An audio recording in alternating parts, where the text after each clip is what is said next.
everybody? How's it going out there? Thinker St. James here. It is UFC Fight Night. Emmett versus Vallejos. It is you. It is me. It is us together watching these fights. Hope you are well. Hope you are having a good weekend.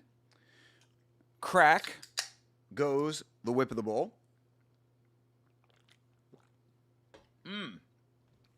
Hell yeah. Looking forward to this one. I think that this event could wash the taste of UFC 326 out of my mouth. So I'm looking forward to that. There are some good fights on this card. We talked about them on the podcast. I'm looking forward to those. A bunch of fights have been announced. And, yeah, happy to be here with you. That's really all I got for today, man.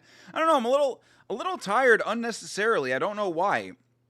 I've been having this, this issue with my energy levels lately, but we're going to try to get that worked out tomorrow. We're getting back in the gym after the ankle incident, ankle gate 2026 is over.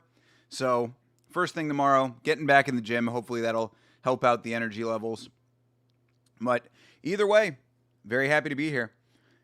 Happy to be with you guys here in the chat. What's going on? TJF, W Yama, WTJF. Actually, TJF is the person I wanted to talk to the most right now because I had seen that you'd posted about Stevie leaving Good Mythical Morning. And, I remember when you first told me about it, I kind of was like, oh, wow, that's crazy.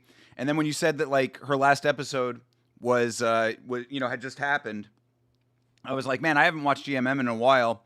But, I wanted to check in and see what that was about. And, man, that really, it really hit me. It was definitely, I don't know, it was just kind of an odd mix of emotions. 13 years.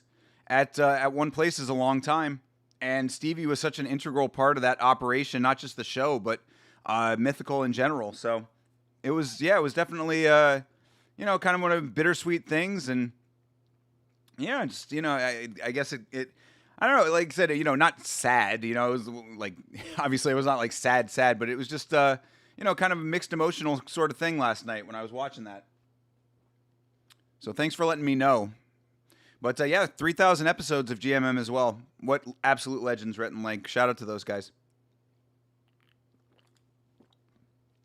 Ram is here early. What up, Ram? Thank you for being here early, brother. Appreciate you continuing to come around. Hope you are well. Hope you're having a good weekend. Hope you're ready for these fights. I know that I am. Looking forward to these. Can't watch for long, but shout out to Hydra, Sigma, John Dong, Dave, Savage, CP, CTE, Meat Rocket, and everyone else that comes in. Brother, appreciate the rundown of the regulars. And add Ram to the list now. Love GMM, but it's going to be different. Yeah, dude, absolutely. I mean, that's the one thing about GMM that makes me feel like it's going to be okay is just that they've always had somewhat of a rotating cast of, behind the scenes players. But even with that, Stevie has always been a constant, so it is going to be very strange. Dynamic is definitely going to be a lot different. I'm also really interested to see where Stevie goes, what she's going to do now. Obviously, someone who is that important to the show is going to go on to do something big, I would say. And I'm just curious to see what that's going to be. So, yeah, it just, very... when it's one of those things that has kind of just always been there and always been one way, and then it changes, that's what I think is the thing that makes it crazy, it's whatever. I mean, it's not like the show itself is going away, but I guess it's almost like when Kevin, the editor from Game Grumps, left. That was obviously there for a lot shorter amount of time, but still almost had that feeling, at least from the time that I've been watching Game Grumps, but. Anyway, whatever. That's all secondary to MMA today. But shout out to Mythical. Shout out to Stevie. Shout out to Rhett and Link. And, I wish the best for all of them. Bleeding Edge is here. What up, Bleeding Edge? What up, Yama? Letting the fro go? And I don't know about all that, brother. I've just been a little bit lazy and getting over to the barber shop. But I haven't decided, though. I mean, if I might let it go again. I used to have it that way all the time. It has been a while since I have had it, so maybe. We'll see. What do you think? You guys want me to bring the fro back? It's been a while since I've had it. But yeah, if I always comb it down, but this is about the time where I would start fluffing it outwards. I also do like the spiky. I was watching an old episode of Yama, which, by the way, I don't want to overpromise anything, but I will say I am writing for another Yama episode right now, so hopefully I can get that out soon.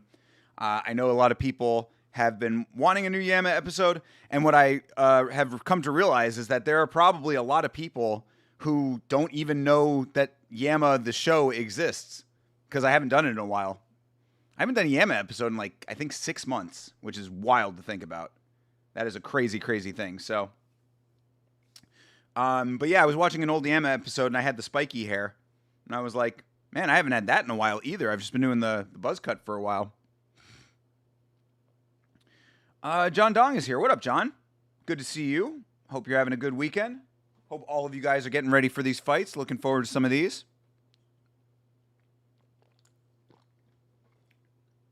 Sanjay is here as well. Appreciate you, newer chat members, newer members of the Blood Palm. You guys are awesome. Good to see you guys in the Discord as well. Beeb is here. Can't let this depression hold me back. Beeb, you definitely cannot. You certainly should not. If anything, you should be very very much thinking about the fact that you are overcoming so many great and powerful obstacles. Not great in a good sense, great in a massive sense. Biblical great. Rick Allen has tiny genitalia. See, there you go. Exactly. Get your catchphrases in and everything becomes okay again. Jeremy Hall is here too. What up, Jeremy? Let's fucking go Yama family. Exactly. The Blood Palm is all here, guys. Appreciate you being here. And we're about to get into some fights. Also, since we do have so many people, Community Parlay is in effect. If you guys have picks for these fights today, let me know. I will let you know what my parlay is. Easy, favorites heavy parlay for me. It's a little double up parlay. Nothing crazy. I didn't go for any methods or anything on this one. Also, I've been taking so many baths lately that it is not financially sound for me to be going too crazy with the parlays, but I will let you know what I do have on. So my parlay today, Miktabek Orlabai, Jillian Robertson, Kevin Vallejos. Easy. Like I said, number of favorites. I think it's a plus 140 or something like that. So if you have picks, let me know. We will put them in the community parlay, and all you guys have to do is take the shame if you are wrong. Or the praise. Hopefully it'll be the praise. Bring back the fro. Everybody wants the fro back. All right. I mean, I might be able to get that going. We'll see.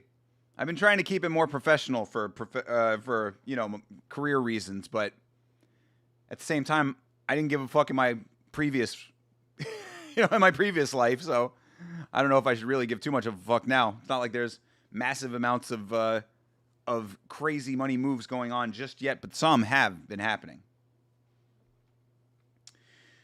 Hair is too much maintenance, just buzz it to a number 1. Yeah, I mean, I usually do that. Usually I just let it go to a certain length and then just buzz it all off, but I've just been buzzing it more frequently recently. Antonio Carlos Moraes coming in with the Brazilian flags. Appreciate you, bro. Shout out to Brazil. Obrigado.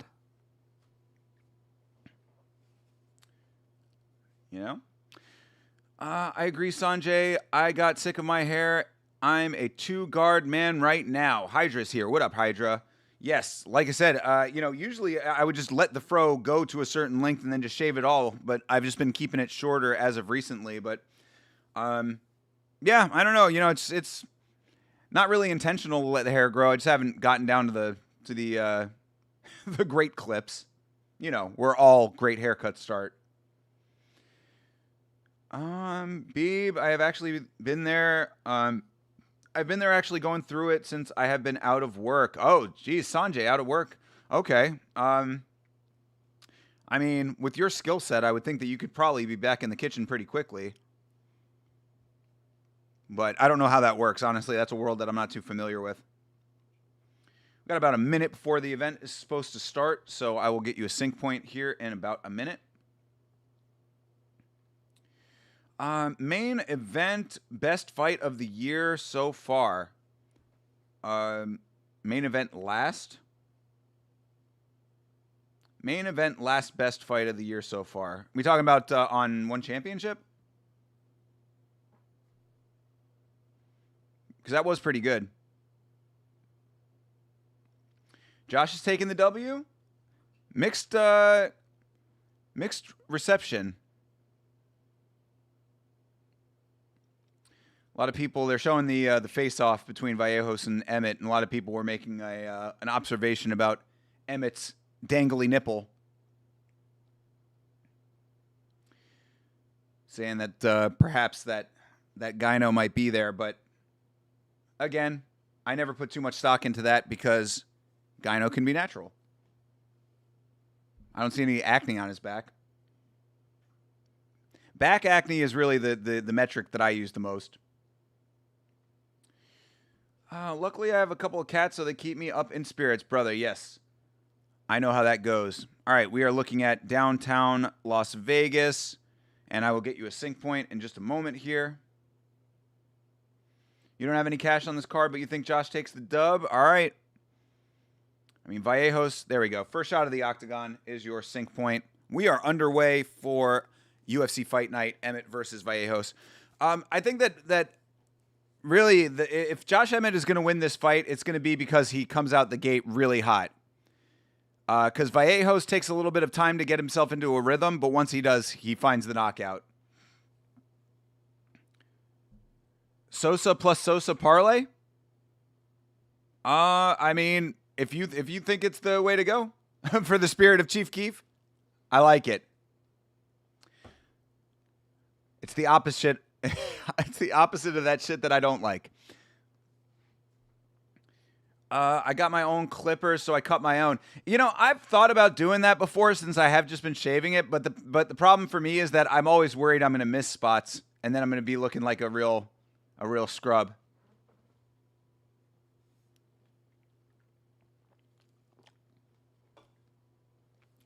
I don't want to cook anymore. I'm actually going to get my CDL. Oh, okay. Hell yeah, bro. Get your CDL. Damn, dude. Yeah, that's, I mean, good money in that if you are okay being on the road like that. But really, you don't even have to be like a long-haul trucker anymore, from what I understand. From what I have gathered, there are people with CDLs that make really good money just driving in town. So, you know, going from a warehouse to a warehouse or whatever, you know. That's dope shit, though, dude. Do your thing. As we get ready for Piero Rodriguez versus Sam Hughes. I didn't realize that Piero Rodriguez was 33 years old. I hate going against my girl Sam Hughes. I like Sam Hughes a lot. I'm a big fan of Sam Hughes, but Piero Rodriguez has been kind of crushing lately. Yes, One Championship. Yeah, no, that was great. One was great last night. I had a great time on the One stream. Thank you guys very much for hanging out. What the fuck? Cameraman just had a stroke real quick. Minus the BJJ match, that one card was awesome. Yeah, that is true. The Rotolo did not add much entertainment value to that, except for going for the Bill Goldberg spear. Indians love getting a CDL. Are trucks very popular in India, or is it just a Canadian thing that they drive trucks now? Well, Sanjay is an American, and he's wanting to drive the truck, so maybe it's just a cross-cultural Indian thing. I don't know. Josh doesn't train at ATT, so bro should be clean. Ha!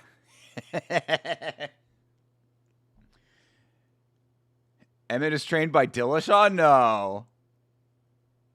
Shit, dude. That's a problem.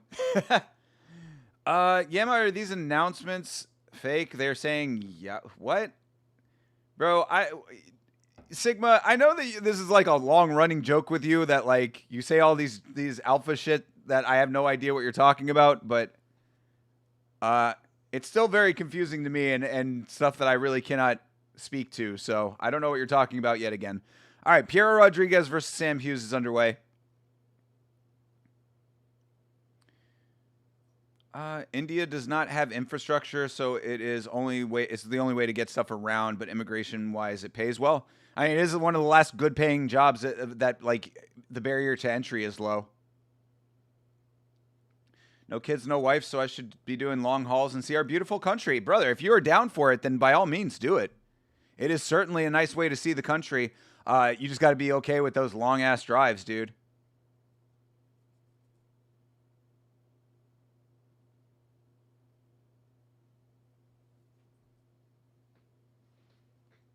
All right, Piero Rodriguez on the clinch right now. Knee up the middle. I'd like to be a long-haul trucker. I think it'd be a cool way to see Canada. I want to drive a Pacific P16 and do logging. Dope. Uh-oh. Foul?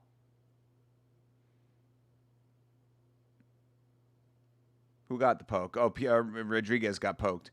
Yeah, of course. Piero Rodriguez famous for DQing herself by headbutting, so I'm always on foul watch with her. But she was the one that got poked, so looks like we're all right. Oh, Netanyahu? What? Really? No, there's no way that that's true. There's no way.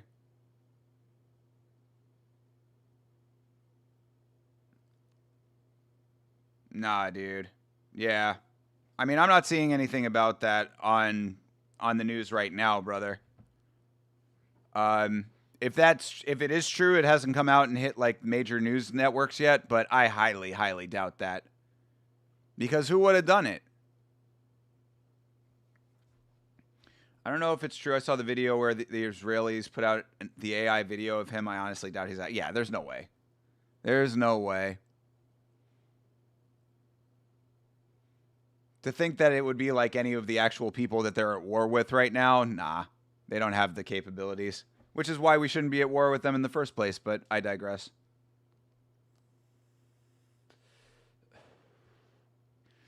Another nice knee for Rodriguez. Rodriguez on the clinch.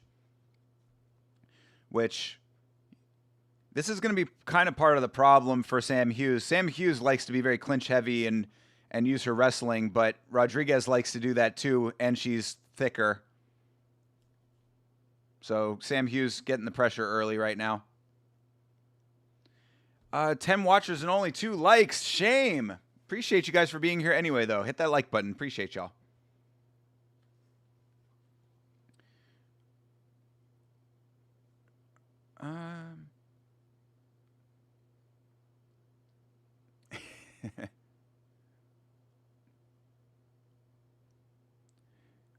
Your algorithm is pushing it out. Recommended like got a new video every second. Yeah, I mean, bro, you're on the internet, my guy. It's a bunch of like until like actual mainstream news covers it that like with an issue like that, believing anything that you hear online is like just very, very naive. Like this is not like an album release rumor. You know what I mean? Like this is like major geopolitics where a lot of people have a lot of different opinions about it. So I would certainly not believe some bullshit that you're seeing on Facebook or fucking TikTok.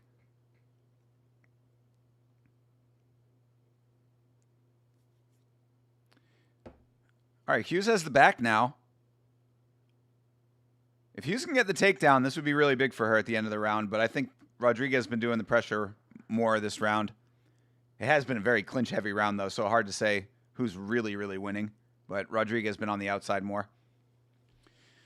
People are theorizing that he's dead because he hasn't been seen for 2 or 3 days now. In his most recent sighting, he had 6 fingers on both hands randomly, but I think he's just hiding or something. Yeah, bro's probably on vacation, dude. Starts a war and then goes on vacation. Didn't we see Trump at Mar-a-Lago playing golf recently?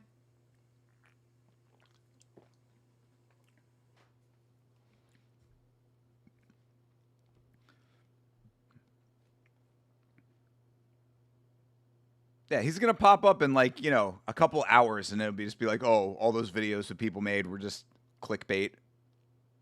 That is one of the crazy things about where we are right now when it comes to the speed of content, though.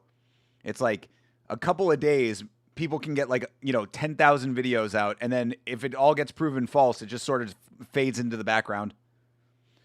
Nice striking for Piera. Nice knee again for Piera. Yeah, Rodriguez really working this first round. I should have stuck with my guns and put my money on her. Put her on the parlay. I am kind of concerned about putting Jillian Robertson on the parlay.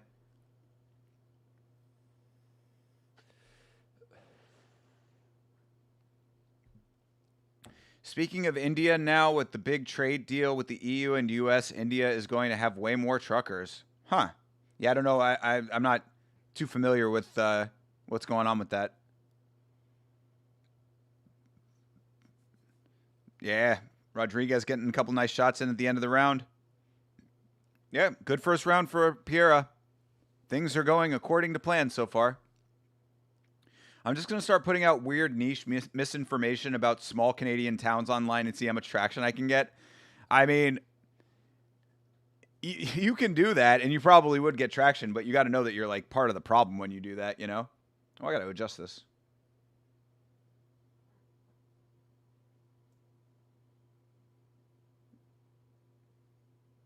There we go. Yeah, right there. Perfect. Robertson has this easy. I think so too. I missed most of that first round heating up my food. Yeah, it was, you're not missing too much. That first round does not live up to the old adage of women's MMA first fights of the card being like super bangers, but it still could be. We'll see if it picks up in the second round. It'll be funny misinformation, like one town being overrun by gerbils or something. Okay, well, if you do it like a straight satire, then yeah, maybe that's all right. Always prioritize comedy when you're doing that kind of thing, because a lot of people. I think that's kind of one of the ways that misinformation sort of evolved over time, is that people saw The Onion and like things like what I used to do on an encyclopedia on Unnews. They saw stuff like that going around in like the hard times and things like that. And then they sort of just like adapted the model, but they took the comedy out of it and just started making it like straight false news, like literal fake news. And then a bunch of people who just didn't want to believe the truth started saying, oh, everything's fake news.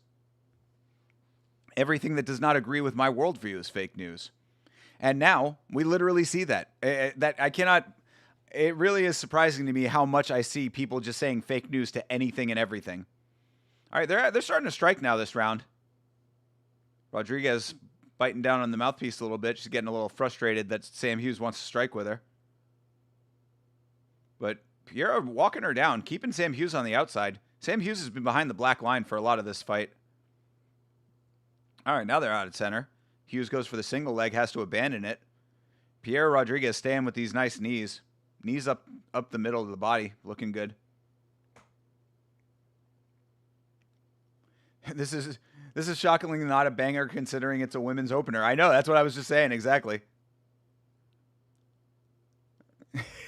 But I mean, it does still have potential to be that. And right now they are striking, so. I like the small cage in the Apex. I love the Apex. I don't understand the hatred for the Apex. I've never been of the belief that the big audience makes that big of a difference, personally. Like, when you're watching a good fight. I don't need to hear the crowd cheering for me to know when a fight is good. And I also don't need the crowd to inform me when a fight is bad by booing at things that aren't even that bad, you know?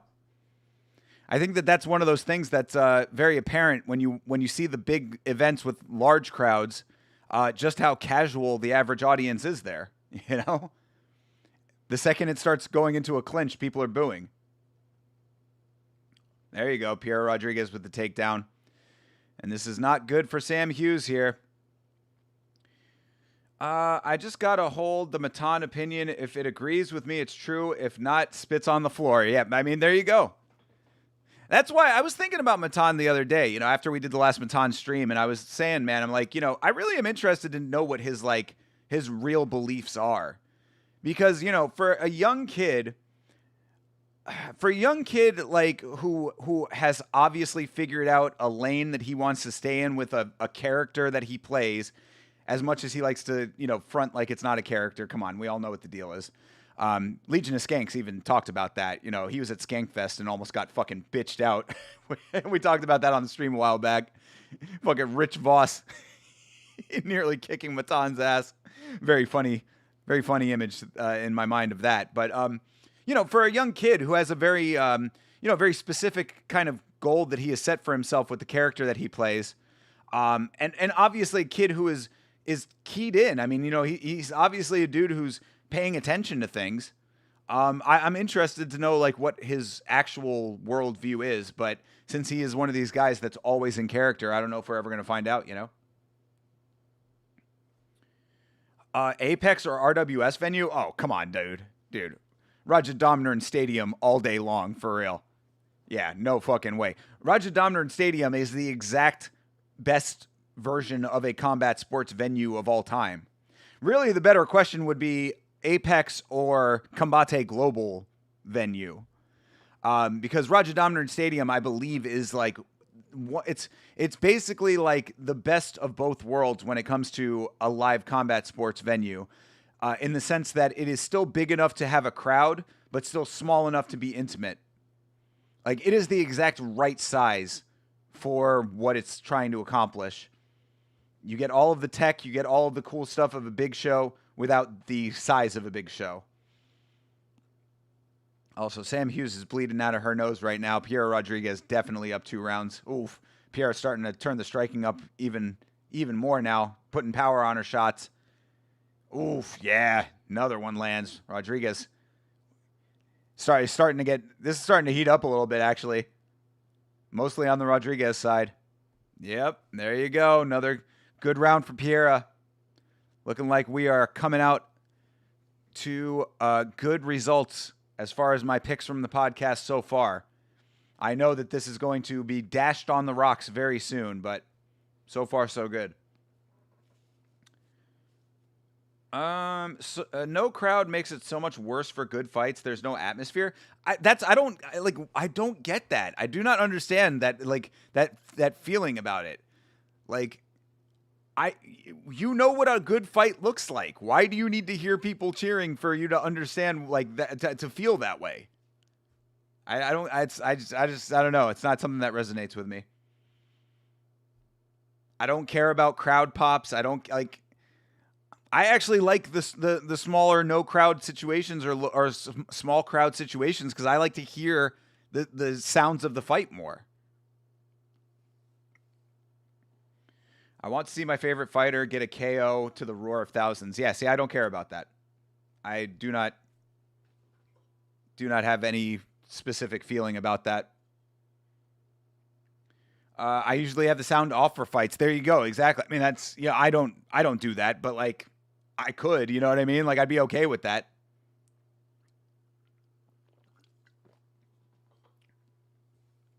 All right. Sam Hughes' corner has told her that she needs to finish this fight.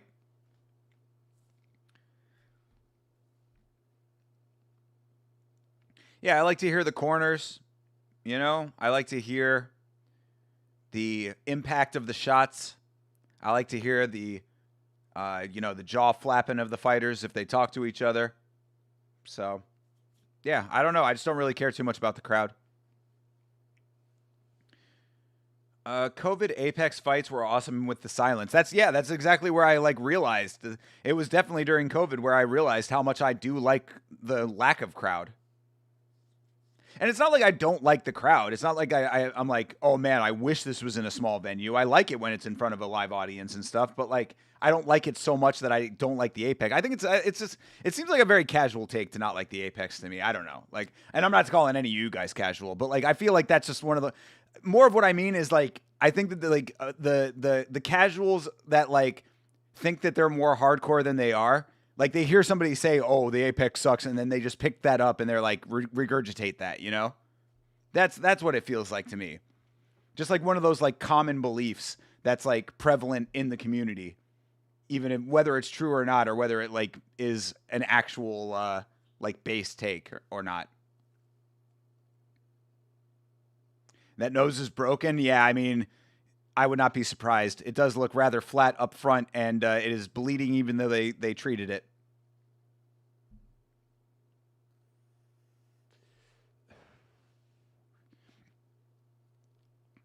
Poirier versus Hooker carried the silent fight hype. There you go.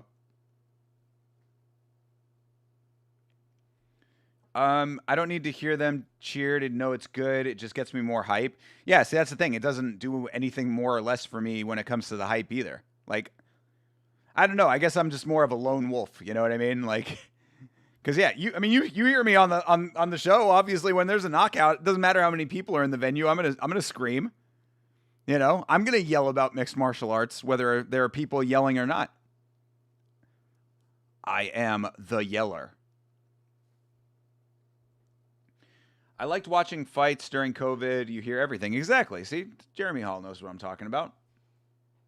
I think you're totally calling us casuals. No, never that. Never that. If you are in the Yamma chat, if you are a member of the Blood Palm, you are anything but casual. Yeah, the Blood Palm has very, very few legit casuals in it. Most of whom I probably know personally, you know? Pierre doing a good job of just staying out at range right now. You know, just staying out of the way of shots. Sam can't engage anymore. That's the problem now. Nice elbow by Sam. Give me a break.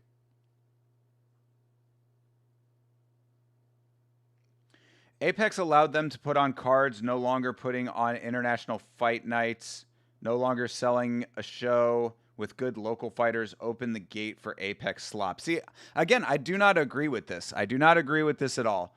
I think that the level of quality of the cards has been as good. I mean, this right here, what we are watching tonight, is a good example of that. Like, yeah, you're going to have less entertaining cards from time to time, but it's really just a matter of if you want more fights or less. I mean, yet again, I as I have always said, there is value to every single card. There is value to be gleaned from every single card when you are following the sport as closely as we do. So I don't buy into the notion that there's even any such thing as Apex slop. And not having international fight nights, again, could not give a single fuck, personally. I mean, you know, call me selfish, but I don't live in those places. I do, you know, if those fans want events in their cities, yeah, that does, you know, I mean, I do feel for them on that, but like, they're still doing shows all over the place. So, you know, England's getting another show coming up. I mean, you know, we just did fucking Azerbaijan not too long ago. It's like they're international fans are getting, you know, they're getting taken care of. Also, it should be more of an incentive for international, international fans and countries to be getting their own fight promotions started so that they can become bigger players in the space. And no longer selling shows with local fighters, like they could still do that. You know what I mean? They still do it in Australia all the time. So really, it's more than just the promotion not doing the matchmaking the way that you think it should be done, you know? CTE, the only casual. Where is CTE? Shout out to CTE. He might be working, but shout out to him. He's the man. When you're in the cage or ring, you don't hear shit anyways, except your coaches sometimes. True. There you go. Jeremy Hall, giving the fighter perspective on that. Fighter don't care. Fighter certainly shouldn't care, I would say. This is a good card. Apex was really bad from 24 to 25, I feel like. Again, do not agree. Do not agree. In fact, I was just talking about that recently on stream. I was saying that I went back not too long ago and watched the very first episode, but the very first watch-along that we did on Yamma a while back. And it was a card, I think it was the card that Johnny Walker got knocked out by Magomed Ankalaev. So my point in saying that is that if you go back to that card, you can see all of those fights. A lot of those fighters on that card have gone on to become big names in the sport. So there is always value. There is always value to every card. And Pierre Rodriguez gets the victory, by the way. Thank you. 1-0 right now. But yeah, the way that this sport operates, there is value to be gleaned from every single card. Even if it's not people who go on to become better, what you are gleaning from it is these are the people that I no longer need to pay attention to. Luan Lacerda is a person who you might not have to pay attention to after this card. You know what I mean? But you have to watch this card in order to know or not.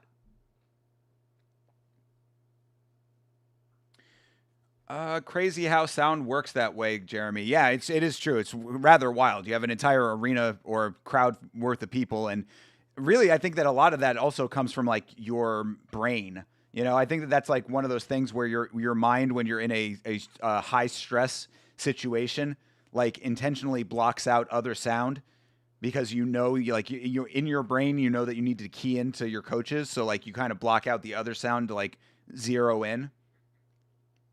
It's not the same thing, but it reminds me a little bit of the idea that, like, you know, when you're in the car and you need to pay attention to like directions or something, like, you know, you're driving and you're listening to music really loud, and then all of a sudden you're getting close to where you need to go, so you like need to start paying attention, and you like turn the music off so that you can like focus in on the directions. It's not the same concept, but it's a similar concept. You know what I mean? I think that's just one of those like psychological human things. Time to go 0-1 Azerbaijan technology. I mean, I'm already up 1 though, so I would be going 1-1, my friend.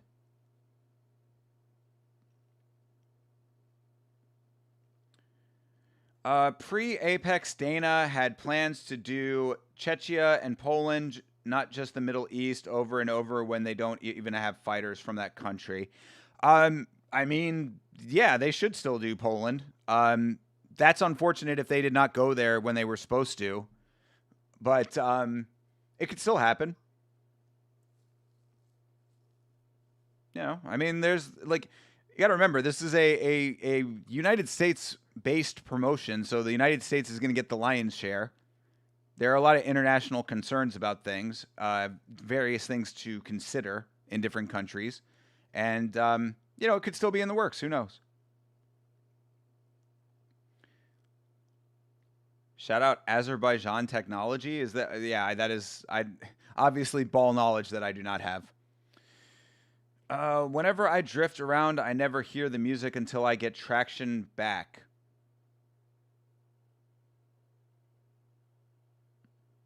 When you're doing like Tokyo drifting, the Canadian version of Tokyo drifting.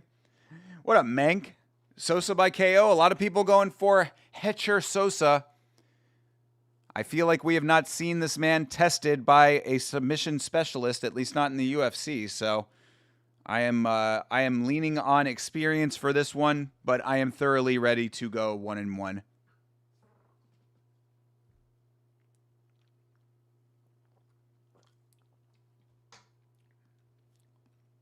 He's got 3 submissions of his own.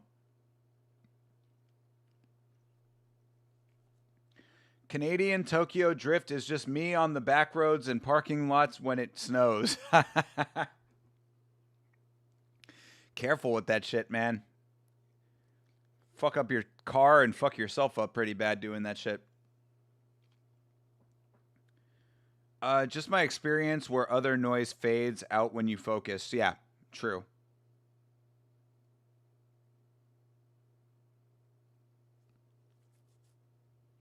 So walkout is some drill. Didn't sound very drill-like to me, but I mean, cool. Obviously, he's got reasons to have drill as his walkout. We have Luan Lacerda walking out with just the commission lady. The commission lady, who is a low-key baddie, by the way. You know, she's maybe a little bit, you know, a little bit older. You know, she's aging just a little bit, but I'd say that she is aging rather gracefully. And you could tell that, like, younger years, she was looking pretty good.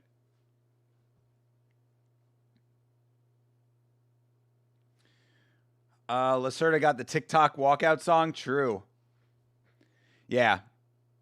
Not even a good one, though. I never understand why certain songs become like big meme songs and why some don't. Like certain ones that are like actual bangers, it's like, okay, obviously this is good, but like there are ones that are just like, this is an okay song, and like I guess just a lot of people picked up on it. I don't know. Teach their own, though, of course. You know, everybody's got their own opinions about things. Commission lady is a baddie veteran with an honorable discharge. Is that true? Or is that a euphemism of some sort? I have no idea what that means. I don't know too much about her, though. Is she actually a veteran? The song, when it's remixed, is good. UFC chose the boring original. Well, that's his choice. UFC didn't choose it. He chooses his walkout music. All right, of course, Hetcher Sosa. We know the deal. R.I.P. to the elder Sosa, of course. Yo, look at Joe Martinez in this Miami linen that he has going on over here. Bro looks like he should be out on Calle Ocho. Bro looks like he should be out on Calle Ocho, just drinking out of a little small coffee cup, playing dominoes right now. The only thing I don't like about the suit is I don't think that it needs the vest. He's got the suit coat and then the vest underneath and like a third layer after that. I'm like, bro is like, he is layered up. That's just how I describe old ladies when you can tell she used to be bad. Ha! Got you. Okay. He looks like he should be on the Roadhouse yacht, brother. There you go. That's some ball knowledge that I not only agree with, but second as well.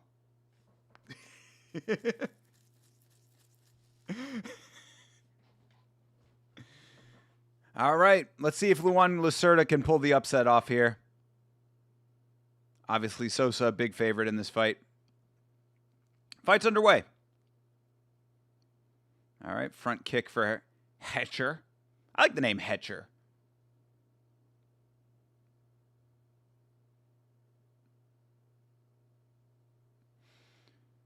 Hetcher going with that crane stance for a second there.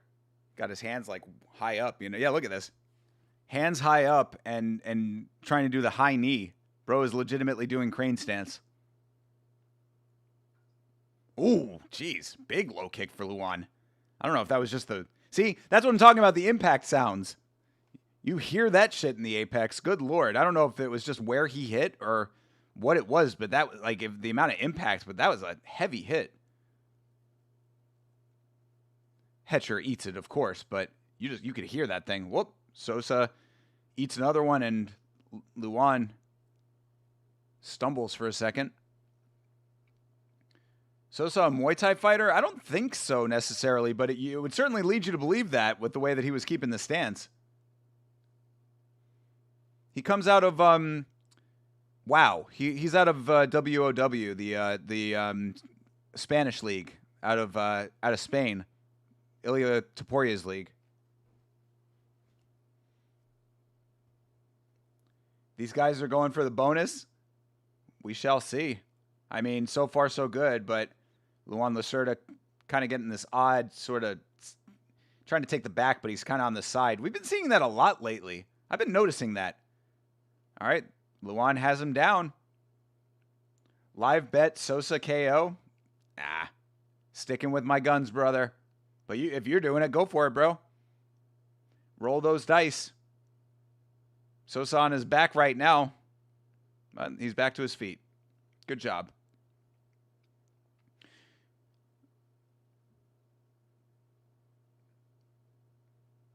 Ooh, nice counter shot for Lacerda. Yeah, this is a good fight so far. These guys are going for it.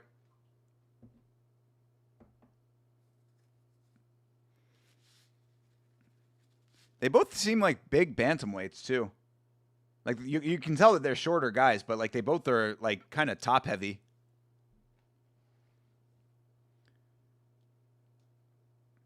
We should watch some of that promotion. I would love to, bro. That's the thing. I've been seeing all of the all the links that get posted into the Discord and stuff of the ones that we've already watched. And I'm like, as much as I love some of those promotions, like I do want to continue to watch ones that we have not watched yet. You know, that is my goal, is to watch like every promotion if possible. As many promotions as we can watch on Yama before I die, that's what I want. I want to see as much variety as possible. I like new. I'm a big fan of new. Mostly because I feel like life is very samey. You know, that was, I think, why I was having such mixed feelings last night when I was watching the 3000th episode of GMM and Stevie leaving the show. You know, I was like, Stevie's going on to something new and exciting in her life. But it feels like a lot doesn't change. So I like things being new. You know, I like new things every once in a while. More often than not, if possible. This is a close round, by the way, people.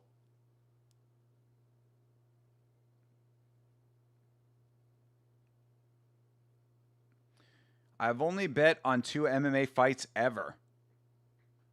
So you specifically downloaded a book just to bet on 2 fights? Or did you bet against somebody personally? Hey, CTE is here. We were just talking about you earlier, brother. Good to see you, man. I forgot how much I hate Dom Cruz on commentary. He just keeps talking until he sounds correct. I mean, often Dom Cruz is correct, but the problem is that he... Oh, geez, good connection there for Sosa. Yeah, Lacerda needs to get this thing back to the ground.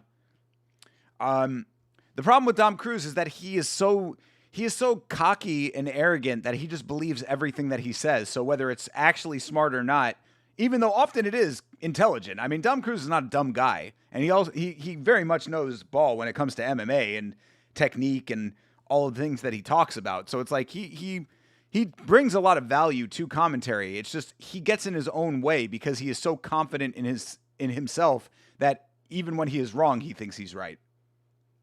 Or even when he's just talking for the sake of talking, as you were saying, CTE. Yama climbing subs and watching new promos with new viewers. I believe in us. Appreciate it, Hydra. Thank you, bro. Yes.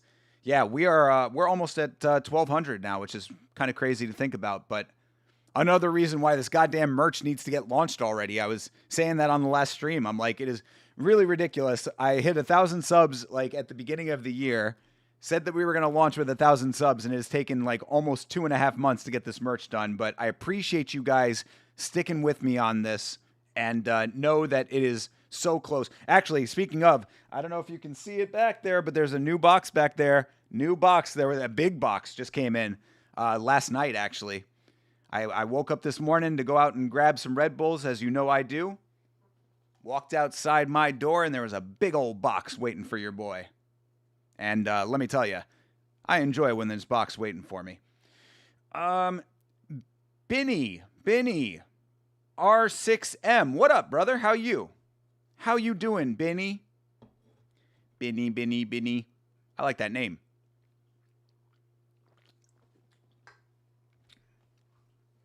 Oh, it's Rwand? You got a new name again? Rwand, another dude with crazy alts going on. No more Dostoevsky Butcher. What's going on, Rwand?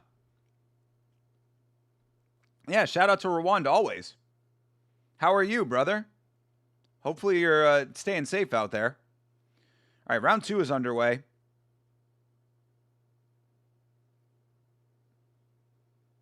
Oof. Yo, Sosa's swinging, boy.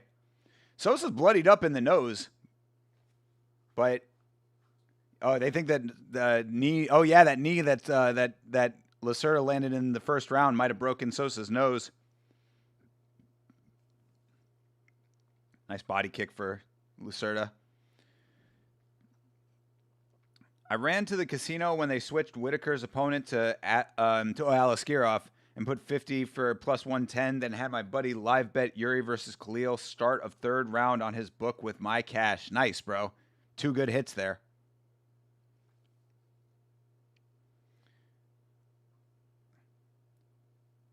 It's pronounced like satin. So Bane? So Baney? Or Bane?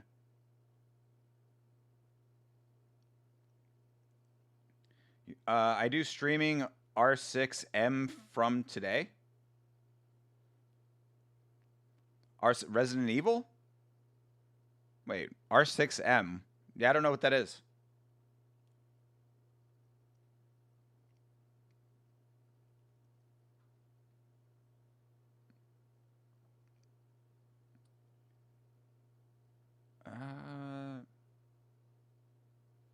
All right, Lacerda.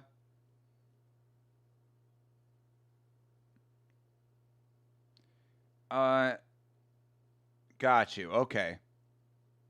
Well, if you're talking about streaming video games, then Rainbow Six Siege. Got you. Yes. Yeah. I do remember you saying that. Yeah. Now that you say that, I do remember you saying that before. Well, if you are, if things are going well enough that you're streaming video games, then I guess things are going all right over there. So I'm happy to hear that at least. This is a much closer fight than I think a lot of people were giving it credit for being.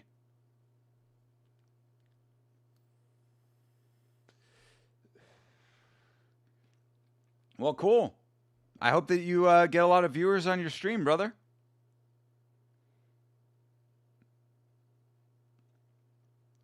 Hopefully you got skills. Hopefully you're not a scrub when it comes to Rainbow Six. Oof, yo. Sosa with a crazy running overhand, basically. Call that the run and gun. Just like Rainbow Six.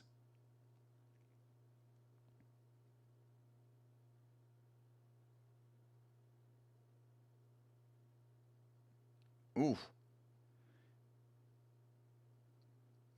I mean, like, Sosa is definitely, like, putting all this crazy power on stuff, but I want to give a lot of credit to Luan Lacerda right now because this dude has been staying very calm as Hector Sosa is, like, throwing the kitchen sink at him.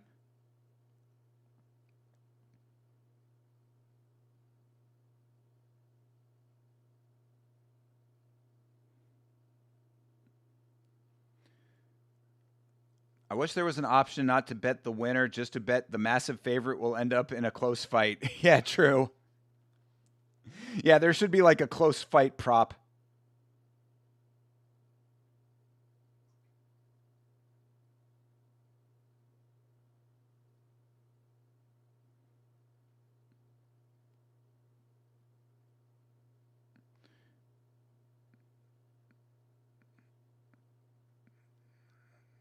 Yeah, Sosa doing a good job of not getting taken down, which is important in this fight for him. Because Lacerda is primarily a submission specialist. But we'll see how tired he is after all this output. Oof. Nice. Yeah, nice reversal by Sosa. Good strikes in the clinch. Lacerda trying to get that knee up there. There it is. Ooh, nice body shots for Sosa.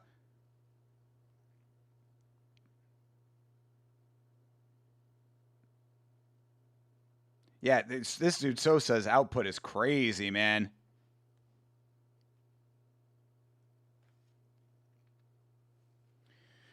I was goated Rainbow Six player back in 2021, level 420. Blazed it. Don't worry, there's no way on this planet that I get fraud checked in Rainbow Six Mobile ever. Got you, bro. Awesome. Good to hear. I already muted commentary. Dom Cruz is legit on a generational annoyance run already. Damn, bro. It doesn't sound that bad to me, but if it's that bad, then yeah, absolutely mute that shit. Another hard round to score. Maybe Sosa stole it at the end. I think Sosa definitely took it. I'd say that it maybe is 1-1, if not 2. Actually, no, I think it has to be 1-1 because I think that that knee in the first round was with that.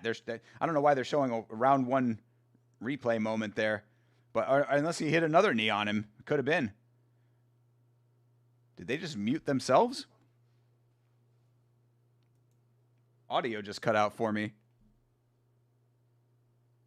Is anybody else getting audio right now? Like the audio on the stream just cut out. Yeah, the audio is completely gone right now. That's so weird. I'm sitting in silence, except for the sound of my own voice. Yeah, no audio on Paramount. Very strange. He fights like a prime Rick Allen. Big facts, bro. Paramount is sick of Dom too. There you go. CTE went over to the Paramount studios and just cut the audio feed. Yeah, that's crazy. Oh, your audio is fine, but you're on Fight Pass? Yeah, this is definitely a Paramount problem, bro. Paramount's been fucking up.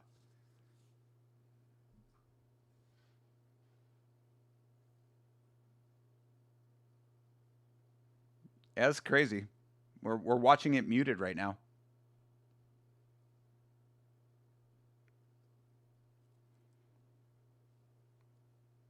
They got annoyed by commentating too. Exactly. CTE, you got to unmute so they can hear. Yeah, for real. CTE. Go back down to the head office, brother. You've made your point.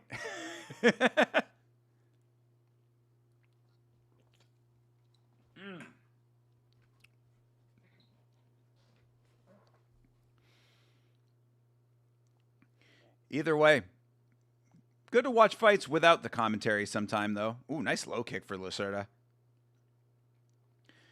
Your cross to bear is to listen to Cruz so everyone can also have audio, CTE. CTE is taking his ball and going home when it comes to this, apparently. Yeah, no sound. Very weird.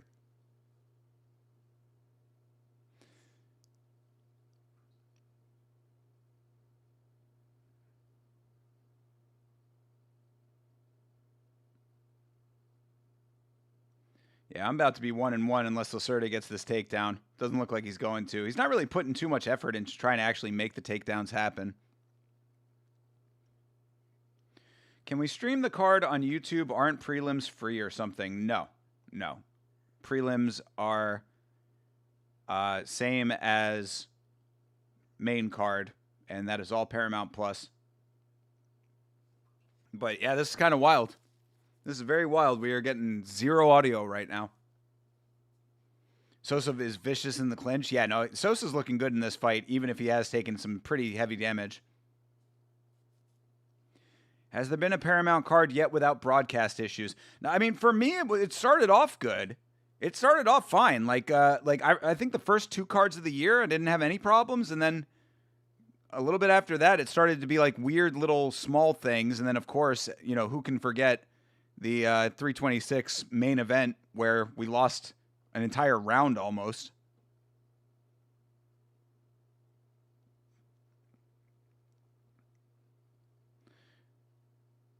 Are they trying to do prelims in the future on CBS? They have had certain pieces of cards on CBS. That's what they did for 326. They had like 4 fights on CBS. Very weird. Very weird that they would do it the way that they did it. They did like the last two fights of the prelims and then the first 2 fights of main card on CBS. It was very strange. He did not get eye poked? Yeah, I'm looking at the replay. It was hard to tell. Looked like he got eye poked on the ground, or at least thought he did.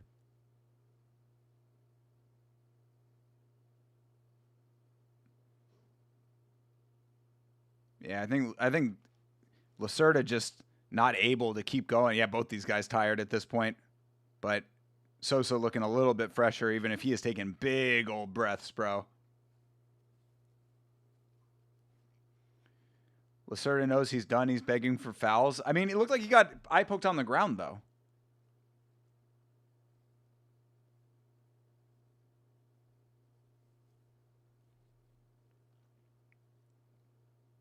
Yeah, I give Sosa some credit though. He is definitely tired, but he's still going for it though.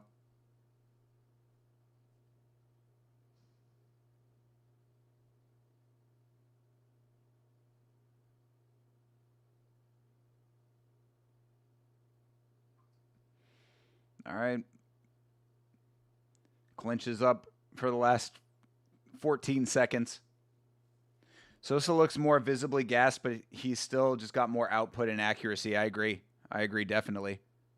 Yeah, he's going to take this fight, but I think Juan Lacerda deserves a lot of respect for that fight. Honestly, Sosa was a big favorite in that fight, and I think Lacerda brought the fight to him in a pretty decent way.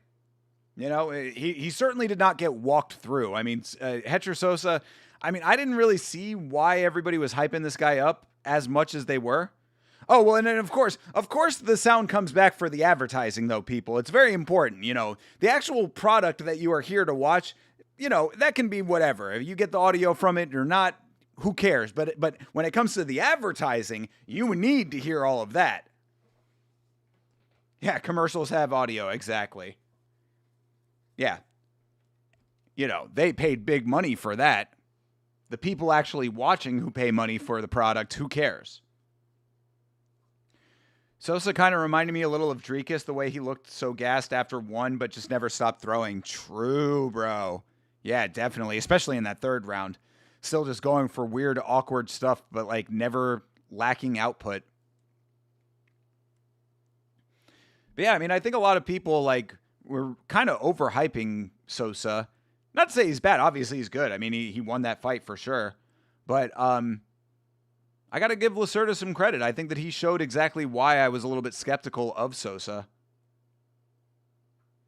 You know? And I'm not upset or anything that Sosa won the fight. He deserved to win the fight based on what he did. But, like, I definitely see things that, like, I think he's a little bit overhyped, perhaps. And still no audio. Bro, are you kidding me? I thought for sure that they'd go to commercial break and come back and we'd be able to hear audio. I cannot believe that it is still muted. That is wild, dude. I legit thought, I was like, oh, you know, they'll fix it on the commercial break. Bro, if they interview this man and the audio is cut out, that's going to be really funny. Are they doing an interview? Guess not. Looks like not. Was it 30-27? I don't know. Is that what it said? I can't read lips.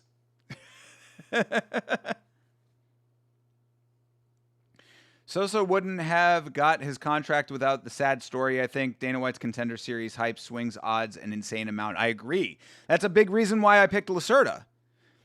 Guy with a lot of submissions on his record.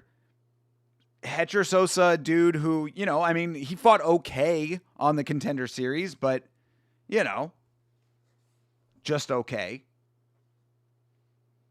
One card said 30-27. All right, so it was 29-28 on the other one. On the other two, rather. Your stream has audio. Okay. Yeah, maybe I'm just going to restart this thing. Yeah, maybe if I refresh, it'll come back. Yes, watch live. Nope. Still no audio for me. This is wild. I mean, shit. Take the headphones off. Don't need them. One card, 30-27 is acceptable, I think. Sosa clearly won two, and we were all 50-50 after round one. Yeah, I think round one is the only round that you really could go either way on. So I'm not super mad about that 30-27. That's definitely not one where I'm like, you know, investigate that judge or anything like that. I cannot believe that the audio is still not working. This is fucking ridiculous. This is absolutely absurd. $7.7 billion.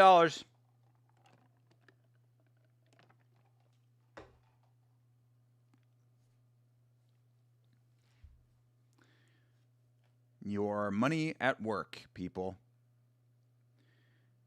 I felt like Lacerda won the first, but I'm not upset at it per se. Yes, I agree. Yeah, I would have given it 29-28 to Sosa with that first round going to Lacerda. Audio's back for you, but are you talking about the commercials or the actual?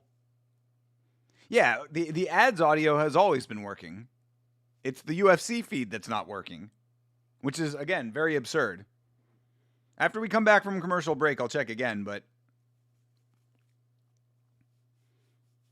I prefer not to wear the headphones if I don't have to. So, like, if it is out, then whatever. But, like, obviously I want to hear what's going on. So I'd prefer it to come back. Also, this is the first time that I have ever seen Young LA ads on anything. I am aware of the Young LA brand, but I have never seen advertising for it before. But first time for everything. And it is very funny to me because I'd only heard the name spoken before. I'd never seen it written out. But it really does just look like Youngla. The way that when it's written out. Because it's just Young LA all written as like one long word. So it looks like Youngla.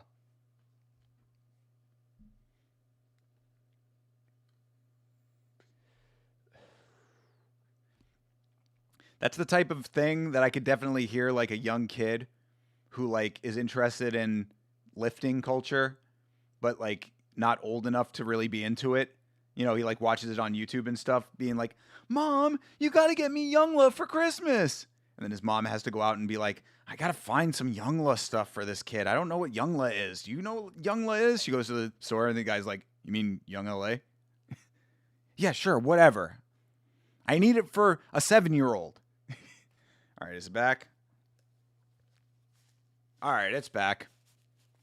Finally, they fixed their fuck-ups.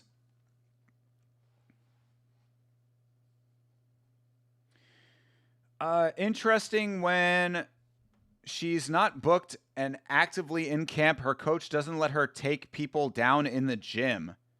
Mesquite? Oh, really? I wonder what that is about. That's rather strange. I mean, she is really nasty on the ground, so I guess maybe they're just trying to keep I don't know, keep other people safe. I don't even know what that's about. That's an odd thing. That is definitely very odd, CTE. TJF is, I believe TJF is not here. He checked in earlier.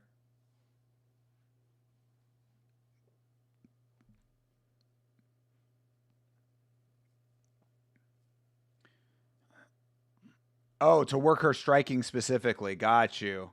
They're forcing her to develop her striking. Honestly, if that's the case, then that's pretty smart because, yeah, she does need to. That's you know she's like a beast on the ground, but her striking is where she needs to improve. If that's the case, I actually give that a lot of respect. I like that. I like that a lot actually, because you know we always talk about that. You have like one skill set that you're really strong in, but like you don't develop the other ones. It's like you are severely lacking when it comes to being a mixed martial artist. You might be a really, really great BJJ practitioner, but you are not a mixed martial artist if you cannot mix the martial arts. Also, by the way, people, as this fight starts, I got to give a huge shout out to the Mariquitas.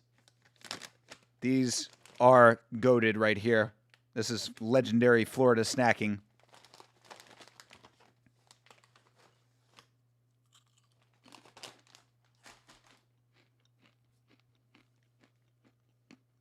Ooh.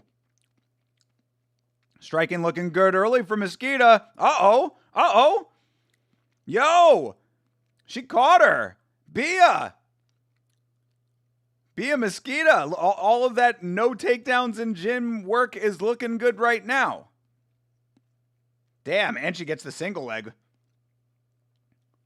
Damn. Montserrat Rendon looking terrible right now. Full mount. Is Coconut Creek near you? No, Coconut Creek is South Florida, but Montserrat Rendon trying to take Mosquita's top off over here. Yo, Bia Mosquita trying to get this early finish. This should have been the first fight of the card. Yo, Bia, the Mosquito over here. But yeah, no, Coconut Creek is South Florida, but it is actually close to where I grew up. I grew up in South Florida. Yeah, Coconut Creek is not far from where I grew up. So it's about, it's just over 4, well, technically I guess about like 3.5 hours away from where I live now.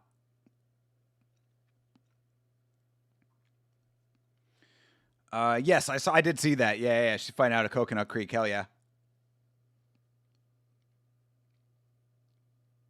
Coconut Creek, that might be American Top Team down here.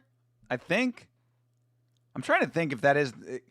It's because it's either Coral Spring. No, yeah, I think American Top Teams is in Coral Springs, which is also close to where I used to live. Oh, you must tap, sister. Hell yeah! Be a mosquito. Sit that lady on the bean bag. Yo. Montserrat Rendon trying to take her top off. She said, I will take your top off. Your head specifically. Hey, Bia Mesquita getting that finish early. And she did it with the striking to start, too. Damn, she annihilated her. Holy shit. Yeah, great performance is right, dude. And that's exactly why, what I was saying, when you were saying that's why they don't let her do the takedowns and they're drilling the striking. That's what you get out of drilling the striking. I love that. Pena still KOs her in one. Ha. I wouldn't be so sure about that. Look at that nice 12-6. Beautiful. Yeah, that was great, man. What a perfect performance, really. Yeah, Bia Mesquita for real, dude. She had her tapping super quick. Flawless victory. Yeah, no shit. Very true. Very true. Give her a performance bonus. I have no notes. Hey, for real. Legit. Like, she came out the gate doing exactly what she needed to do. Also, you get a beautiful shot of Joe Martinez's outfit back there. Like I said, I'm not a fan of the vest. Is it? I think it is a vest. It looks like it's a vest, but it could be an inlaid. No, it's definitely a vest. Yeah, you can see the lapel. I thought it might have been an inlaid lapel, which is it's a bold move if you can pull that off.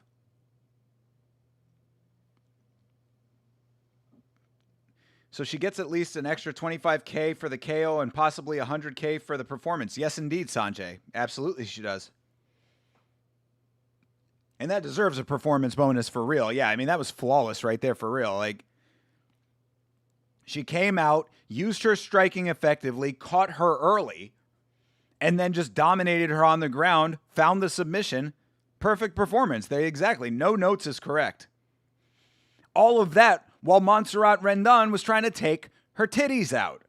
She was trying to give the fans more of a show. Bia Mesquita said, excuse me, these are my titties. I will show them if I want to, and right now I do not want to. Right now, I want to take your neck.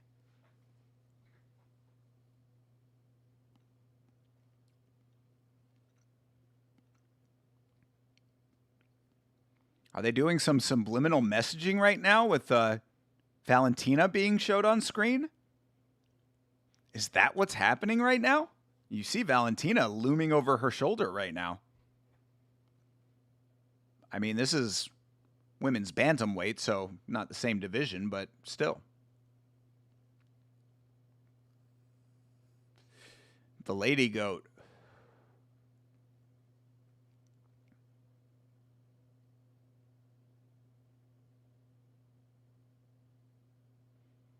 Got a good English, too. Good Lord. Yeah, she's talking up a storm.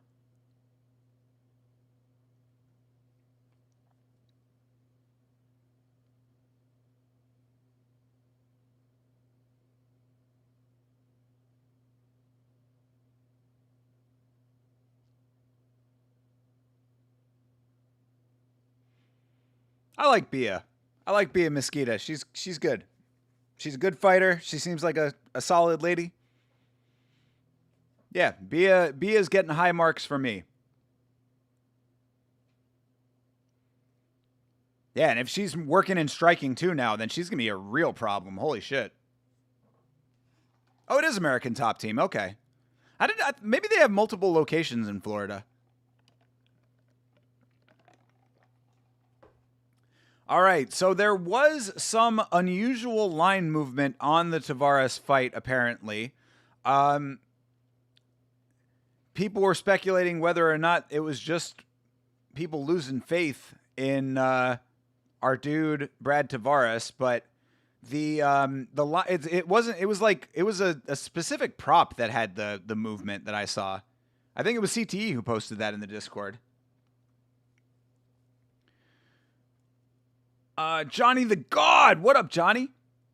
Yo, what's up, Yama? Just saw the nasty ground and pound and the RNC from Bia. I missed the first two fights. Brother, yes, you came just in time for a beautiful finish. Yeah, that was good. That was really a flawless performance. Absolutely. 125K, she maybe got 15 and 15. Yeah, exactly. Well, you know, they're using it as an incentive for sure, but that base pay should be higher. You know me, I am certainly an advocate. You really like Bia? Me too. That guy looks like a Kmart Abdelaziz. I saw the guy that you were talking about for sure. Yeah, the Portuguese Ali Abdelaziz. Already one of your favorite ladies? Yeah, she's certainly getting up there. Got the confidence for it too. She's good on the mic. Like there's nothing not to like. So that's a huge payday for her. She maybe got less than 15 and 15. Yeah, but it's not a huge payday though. That's what I'm saying. This is professional sports. That is an average at best payday. When a bench player on the Baltimore Orioles is making $500,000 a year, whatever, they probably make like $2 million. I don't know. That's a good question. Hold on a second. Let's find out. How much does a bench player on the Miami Marlins make?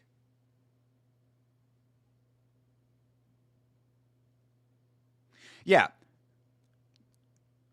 Many pre-arbitration bench players and younger players on the 40-man roster are projected to make around $820,000 a season. $820,000. So you mean to tell me that $125K for getting, and she deserves all of that. But my point is that if she didn't do all of that $30,000 is the correct amount to be paying a fighter at the level that she's fighting at, in the highest level of the sport. It's absolutely ridiculous. I don't ascribe to this mindset that, if they don't fight good enough, they don't deserve that money. Bullshit. When there are people on sports teams that don't play at all making $800,000. These are auxiliary players. League minimum rookie contracts are lower in the NHL the lowest in the NHL of any major American sport at $750,000 yearly. Come on, guys. That's what I'm saying. People say, that's a major payday. That is not a major payday in professional sports.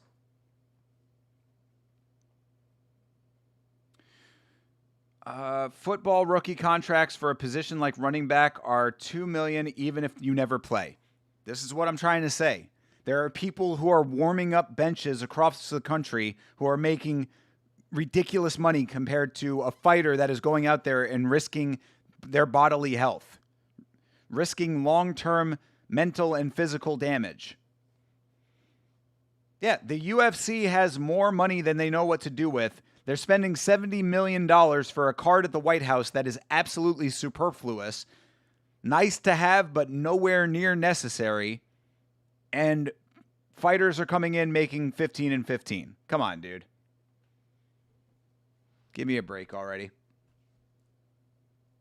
College players making millions. Brother, you're making the point right there. It's like, I do not understand these people who I really don't know where the mentality comes from. It's like either they are not respectful of what fighters go through because they're just callous assholes, or they are fucking just nut riders for the UFC, which that I really don't fucking get.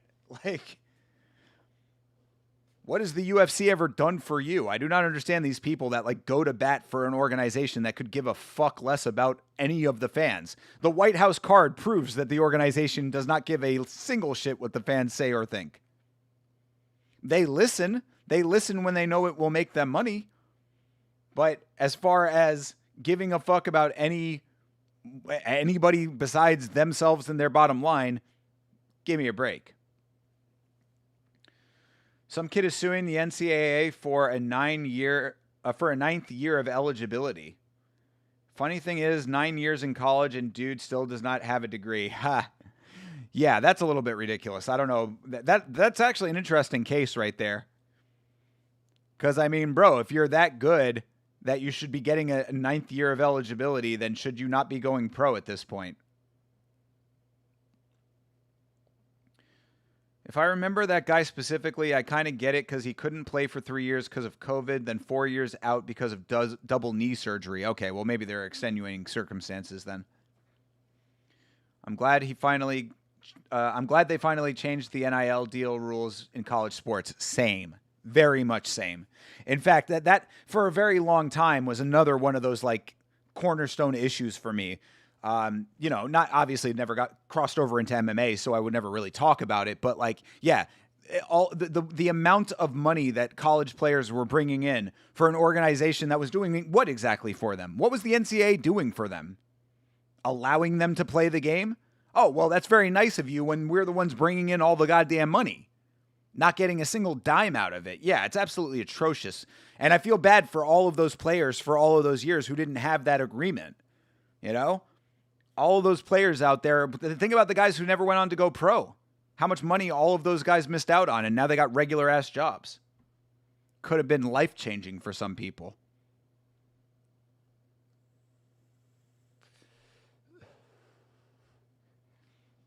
All right, guys, it's your boy.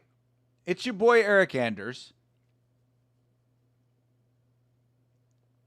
He is, of course, fighting your boy, Brad Tavares. Not his nickname, but also your boy. There you go, Jeremy Hall. Jeremy Hall could have been hundreds of thousands of dollars richer. I didn't realize you played in college, Jeremy. That's interesting. Wish that you had NIL. That's what I'm saying. Yeah, it's absolutely ridiculous. It's completely ridiculous. And the NCAA tried to fight it tooth and nail because they knew they were going to be missing out on money that could be going to them. Because they're greedy fucks.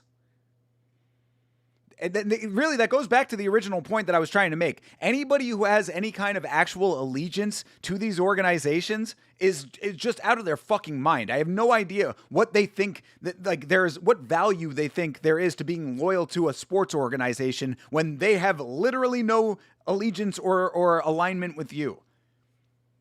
You think Dana White gives a fuck about any fan that's out there saying, "Oh man, Dana's the man. Fighters need to fight harder. Fighters need to get other jobs." Blah, blah. Like these fucking idiots who have these dumbass takes, and Dana's just sitting there laughing at them, like, "Yeah, you go for it, buddy. What do you get out of that? Nothing." And the NCAA was just as bad. So fuck them, and I'm glad that they got that shit changed. Both these guys look like UFC 5 creative fighter auto-gen characters. You just you click like the Hawaiian option, for like ethnicity, and it auto populates the tribal tats for Brad Tavares. College football and baseball. There you go, bro. Yeah, all that money that you could be having right now. Bo Bassett was offered $500 million by Iowa. So obviously there was money to be going around that wasn't going to those people. Same as the UFC. These fucking sports organizations run like cartels. And people go with it. I people disgust me, bro. I swear to God. Like, humanity sickens me in a lot of ways. It really does. Because, like, those same people would be the ones that, like, look you straight in the face and think that they're in the right. And it's like, you just are absolutely atrocious. All right, Eric Anders keeping this clinch. Knees going both ways.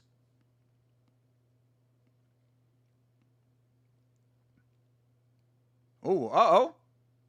Anders with a couple good shots. Tavares strikes back. And they are out at range again. Oof, jeez. Big head kick for Brad.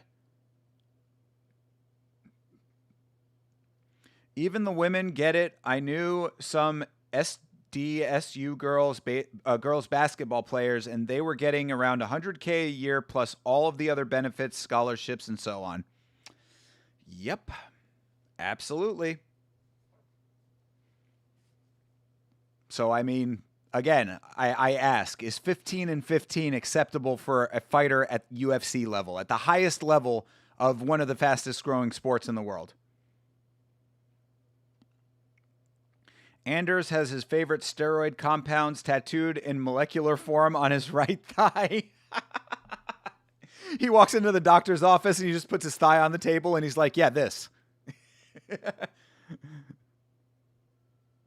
Oof. Uh-oh. Anders went in for a level change and caught a knee off of it. Do we know what Rico was offered? No, we do not. At least not. I do not. I don't know what his offer was, but that is a good question. As I had said, he did say that it was a fair offer, but I believe that he was just saying that to save face. I don't believe for a second that it was a fair offer compared to what he actually got out of boxing. But I don't know what he got out of boxing either, so I really can't speak to that exactly. All I know is I can guarantee you I would stake my professional reputation on the fact that it is way more than what he would have gotten from the UFC. Like multiple, like exponentially more. People forget, man, Dana White thrown Demetrius Johnson under the bus for DJ asking for $2 million just to fight TJ and not giving DJ leverage. Yep. Absolutely he did. DJ didn't sell tickets, he said. What was the reality of it? He didn't like the negotiation tactics. Oof. Nice inside shot for Anders. Oh, uh-oh. Brad gets rocked. Eric Anders? What? Eric Anders? Eric Anders trying to go for a finish over here? Brad still in this fight. Nice elbow. Oh, uppercut. Oh, Brad's getting rocked. Brad got to fight back. There you go. Nice hand to fight back. Brad needs to... Yo, Brad, you need to move, brother. Get on your horse here, pal. You need to make it to the stool. Yeah, Tavares looking shaky. And as I said, there was line movement going towards Anders. Anders trying to finish this fight early. Yo, 4-3. Can he make it? 2-1. Oh, there's the horn. Wow. Woo. That's wild, dude. Damn, Brad Tavares nearly out of there in round 1. Yeah, he needs to get his wits about him. Will you stream Rico's fight? Probably not. Probably not. It is a boxing fight. I do not care about boxing. But I will be interested to keep up with it. I think the business term for what he was offered is peanuts. Exactly. Yes, Hydra. Very, very true facts. That's why I had to put out the clip of me ranting and raving about it. Tom is heading to boxing too. I mean, I think that it certainly would seem that way. The writing is certainly on the wall after Big Tom has signed with old Eddie Hearn over there at Matchroom. Big ass middleweights. Fuck yeah, dude. Anders does look gassed now, though. Yeah, I mean, Anders gasses early all the time. Yeah, we got to see if Brad can stay in this thing. Chris Tione helping a brother out over here. All right. Brad kicking early. Probably a smart idea to keep a little bit of distance in him. Keep a little distance at range here. Oh, that was a nice jump knee. Ooh. Another big shot for Brad. Dana will shelve him like he did Francis until the time limit on his contract ends.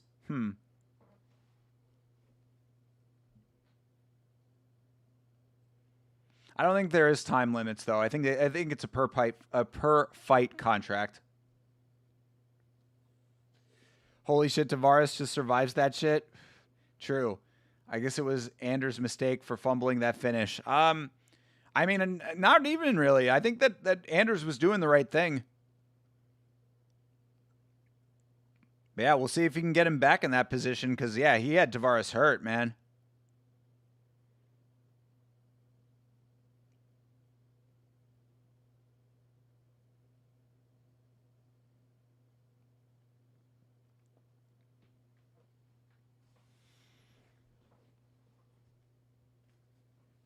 All right, in the clinch here, couple knees for Anders.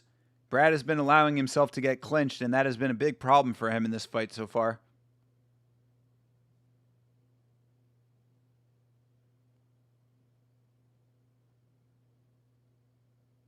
Work to improve, says Chris Tione. I mean, I think that Eric Anders is doing pretty goddamn good. Oof. Brad slips on the kick. Anders does not engage that.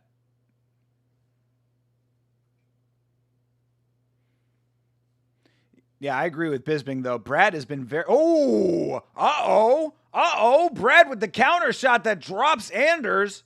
Yo! Brad Tavares got the headlock now. Yo! That was a crazy move. Transitions to the back, but he's on the side. Yet again, I'm telling you, we are seeing this so much. People trying to grab the back and they get hung up on the side of the fighter, ending up in this weird side position. Really what needs to happen is there needs to be a development of some type of control from the side. I think I'm kind of cooking over here. This is actually like a legitimate thought process that I think should be considered. But yeah, Anders somehow reversing now and on top here. I can't believe Brad fumbled that one. That was a legitimate fumble because Brad had him hurt off of that shot. And now Brad is on his back. And Brad is slightly dead bugging right now. No urgency to get back to his feet. Brad kind of trying for a triangle, but doesn't get it. Anders out of that pretty easily. All right, Brad on his knees now.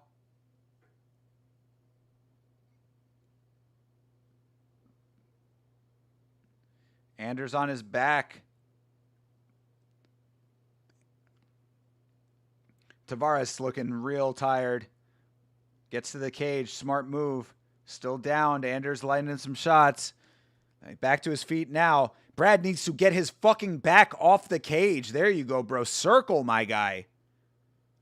There you go. Another good shot lands for Brad. This is actually a good fight, even if it is slow and two kind of sloppy guys. But for middleweight, these guys are going. All right, that was a nice knee for Brad, but he's backed up to the cage yet again. Front headlock here. I thought this would be a bad fight, but I'm happy to be proven wrong. I agree. Yeah, this is actually not bad. Two-way action from these mid-fighters, to be perfectly honest, you know? As far as middleweight goes. Obviously, they would kill 90% of the world's population. You thought this was going to be awful? No, this is good. Control from the side like that is usually a handcuff, but they never grab it trying to pass to the back. Yeah, well, that's what I'm saying. There needs to be some actual, like, not just control, though. There needs to be an offensive maneuver developed from side control like that. Because we've been seeing that a lot lately. I've been talking about that on multiple UFC streams. It started with what's her name? Juliana Miller. That was at least this year the first time that I picked up on it, like, being a thing. Like, Juliana Miller was on the side of Carly Giudice a whole bunch in that fight. Then we saw it on other fights after that. I can't remember the other ones off the top of my head, but I remember referencing the Juliana Miller fight when we saw it again. And now we're seeing it here. We're seeing a lot of these guys just not able to do the full-on back transition, so there needs to be something developed for them on the side. An actual offensive maneuver. Something akin to a standing twister. You know what I'm saying? I know what I'm saying. That's what's important. Anders is gassing. Anders has been gassed since the fucking halfway through the first round, but he's still going, though. So is Brad. They're both gassed. Both these guys are not in great positions right now. But they are still going. They've got heart. They've got both height and heart. Damn, how Tavares fumbles the finish when Anders was hurt. Yo, that time, Johnny, you were more correct. Yes. Yeah, he definitely fumbled it that time.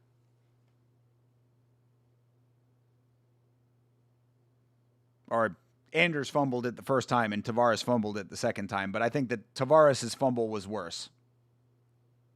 Ooh, that was a good shot for Tavares. Tavares putting a little pop in his punches here again. Fighting through the fatigue. Oh, and Anders gets the takedown. Good Lord. To Brad, you got this guy, Brad Tavares, bro. Like, I know that he is a big lumbering welterweight, a big lumbering middleweight. But at the same time, bro, you got to be lighter on your feet than this. I mean, he is just allowing himself to get backed up to the cage and then get taken down. And then now his back is taken. It's like, bro, you got to be more active on your feet, my guy. All right, he's back on his feet now. Break those hands and get out at range.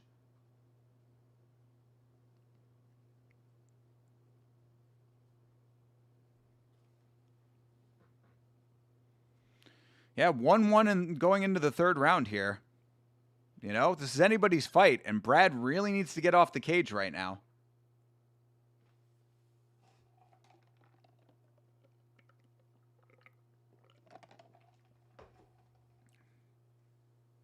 Nice high kick for Anders.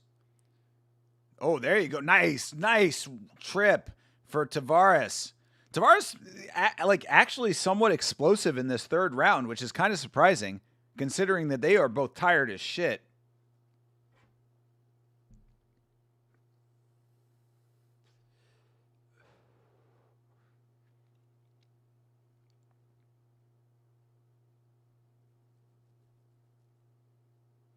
I mean, this is exactly what Brad does not need, though. He cannot stay in this inactive clinch right now. Anders don't need it either. This is not making Anders look good, but Brad really, Brad has been explosive in this round. He could put a stamp on this thing and really take this fight. I feel like Anders is on autopilot at this point. There you go. Now, get to center, Brad. There you go. Walk yourself to center. There you go, buddy.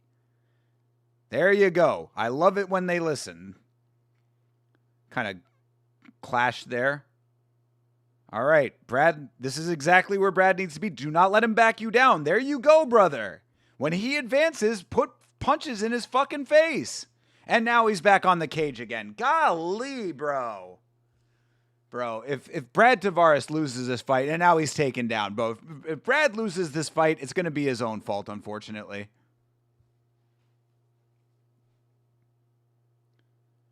Because he is on his back now, and this is not good.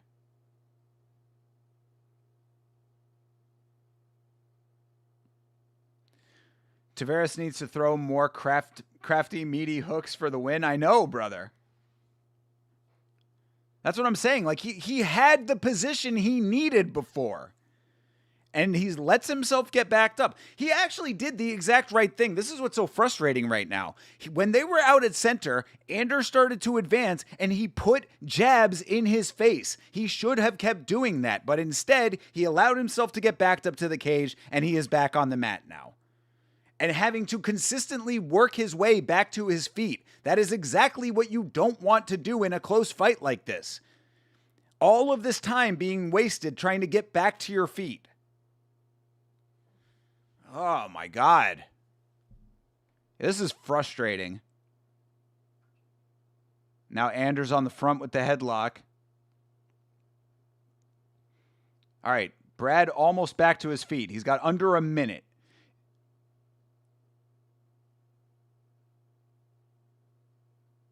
Yeah, it's Fitzgerald speaking big facts over here, saying the clock is becoming the enemy of Tavares. 3 minutes of control time for Eric Anders in the fucking third. In a 1-1 fight. Oh, my God. This is frustrating, man. It's not a bad fight, but it's just... Now, Brad, you have to go now. There you go. Trying for it, but Anders actually nice off his back foot. Anders looking for another takedown. Brad defending that well, but back to the cage again.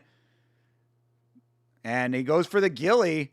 I don't know if jumping ghillie was the right move. Anders slips it. Brad's losing this fight. Fucking come on, dude. Ah, oh, man. That's just frustrating, dude. That's just frustrating. You know, and look, I know it's tough. Eric Anders, you know, hard opponent to make go your way, I guess you could say. But yeah, Brad Tavares putting his hands up like he won that fight. He did not. Anders has a Cindy Lou who knows.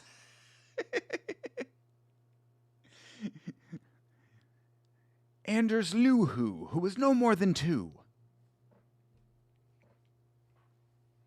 Eric Anders coming to steal Christmas away from Brad Tavares. Oh, that's funny, Hydra.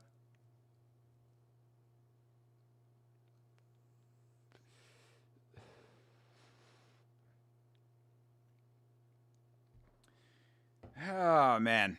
Well, we'll see what happens. We'll see what these judges say. But I think it's got to be... Eric Anders on that one.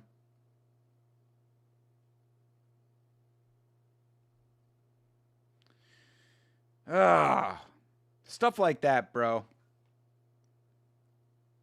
You don't know who won? I mean, I think it was pretty clearly Eric Anders in that third round. I mean, I picked Brad to win. I don't really particularly care who wins this fight. I mean, I picked Brad to win, so I kind of want to just be right about it. But, again, I'm just more frustrated. Like, if Eric Anders had won that fight without having to clinch as much as he did, then okay. But it's like he goes into these clinch situations. I don't know. I think that Eric Anders won that fight. What the fuck? This is so annoying, man. I know Brad has some longevity and decent wins against some prospects, but can't beat Anders is annoying. 30-27.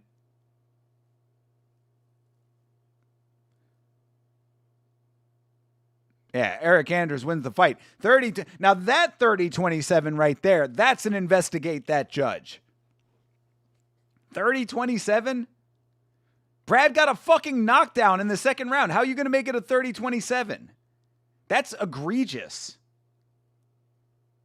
What the... Dude, I'm telling you, dude. You guys have to understand how frustrating this is at this point. Every fucking week, it's the same shit every week. 30-27 with a knockdown in round 2? It's just nothing ever changes.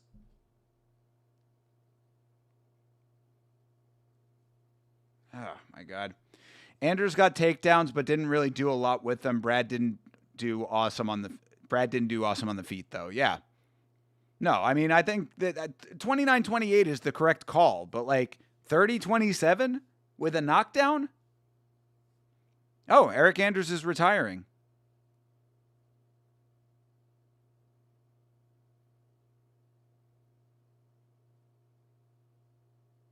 Yeah, shout out to Eric Anders. Good way to go out. Good victory to end his career. I like it. I'm happy for him. I always liked Eric Anders. I don't have anything against Eric Anders. I'm glad he won that fight and everything, but it really felt like Brad Tavares sold that thing.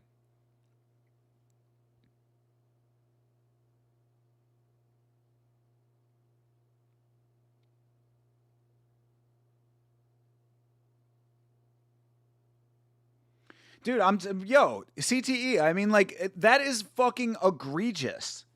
That is and it's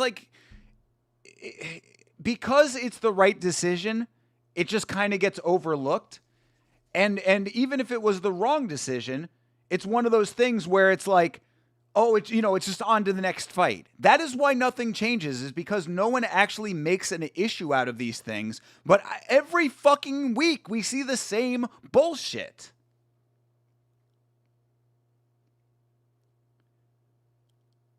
Look at Minty Betts over here. I mean, Minty Betts is definitely a girl who looks a little bit better with more weight. She lost a lot of weight for some reason, and I miss thick Minty. I can't even pretend like I'm surprised. Same, bro. It's so it gets infuriating to the point where I'm like, what am I like? Am I supposed to make another Yama episode about this where I yell about the same shit every fucking time? It's just the same shit all the fucking time, and it never changes. Oh my God. We are just expected to accept it. That's what bothers me the most. They know. The fucking commission knows. Andy Foster fucking knows. I don't even get mad anymore because I know there's no consequences. I'm genuinely becoming don't let it go to the judges then guy because of how consistently awful they are. Yeah, well, it's not just the judging, though. It's also the refereeing. It's all of what the commissions do. The fact... This is what also bothers me the most about it. It's the fact that the commissions are the ones that are supposed to be the impartial arbiters of the fairness of the sport. They are not the UFC. The UFC trying to make it as best for them as possible, that makes sense. The organization doing what they want, that makes sense. The commission is supposed to be the higher authority. And if they themselves, who have no allegiance to any one organization, are not doing their fucking jobs, who watches the fucking Watchmen? Where is the oversight of the fucking commissions?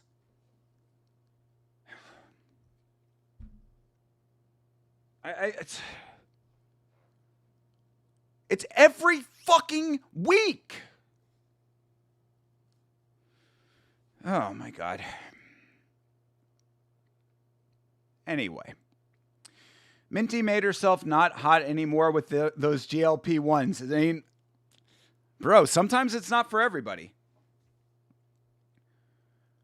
Oh, what up, 10-7? What are we yelling about? We're yelling about the ridiculousness of the fact that the commissions have absolutely no oversight. The ABC does not do their job in the slightest. And then you get 30-27s in a fight with a fucking knockdown in the second round.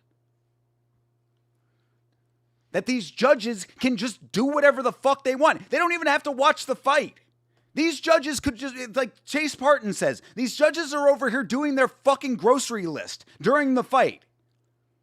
Checking their phones, playing solitaire like fucking Stephen A. Smith. That fight was fixed, the odds told us, except it was supposed to be fixed for, oh no, yeah, you're right. Yeah, no, it was. It was going for Eric Anders, wasn't it? Yeah. I was talking about that a little bit beforehand, but at the same time, I mean, I don't know. Yeah, the odds did swing. So what do I know? But it's like, yeah, there you go. And 10-7 making a good point. You add in potential fight fixing to the equation, and now it really becomes off the fucking rails. And that right there with fight fixing is where the commission needs to be the most effective. The commission needs to be the arbiter of fairness the most in those situations. But they don't do shit. They don't change shit. So I'm saying, like, I like Andy Foster as a guy. I think he's a pretty good guy in a general sense. But he is the one person that actually has sway over these things. You need to bring this shit to the table. As far as changes to the sport goes. As far as bringing in more and more experienced people. To be the referees, to be the judges. Why do we have the same judges in every fucking city? Why are we having the same referees 90% of the time? It's fucking ridiculous. It is ridiculous. And you would think, Chase makes this point too, you would think that with the amount of money that is being wagered on this sport at this point, that there would be more of an outcry about this. People losing massive amounts of money because of incorrect decisions. Now again, that fight, the decision went the right way. But so many other fights, it goes the wrong way and everybody's just on to the next fight. Nothing ever gets fixed.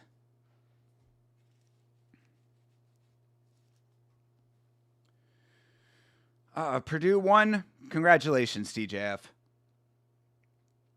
Odd swing. Then there's the underdog. Have a plus 3.5 on the point spread. That has been the money glitch. Yeah. Yeah, I mean, it's... There's many, many different versions of that part of things. That again, that just adds another layer of problematic nature to everything.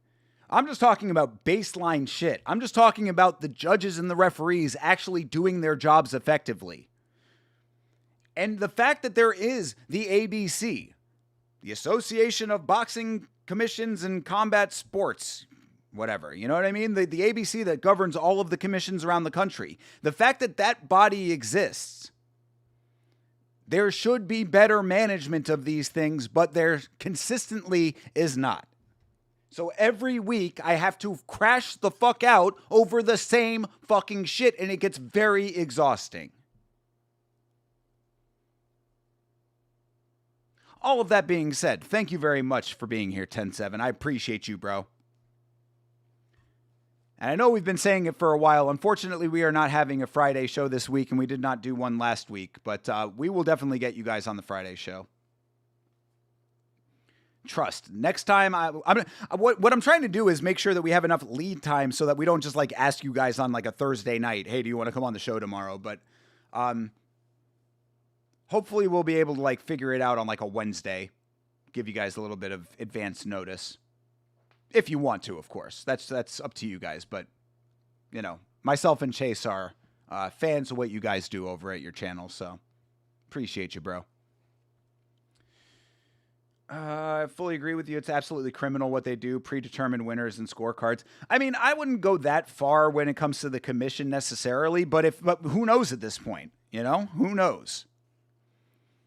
I got to believe that it's not that deep. But with the way that the world is right now, I can't say for sure.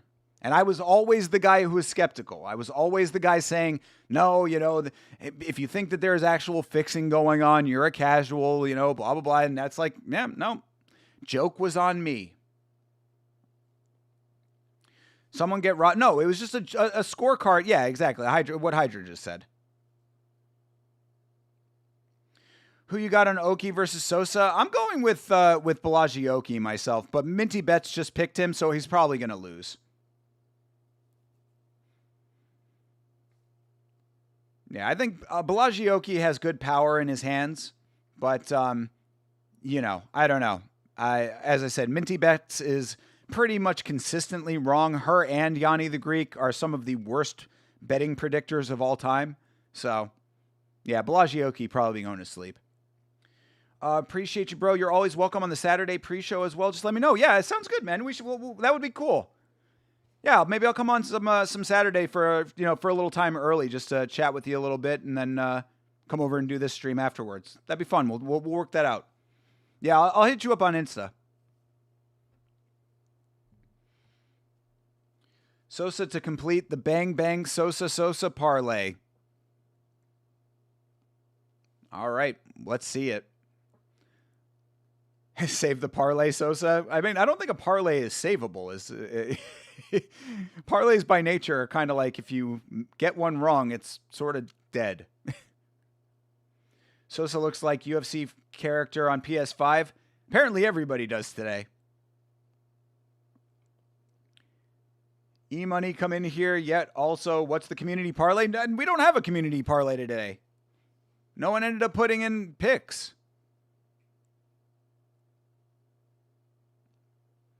My parlay was Robertson, Vallejos, and I forget who the third one is.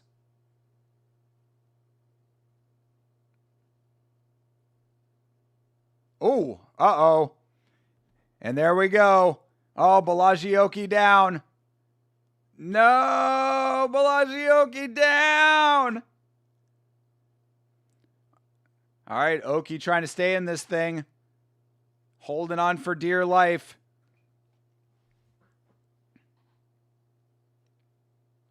I said do the oh, my bad, dude. Yeah, true. Hydra did say that. That's my fault, bro. I was waiting for that. That's what happened. I was waiting for somebody to throw a third pick in there, and no one did. Yours is Emmett. House is on Emmett. All right, brother. Your Mystic Mac? Okay. I mean, Balaji not out of it yet. Hydra always getting ignored because he's Canadian. Damn, yo, standing Kimura. But yo, Balaji with the reversal. Balaji reverses. Sosa still trying for this Kimura, though. Yeah, Balaji needs to get that hand free. Thinker has clear prejudice against Canadians. Only 2 Canadian mods. It's true. It's true. With all of the other Canadians in here, you'd think that the mod team would be a lot larger. All these times I'm shouting out Canada. All these times I have said that I would love to go visit the Obama statue. You'll stick up for your neighbors to the north. You're the man, TJF. Appreciate you. Appreciate you, my American friend. God bless the U.S.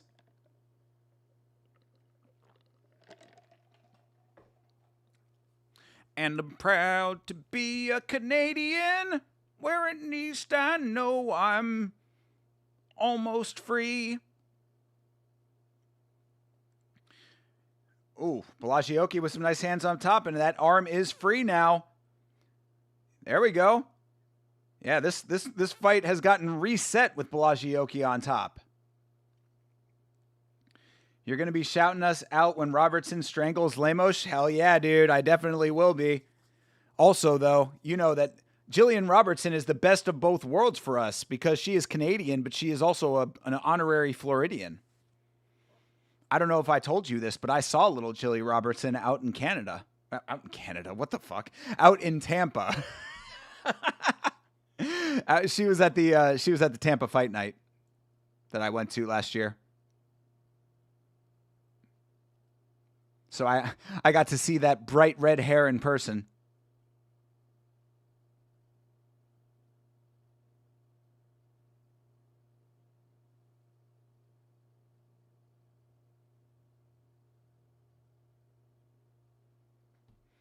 She's kind of cute. She is just kind of cute, though. Well, let's keep this in perspective because Vitz King, and shout out to the Vitz King always, she is, Vitz King is a big fan of hers, probably because she smokes a lot of weed. And, much power to her. I'm a fan of Jillian Robertson, but let's not get it twisted. She is not exactly like an amazing, amazing looker in the face, but, that's just personal opinions. I would say the same about myself. What are you talking about, Sigma? I do not know what Jay Boolin means. What is this?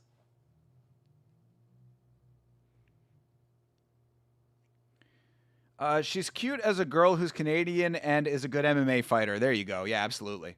She smokes too. She's gorgeous. Yeah, true. It definitely makes her a lot hotter. I actually saw a clip of her on Instagram.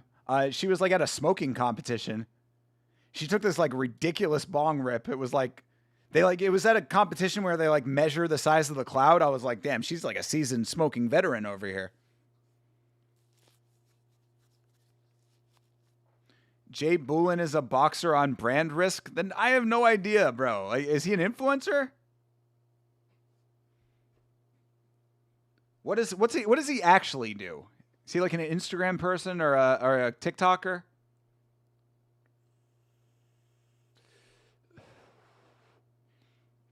I bet she smokes that super sticky Canadian shit. She lives in Florida, brother. She's smoking the Florida sticky icky.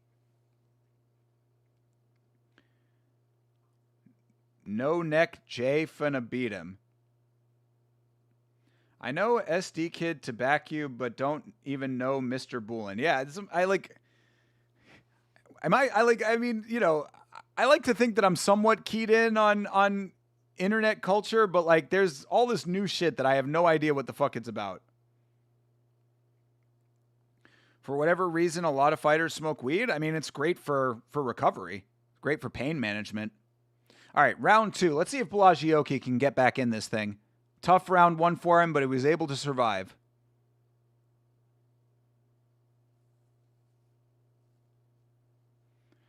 They're fighting for $2,000 on DoorDash. Oh, him and Tismala are professional eaters? Good Lord, bro. They are really digging deep for these influencer boxers. Ooh, there you go. Uh-oh, Vallejos caught him. Let's go. Yeah, Vallejos landing. Let's go. Vallejos. He's got him hurt. Bro, keep going. There you go. Sosa's starting to come back a little bit now, but he was hurt for a second there. Nice low kick for Vallejos. Oki. Rope him with the okie dokie okie.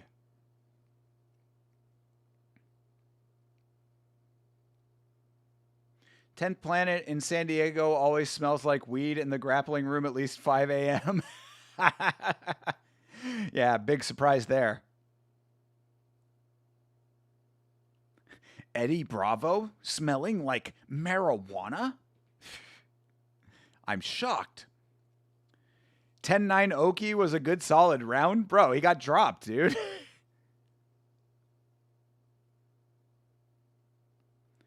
Harry Hardwick should win this one. What is going on in the chat today, guys? Are you guys all trolling me? Are you collectively trolling right now?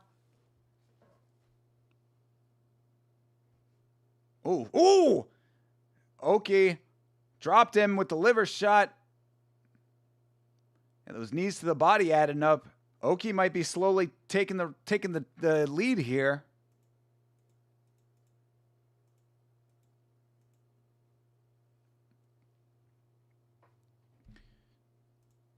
Oh my God.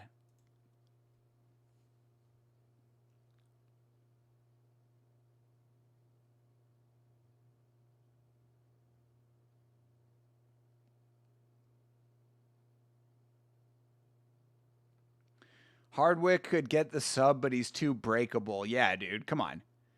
The guy who got TKO'd by leg kicks versus Makwani, who had to battle through the fire and the flames to get his win on the Contender Series.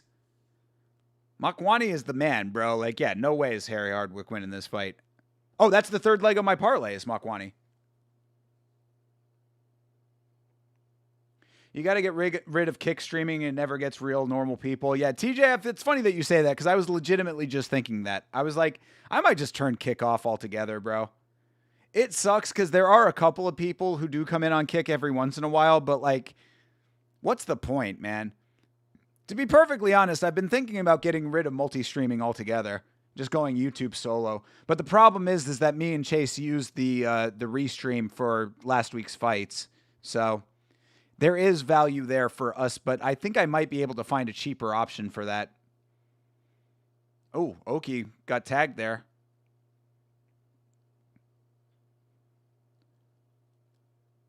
It's kind of an exciting fight. I mean, really, it feels like anybody could drop at any moment right now. But yeah, I mean, you know, the majority of the content on the channel is on YouTube. I really only do the multi-streaming thing just to kind of bring more attention to the YouTube channel. And, of course, because of last week's fights. But I think that Streamlabs has its own version of the same things that Restream offers. Oh, eye poke. That sucks. Most people from YouTube, most people are from YouTube, anyone, but there's a couple of cool guys from Twitch that watch. Yeah, I know. That's what I'm saying, though. I think I might be able to switch over to Streamlabs for all of what we need, and I think it probably would be cheaper in the big picture, but I've considered it before, but that was mostly when we were having problems with Restream. I don't know. Take a point? I mean, it probably should, but you know the deal. You know how it goes. No point deduction.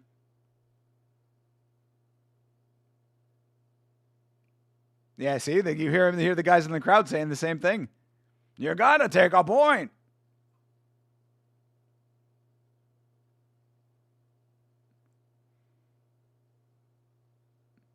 Yeah, he just kind of like tossed his hand out, but still. Doesn't matter. Hand wide open. Or let him poke back. I like that. There's the warning. Of course, always a warning first. The Derek Lewis special. Everybody gets one. Nothing ever changes, man.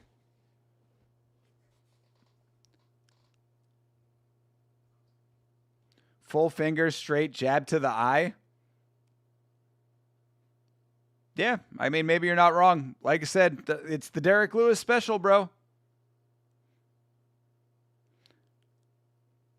I've got I don't have any like heart left in me to be upset about these things. You know, I mean, I'm already crashing out about the round 2 of Anders and Tavares. It's like, I can't muster the strength to be upset about this shit anymore. It does nothing but, make me angrier and more disillusioned with the sport that I love so much.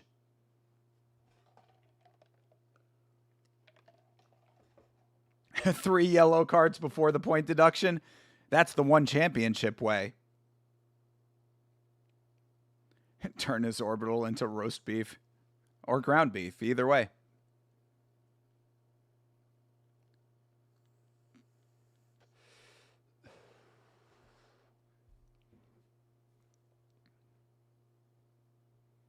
Why do we cut away from the corners? I don't understand this. What is this shit? They're actively doing corner work and we're watching the fucking commentary team. We hear the commentary team throughout the entire fight. We get the cornering for a minute per round. This is so fucking dumb. So I'm saying, dude, I mean, I'm not going to tip the hand too much, but I do talk about this on the new Yama episode a little bit, how disillusioned I've become with the UFC. And it's like, just shit like this. It's like, why are we watching the commentary team while there's active cornering happening? Ugh. That's the Paramount era, exactly.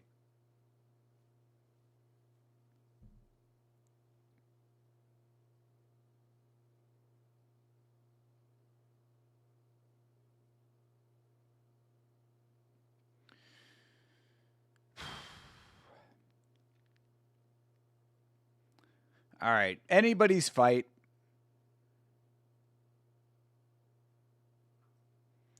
Ad on my stream still says it's Evloev versus Murphy. Yeah, I think it has come out that the rumors about Evloev having visa issues were false. Excuse me. Olivier Coste, please, if you can hear us, save us. It was Olivier Coste who was giving out the multiple yellow cards, though. So, a little bit of a criticism for Cost on that one. Of course, you would know this if you were there Friday mornings for one championship with Chase Parton.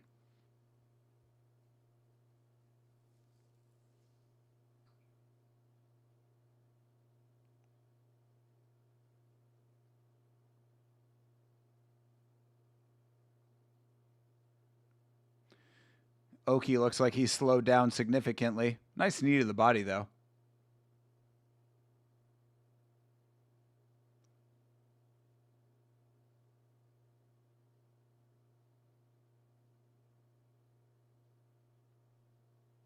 Oof, that was a nice connection for Sosa. Oki smiling. That is not a good sign.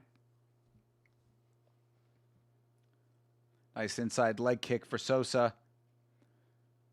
Nice counter shot for Oki.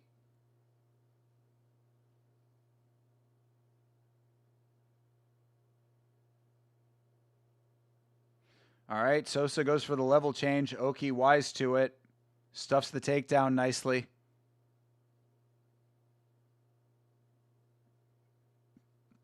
Yeah, Oki definitely looking gassed. Sosa very active with the striking right now.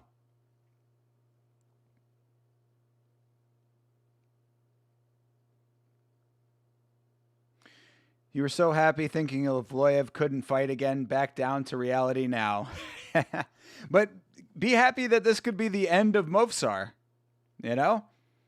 Lerone Murphy might be able to blast him into oblivion.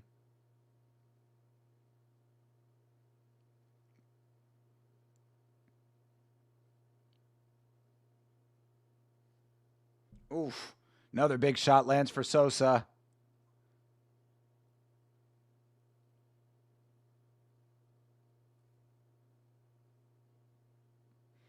Yeah, Sosa looking fresh, dude. Dom Cruz is not wrong about that one. Sosa is putting crazy amounts of output into this third round. Oh, geez. Really swinging for the fences there.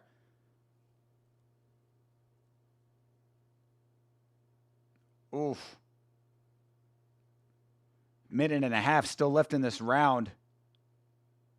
Sosa looking for this finish, bro. Yo, he's getting closer, too. There you go. Oh, okay. Nice flurry for Oki.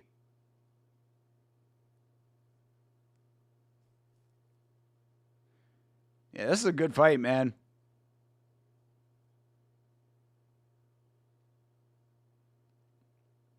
Oh, jeez. Clubbing shot from Sosa. Oh, jeez. Another connection for Sosa. Oki just not blocking anything. Yeah, look at those strike numbers for Sosa. Holy shit. 52 strikes. Oh, and that'll do it. After all that, what a fucking fight, man. Yo, Manuel Sosa gets the knockout. After all of that effort, my man, sit that man on the beanbag. Welcome to the UFC, brother. Wow. That's crazy, dude.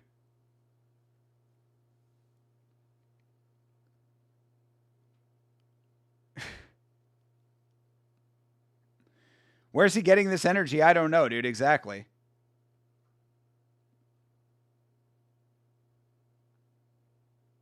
Shadow Realm, indeed.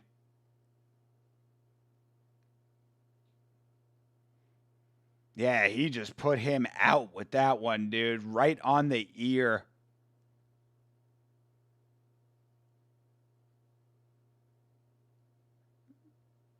Bam. Sit that man on the beanbag. You know it. Seriously, dude. Right on the ear. Sosa has amazing variety in his combos. He was definitely throwing a nice variety of shots, and really that third round, he was just putting the correct amount of power on them too, getting a little reckless, I would say, with some of the striking. But either way, it was appropriate for the moment. Like, he got himself to the point of being able to be in the third round. Oki, already gassed by the third round, even if he was getting a couple shots here and there. And then Sosa with this crazy amount of volume and then the power to match it. Like, really, the only thing I would say with Manuel Sosa is he needs to just become a little bit tighter with his technique. But when you've got power like that, it's really very small adjustments that could get him to be like a really, really impressive striker. He just needs to tighten up the technicality just a little bit. But other than that, I mean, that was really, really sharp. What a win. What a way to make your debut.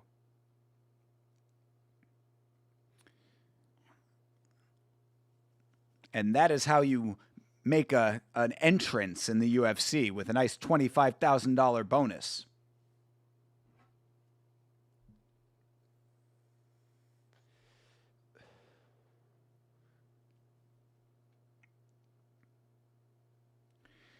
This is only the prelims, and it's been amazing. As I'm saying, I knew this was a good card on paper. This is what I said when we started this stream. This will be the card that washes 326 out of your boy's mouth. Pause on that. 25K bonus in Brazil ain't too bad. You are correct. He is going to be eating good in the neighborhood.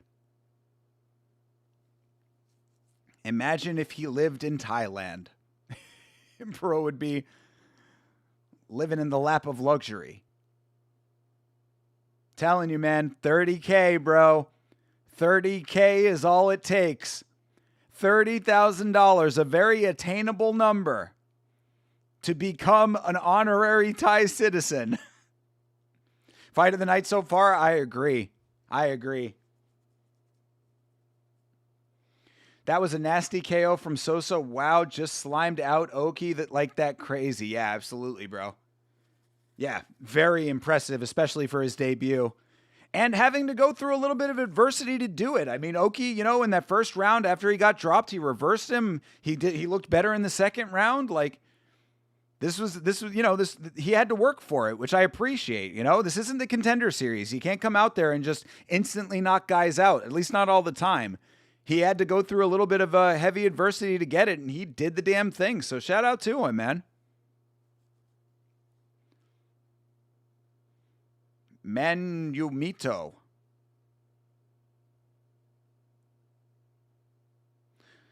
All right. Manuel Sosa gets the job done. All right. I'm going to, okay, we got Elijah Smith coming up here. Actually, how many more prelim fights do we have? Because if this is the last prelim fight, then I can wait this out. Let's see here. Prelim card. Oh, no, we got 2 more. All right, I'm going to take a quick break, grab myself another bull. I'm feeling a little sluggish today. But you know the deal. Quickest breaks in all of MMA live streaming, as you know. Don't go away. We will BRB.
All right.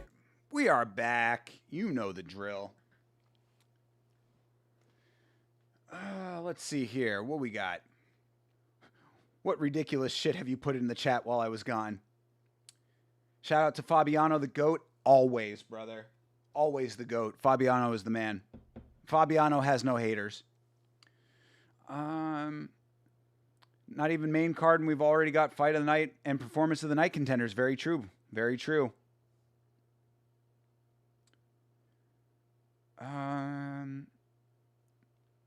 Mutiny while he goons.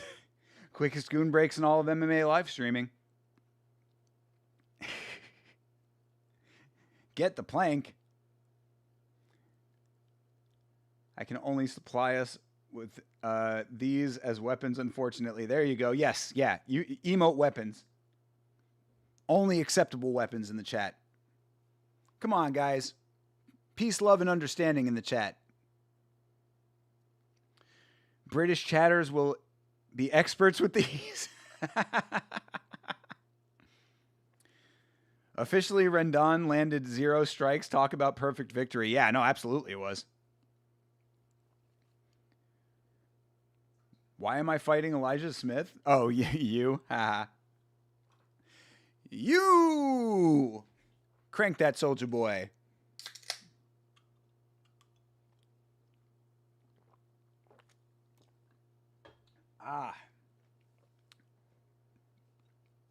The 2 bull day.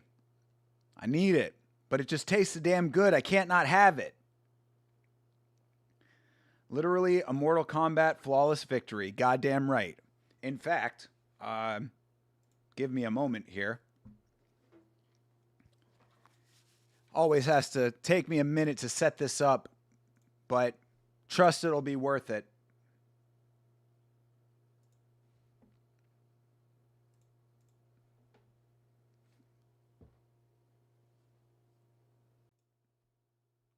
Be a mosquito. Flawless victory. There you go. Also, W to every one of you in the chat, appreciate you guys.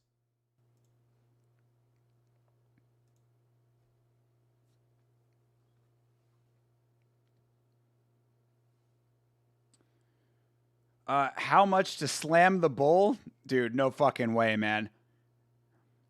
I like to pace myself with the bull. I have to. I would slam one though, but not today. I've already had one. If it's come in early on a stream, if you want to see me slam one, I will do it.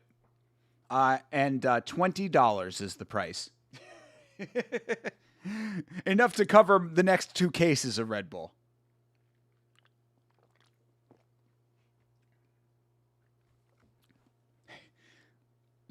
You better hope that there's no poor judging or refereeing if I slammed a Red Bull. The The pace is better than it has been since Paramount. Pacing, I will say, has definitely been better. I do agree with that. There are questionable decisions when it comes to some of the other things with the broadcast, and certainly way more problems with the broadcast. But in general, I do agree.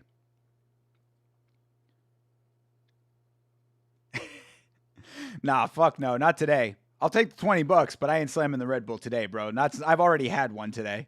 That would be very dangerous. Look at all those seats inside the Apex. Brother, I cannot wait to be one of those people in those seats. I am going to see a fight at the Apex one of these days.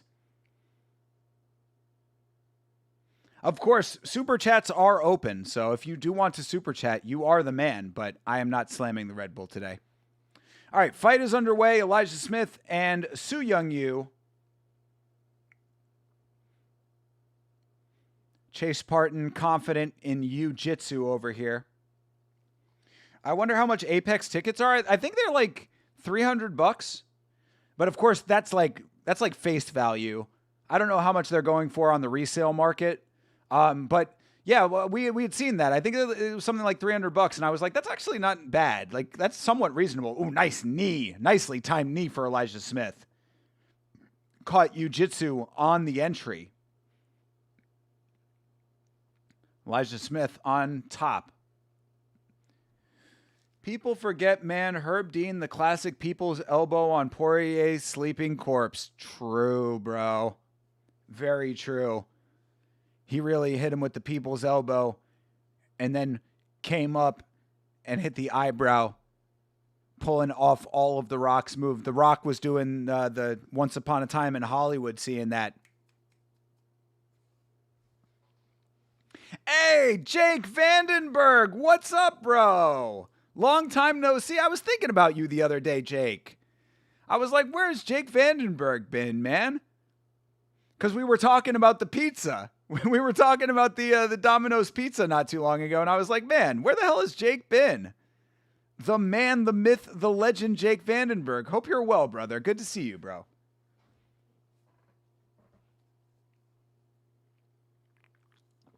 All right, Jiu-Jitsu on top now. Got the back. This is bad for Smith. Could Chase Parton have been cooking with this prediction? Elijah Smith shaking him off, doing a really good job of it. Yama loves Domino's. I do now. I certainly do now. I have an appreciation for Domino's pan pizza, and it's all because of the generosity of the man, Jake Vandenberg. So I really appreciate it. All right, Soo Young Yu trying to impose his will here.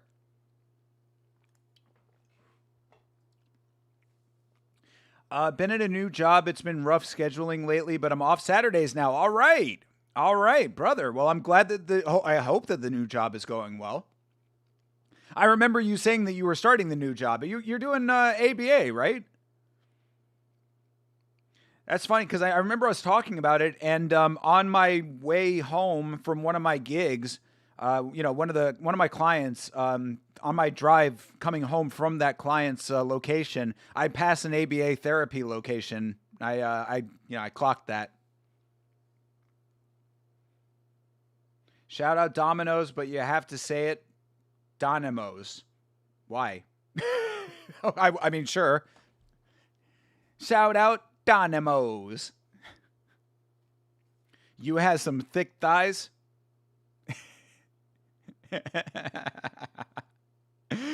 Hydra's hilarious. I mean, I don't know. Chase Parton might be cooking with this prediction right now, though. Yu is getting his way a little bit too much in this fight right now. Elijah Smith in the headlock. He needs to slip that. He'd be in really good position if he could slip the headlock.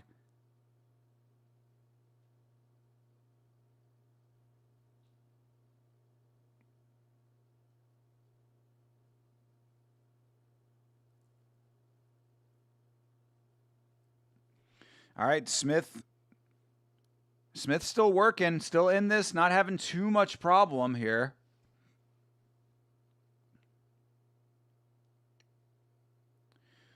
I actually changed course and started working as a campus coordinator for a homeless shelter / addiction recovery agency. Yeah, all right. Well, that's cool, man. Good deal. Yeah, still, it's noble. Exactly. Yeah, still working within a field that helps people. You've obviously got a big heart, Jake, and that's very commendable. It's people like Jake Vandenberg that still give me some hope in humanity when all hope really feels lost. But that's all of you guys. You guys really do. And I really do mean that. As crazy as it may sound, like the chat really does like prove to me that there are still like cool people in this world, because I encounter so few of them, and every single thing that you see and hear on the news is so negative at all times. Like, I really do appreciate the chat, because it reminds me that like there are still cool people in this world. And Jake Vandenberg is one of them. I'm going to have a shot of vodka for making me laugh, Hydra. Hey, there you go. Skull, brother. Salud, my man. Slancha. I've got no booze around, but I'll hit the blinker. Cheers with you, Sanjay. There you go. You got a big cloud of vape coming from your boy. I appreciate the camaraderie in the chat.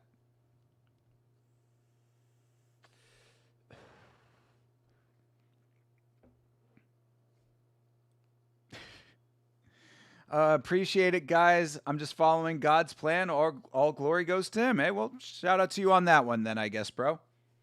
You know, I am not personally a believer, but I respect you guys, and you know, whatever works for you. I'm a supporter of you guys. So whatever keeps you on the right path is completely fine by me. The Yama commune will restore our faith in humanity when we all go to Thailand. Big facts, brother. Big facts. Good Lord.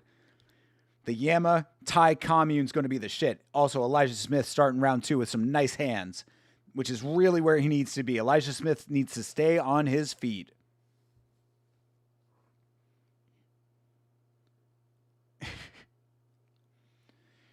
We thinking Emmett gets KO today? I mean, I'm thinking Kevin Vallejos gets the job done, bro. But what I had said about Emmett, ooh, nice counter shot for, oh, yes! Elijah Smith drops him. Elijah going for the finish. Oh! I'll tell you my thoughts in a second on Vallejos. Oh, Elijah Smith going for the rear naked now. He's got it under the chin. Can he do it? He's cranking. He gets it! Elijah Smith, sit him on the beanbag! Woo! Let's go! Hell yeah! Elijah Smith, the real fucking deal! LFG! W. Smith all fucking day! Beautiful work after another dude who had to go through a little bit of adversity. I mean, not as much as Manuel Sosa, but still. Elijah Smith catches him, gets the back. Great instincts. Elijah Smith getting all of the props on Monday. Holy shit. Drops him, immediately realizes that the opening is there. Instincts go straight to one of his other strengths, which is his wrestling. Turns that into the back control. Turns that into the rear naked. Under, has to adjust, got the adjustment on the crank position, twerks that thing, and you has to tap. Let's fucking go. Yes, amazing finishing sequence. That is exactly correct. Hell yeah, dude. Sit that man on the motherfucking beanbag for real, Elijah Smith, as advertised. So anyway, to finish my thought on Emmett, what I said about Emmett is that if Emmett is going to get the win, he needs to start strong. He needs to come out very quickly and establish dominance in a real way early, because Kevin Vallejos takes a little while to find his rhythm. We saw that in the Giga Chikadze fight. You know, all of round 1, we're saying, where is Kevin Vallejos? He's not striking. He's not doing anything. Eventually, he finds the knockout. So my point is that if Emmett is going to get the job done in that fight, it has to be early. If it does not happen early, Emmett is not winning that fight, in my opinion. Woo! Doing his daddy proud.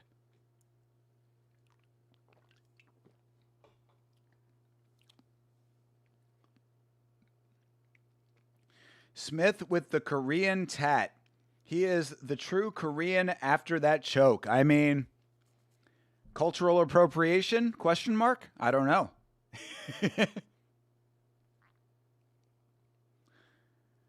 These prelims going so fast, we are going to have like an hour of filler before the main.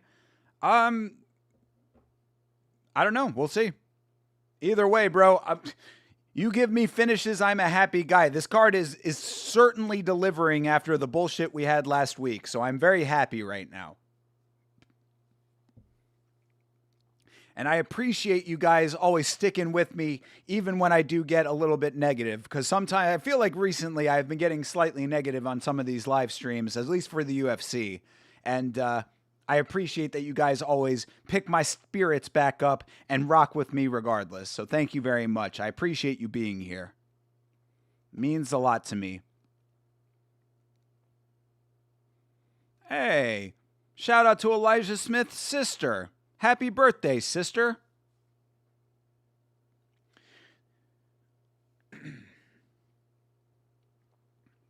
Oh, what is that dance? Oh, is that his sister? Hey, shout out to his sister. He did say she was 28. I mean, that is right within the window for your boy. What's up, Elijah Smith's sister? Victory cigars in the octagon after that little Charleston dance that he did. He's a classic man.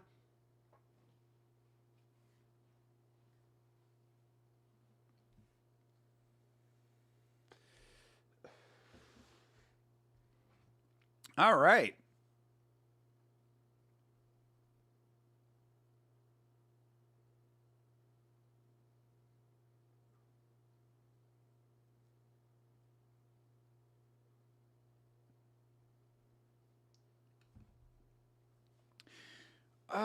Shoot your shot 5, respectable target. I mean, I don't know anything about her. You know, I guess I'd have to find out. That's the problem with it, you know? It's like, if you go out of your way to find out, then it's like, comes off as creepy. Which I never really fully understand anyway, because it's like, if you're not actually being creepy, but you like are going out of your way, does that not show a level of interest that should be respected? They don't seem to think that way, so I don't know. Oh, shit! Jake Vandenberg with the 1999 Super Chat. They have pickle-flavored Sour Patch straws. Pickle-flavored Sour Patch straws, Sour Punch straws. It's nasty. Well, I appreciate the Super Chat, my guy. Thank you so much for your continued generosity. I have not heard of pickle-flavored Sour Punch straws. I do love Sour Punch straws, but I did not know they had a pickle flavor. Either way, brother, thank you so much for the 1999 Super Chat, bro. Jake Vandenberg, getting the chee-wee-wees of the day, bro. Thank you so much. Appreciate you, brother. What an absolute legend.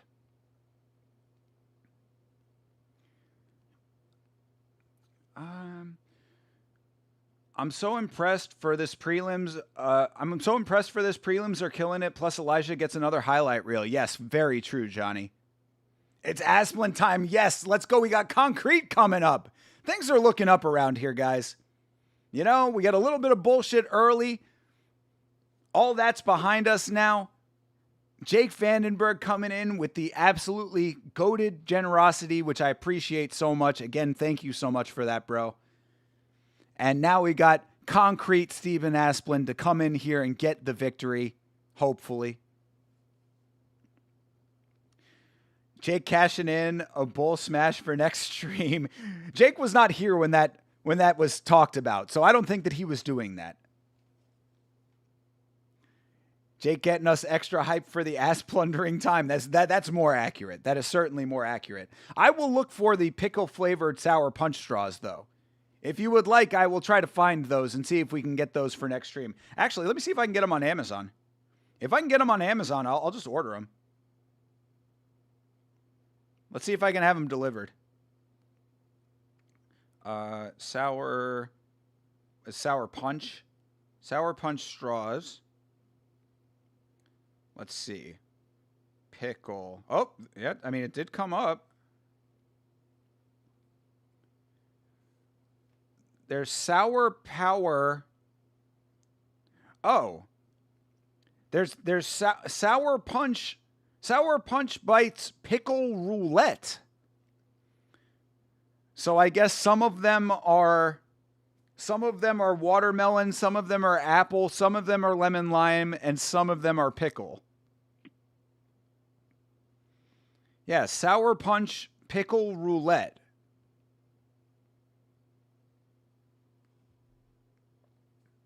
Oh, the pickle roulette is the one? All right. Yeah, I'll see if I can order those. It didn't look like they had them in stock when I looked, but I'll double check. We got the fight coming up here. We got to lock in for my boy Steven Asplund. I like pickles, but in candy form just sounds gross. Yeah, same, bro. Absolutely, it does. And I love pickles. I am a pickle fan. But yeah. This card is already better than all of 326. I agree, John Dong. That's what I was saying. I was so excited for this week specifically. I knew that this card was going to be good. I had a feeling. Yeah, exactly. CTE. I said the same thing. I came into this knowing that this was a good card. Hope you get some more pan pizza if you desire. I might, but like maybe not for a while. First of all, I don't need the calories right now with all of what I'm carrying in the front of me. We're going to be getting into the gym tomorrow though. We're back in the gym after Ankle Gate. Ankle Gate is behind us, so we are back in the gym. But that's number one. Number two, that shit is expensive, bro. That shit is expensive. So I don't know if we're going to be doing pizza just yet, but I will definitely do the pickle roulette for you. If I can get it, I will. All right, fight is underway. Petrino versus Asplund. Petrino trying to level change. Decently active, Petrino, in this opening salvo here. Petrino usually pretty slow in general, but taking the fight to Asplund a little bit. The eagle has landed. Let's go. Asplund up to 265 for this fight. Damn. I hope he's not backsliding on his weight loss journey. Ooh. Good hands for Petrino. Steven is so hilarious. I love Asplund, bro. He's my favorite. I'm a big fan. All right. Asplund doing a lot of work to stay on his feet. Petrino really trying to take him down. This is the evolution. Everybody who was talking all this shit about Steven Asplund getting submitted by Denzel Freeman, look at what you are seeing. Did you see that? Did you see that scramble where Steven Asplund was do-si-doing with Petrino? Everybody who was talking all this helly shit about Denzel Freeman? Sick of hearing it. Steven Asplund is writing the narrative right now. Ooh, took a heavy leg kick though. Too many pan pizzas, bro. I can only eat so much, bro. I already got a spare tire going around on the front, but like I said, we are fixing that problem. That problem will be fixed. God willing, I don't have any more problems with the ankle. I am really, really praying that. Yes, that was awesome by Asplund. Exactly. Staying on his feet. Even though, I mean, Petrino is looking good in this round, though, to be perfectly honest. He is definitely winning this round currently. Asplund needs to change the course, and that's what he does with a couple of nice shots, at least to start. But yeah, Asplund did get cut. It looks like it's on the right side of his face. Oof, another nice tag for Petrino. I'm trying to, I need to, yeah, you can see it. Yeah, that he's got a mouse on that side of his face right now. Oh, geez. Yeah, it's a mouse and a cut. Asplund is getting this fight taken to him right now. He needs to turn up his own offense here. Oof. Yeah, and those low kicks are adding up as well. Asplund needs to check a kick or two here because Petrino is eating his lead leg. There you go. There's a nice tag for Asplund. Petrino is cooked. I don't know if I agree with that. That is a nice sized gash on Asplund's face now. And again, it's also a mouse. He needs to get the compression on that.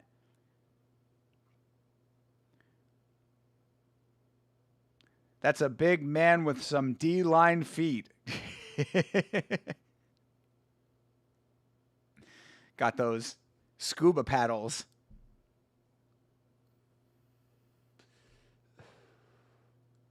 Got those flippers.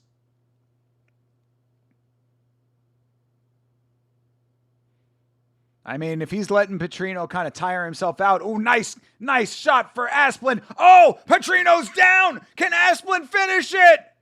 Can he finish? Oh, Petrino holding on. Referee trying to get a good vantage point. Petrino back to his feet. Asplund still laying hands on Petrino running. Asplund emoting. Not the right time to do that. Yeah, exactly. Bisbink's right. Asplund letting him off the hook with the emoting. I do not like that. Petrino still in this fight now. Asplund, yeah, that was a dumb move on his part. Low fight IQ move. All right. Asplund stalking again here. Petrino cautious.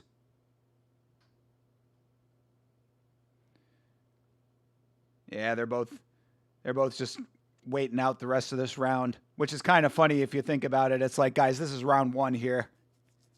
I know you're heavyweights, but dude, you got to be a little bit more active in round one than this. I mean, even at the, we all know the round is ending, but like, All right. Asplund gets round one. He almost finished that fight, but he instead emoted by mock mooning Petrino, which I do not appreciate, but we got 2 more rounds to go and anything can happen.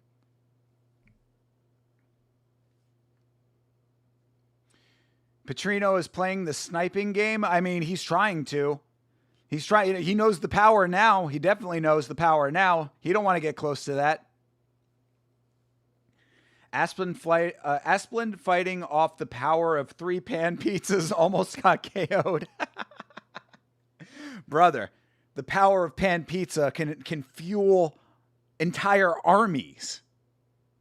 In fact, I don't know if you know this, but the movie 300, Domino's pan pizza, bacon, and pineapple. That was what Leonidas was feeding to the 300.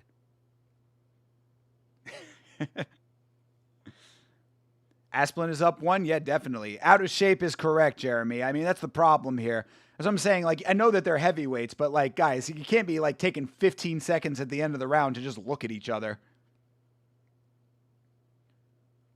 I don't know how pros at the highest level of the sport aren't in shape. Heavyweight, it's apparently just allowed. I don't get it. And Vitor Petrino looks like he's in decent shape. You know, it's like, it's just still no cardio. And granted, again, they are heavyweights. You know that the cardio is going to be less, but like, you should be able to last an entire round, I would say. 1 round, 5 minutes of fighting.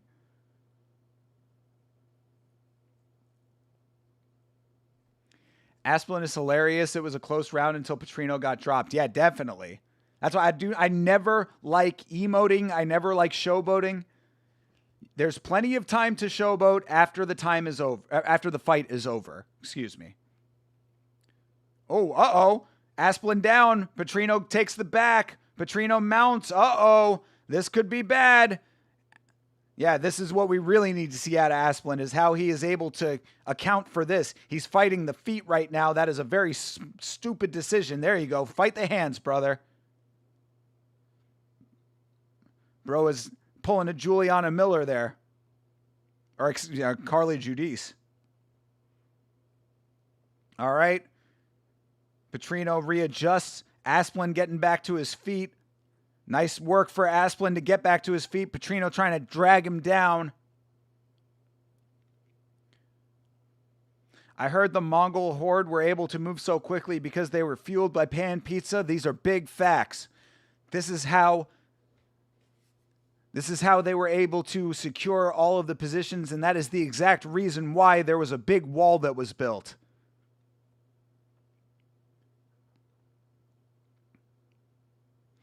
All right. Stephen Asplund back on his feet and back out at range. Asplund is waiting for Petrino to come to him, which is not what he should be doing. He needs to start engaging in his own offense. Waiting for counters is good, but it shouldn't be all that you are doing. All right, Asplund jabs a couple times there.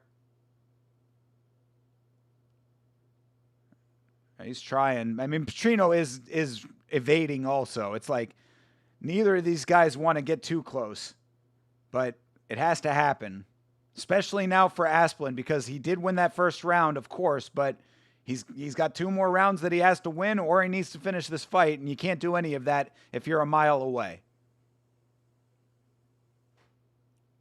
Ooh, nice shot for Petrino there. Another good connection for Petrino.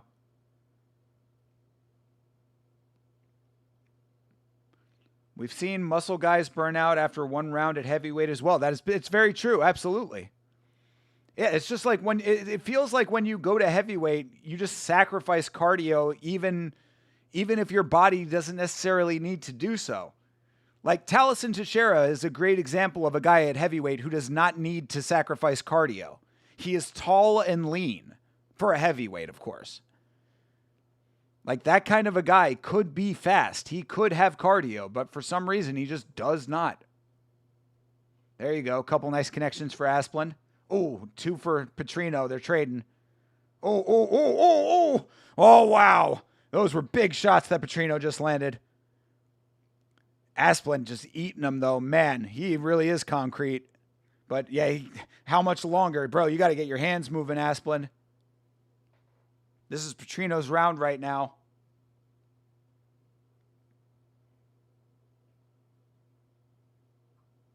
Yeah, Dom Cruz is not wrong. Asplund is slowed down significantly here. You see him flat as fuck out there. All right, Asplund misses that. Finally checks a kick, though. I appreciate that.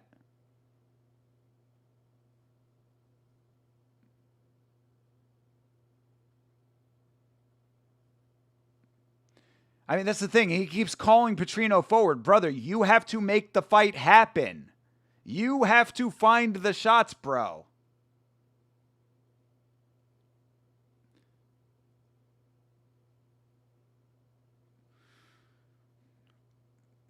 Couple decent connections for him there. Ooh, nice jab. That one hurt him. Petrino, a little wobbly off the jab, but he's still in it. Oof. All right. Asplund just missing a couple of those shots, and that cut on his face has opened up in a major way. Whew. All right, 1-1 going into the third. This is anybody's fight. Man, these have been some close fights sometimes in this one. That's the great thing. We've had some really good finishes, and the fights that haven't been early finishes have been close. Asplund, your whole thing is volume. Let's get it going. I agree, Hydra. Yeah, it's like he's going for power shots right now, which worked in the first. But like, if you can't keep the cardio up to get into the range to make the power shots happen, then you can't last that way. Asplund needs more head movement. I mean, I would say so. Yeah, that's definitely part of it. It's certainly part of it. And yeah, that mouse has multiple cuts on it now. That's going to be gnarly tomorrow. Holy shit. Asplund has horrible feet. It's not even that he has horrible feet. He's just not moving at all. I mean, like, it's like the footwork is not even really like starting to the point where you can criticize that. He's just stationary. All right. They hug it out. Good shit. Nice show of respect between these two. And now let's get it going here. All right, low kick for Asplund. 2 low kicks for Asplund. Why does Asplund not want him behind the black line? Yeah, well, I mean, again, it's just like he's not even advancing or wasn't in that second round. I'm hoping that he was conserving for late game. I hope that he was scaling for late game. Nice connection for Petrino. These guys are going to need walkers for the 3rd round.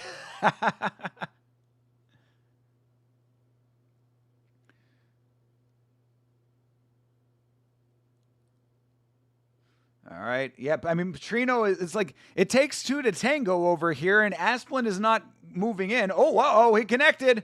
Petrino wobbly. Petrino trying to fire back now because of it, but Asplund tanking it. Bro, Asplund, you got to keep your foot on the fucking gas, bro. You had him hurt. He was doing the chicken dance. He is backed up to the cage. Asplund, come on, bro. I mean, Vitor Petrino doing a nice job of firing back to create some distance for himself, but Asplund needs to put his hands out there now.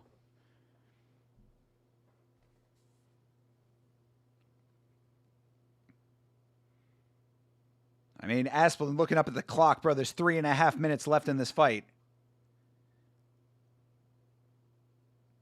Yeah, that mouse on Asplund's face is bleeding like crazy. He's got 3 cuts on that thing. No amount of compression is going to get the swelling down in this fight. All right, bro, Asplund, you're right in his face there. That is where you need to throw. Right now, throw! Oh, my God, he just backs up.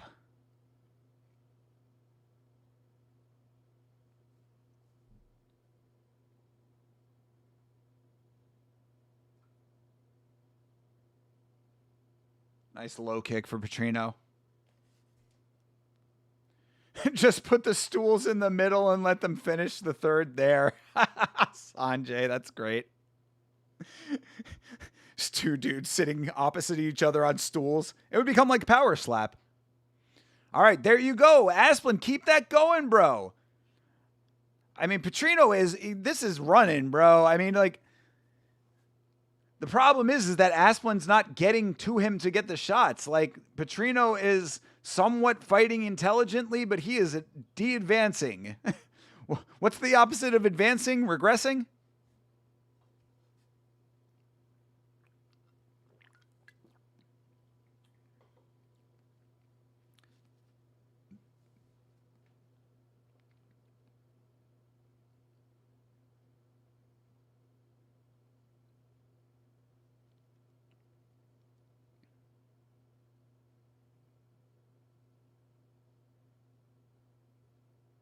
Oh, Asplund. Yeah, the leg kicks have been adding up for Petrino. Asplund goes down momentarily. That entire side of his face is just all red. That whole side of his body is red. Blood all on his chest. Oh, another big shot for Asplund. He is so tired, but he's still throwing. And Petrino has been running for a lot of this fight, bro. Yeah, exactly. Jeremy Hall saying exactly what I just said. I mean, like, Petrino has been, like, on the back foot, just pacing this fight. Bro is doing his Paulo Costa impression. But again, it's not Petrino's job to walk into shots. He walks away, comes back, lands shots, retreats again. I mean, this is a smart strategy in the big picture. Yeah, I don't know, man. I don't know. It's going to be a close fight, but I think they're going to give it to Petrino. 30 seconds left, and Asplund just doesn't have it in him to find the shots. There you go. Put a jab in front of him. Bro, 20 seconds, dude. You need to lay it on the line, Steven Asplund. Boom. There you go. 15 seconds. Come on, brother. Do it. Do it. You heard the clapper. Go!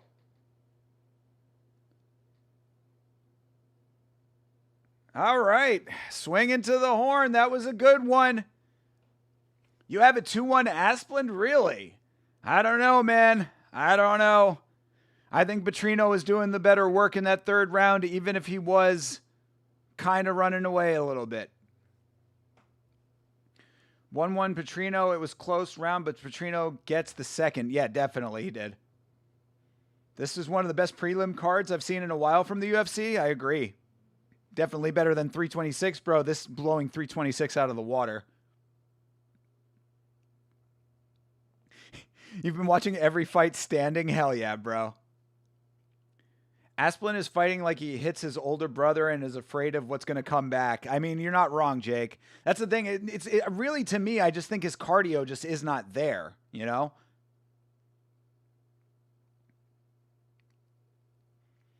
You could give it to Asplin. I don't know. No clue how to score that, but I'm annoyed by both guys. I could see that. They're definitely going to both have criticism on Monday. I can tell you that. I think Asplin showed a lot of heart in this fight. Obviously, he has power. I think the emoting in the first round was very annoying. You know, this is a good example of why you should never be emoting in fights. You have your guy hurt and you, instead of engaging, you fucking moon him. Come on, bro. But yeah, there are definitely frustrating elements on both sides of this fight, even if it was a good fight. I did like that fight. I thought it was a good fight. But I do think Petrino's going to win it. He rocked Petrino in rounds 1 and 3. I mean, he rocked him in round 2, too. 29-28. Yeah, Petrino got it. Who did Chase pick? He picked Petrino. He picked Vitor Petrino. Nah, that's okay. I'll take the loss on that one.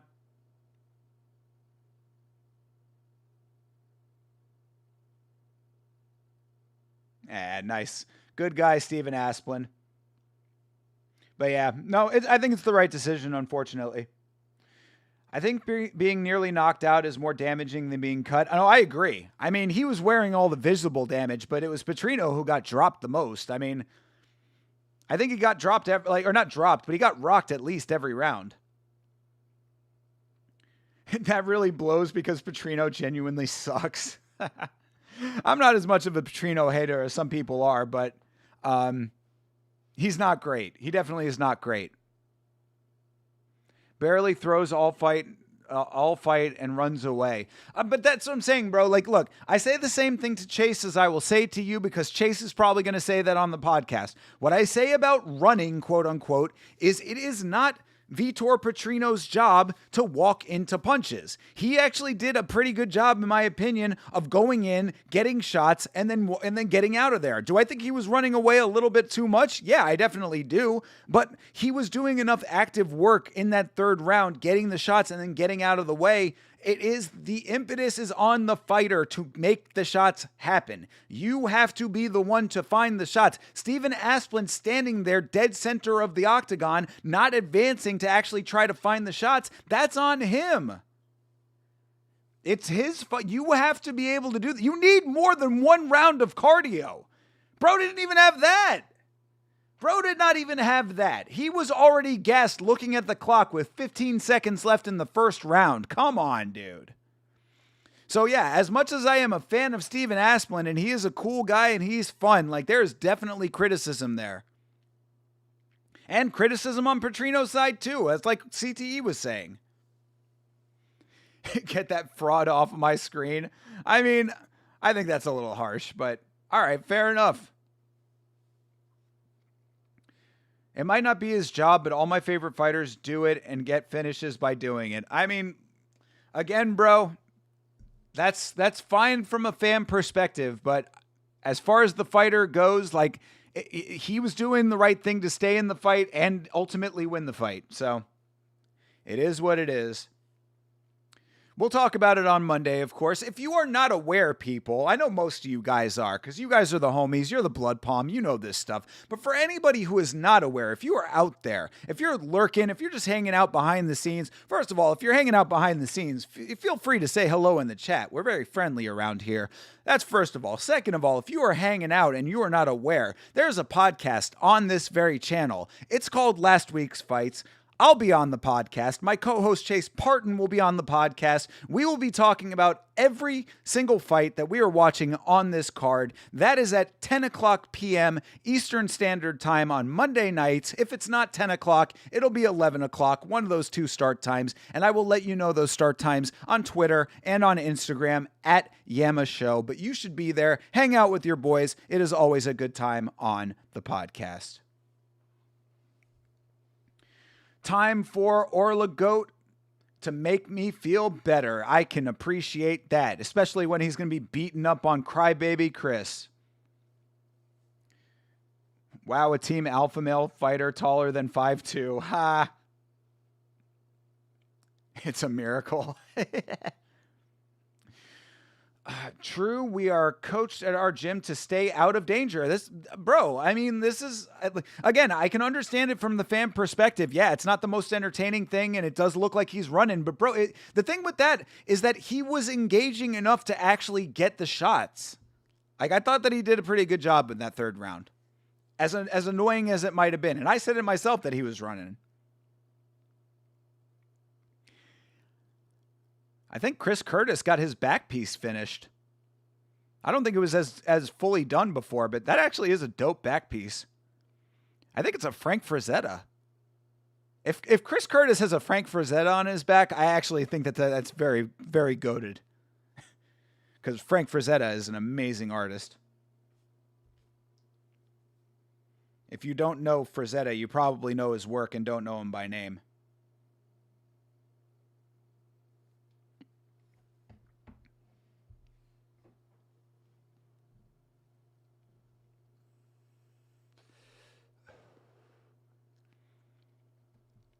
You guys, here's the thing, you guys. Chris Curtis, I've been training him myself. Is he not the same color as me? Yeah, that's a thing. That's a thing. I make a thing. But that doesn't matter in this fight, you guys, because here's the thing. I've been in his corner. I've been teaching him how to Philly shell. This guy, Orlabai, he came out of a cave. He doesn't know what the internet is.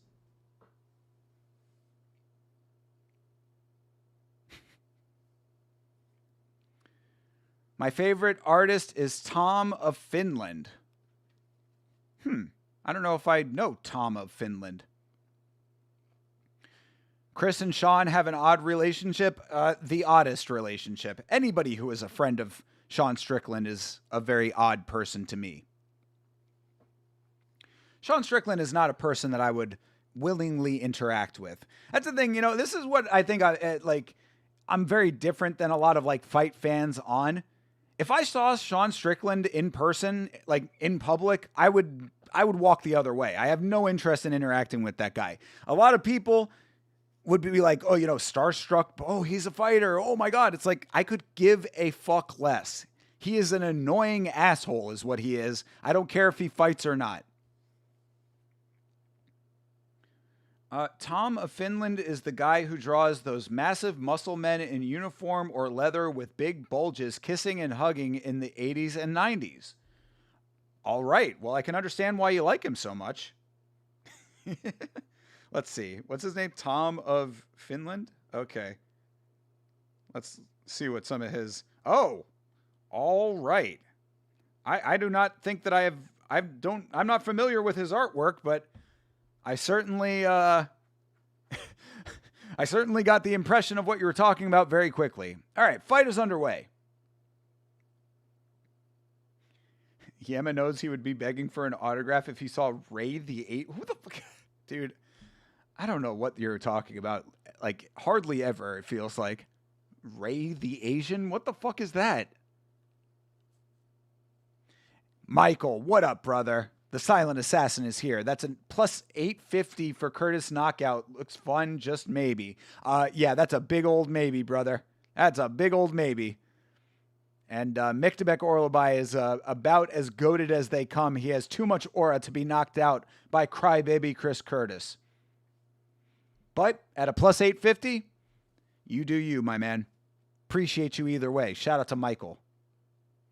All right, Orlabai gets the leg. And there's the takedown. Trying to drag the legs outward, which he is doing a nice job of. Corralling those legs. Does not cinch the legs, but gets the back. Orlabai doing what Orlabai does, just dragging Curtis around right now.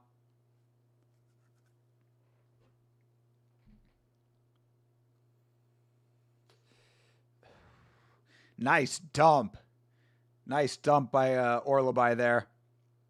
Curtis back to his feet, but he went down kind of awkward. All right. Yeah, Orlabai just wearing on him right now. Orlabai trying to grab the hook on the leg. Curtis is down to a knee. Gets the hook in there almost. Nope, doesn't have it. Either way, just hanging on Curtis's side. Curtis back to his feet again. Knee to thigh. Call him by his real name, Orlagoat. Orolgoat. Mictebek Orolgoat. I don't know why I always do that. I want to call him Orolabai, but it's Orolbai. They needed to have Kyle Rittenhouse in Chris's opponent's corner.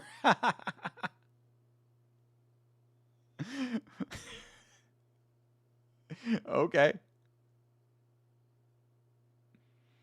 Guarantee you Mictebek don't know shit about any of that.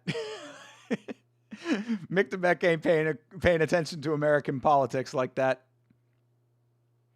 All right.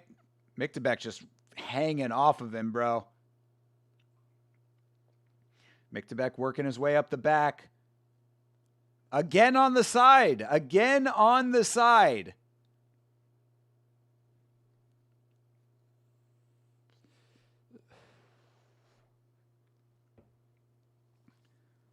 Orolbai sounds like an OF content creator? You would know, Sanjay. Me, I stay away. I have no idea what an OF content creator's name sounds like unless it's Sarah Toby 666. All right, Orolbai's got the neck crank right now. He's got the chin crank. Single arm. But just holding on to Curtis.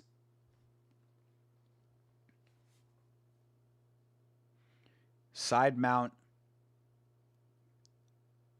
Oh, high on the back right now, but Orolbai doing a nice job of keeping the control here. Chris just trying everything and anything to get out of this, but Orolbai, nice hammers to the side of the head. Yeah, got to watch the back of the head. Chris Curtis will complain about that. Oof. Yeah, Orolbai's really got to watch the back. Oh, bro, come on, dude. Orolbai is straight. Yeah, dude. Orolbai is straight up back of the head striking him right now. Yeah, a couple of those were not legal strikes. Orolbai ragdolling him, though. Chris Curtis is absolutely going to be complaining about those strikes. You were turning into some of them. Tyone telling him. Curtis straight up complaining mid-round. Can't wait for the post-fight press conference of this one. Guarantee you know the talking point. 10 seconds.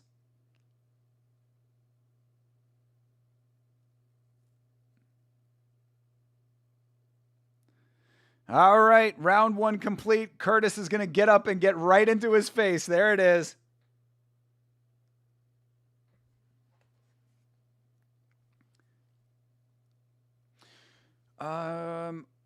Orolbai, I know you don't know who this is, but just the sight of him will make your opponent cry. Trust us. Orolbai flowing all around. Very true. Amazing performance so far. Aside from those back of the head strikes, I agree. I could happily watch 15 minutes of this. I know, dude. I mean, look, you know me when it comes to fairness in this sport, but anything that makes Chris Curtis complain is kind of something that I'm okay with to an extent. I do not like seeing that. And honestly, Orolbai has had a little bit of problems with some scumbaggery in the past. I have acknowledged this before. Chris was turning into them. They were fine. Exactly. He was turning into them. They're fine. Tyone said so. 10-8 round for Orolbai. I mean, Johnny, you're probably not wrong, honestly. That was a really dominant round for him. Curtis did not do much of anything. Yeah, there actually is a good case for a 10-8 in that round.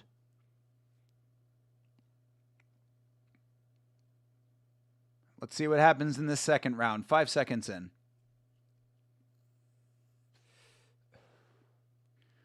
Yeah, Curtis just standing there. Not trying to go. There you go. That was a nice kick to the body. See, now it can't be a 10-9 or a 10-8 round. Chris Curtis landed a body kick. Instant 10-9.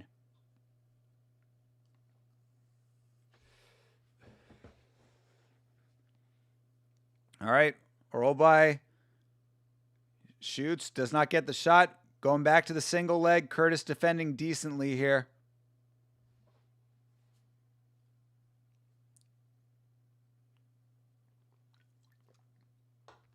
Orolbai has him back on the cage. This is his best position right there. When he has hit, basically when he is parallel with the wall of the cage and his opponent is in line with him. That is Orolbai's bread and butter right there. And he's gotten to that position several times in this fight. Who is that baddie behind them? Hello.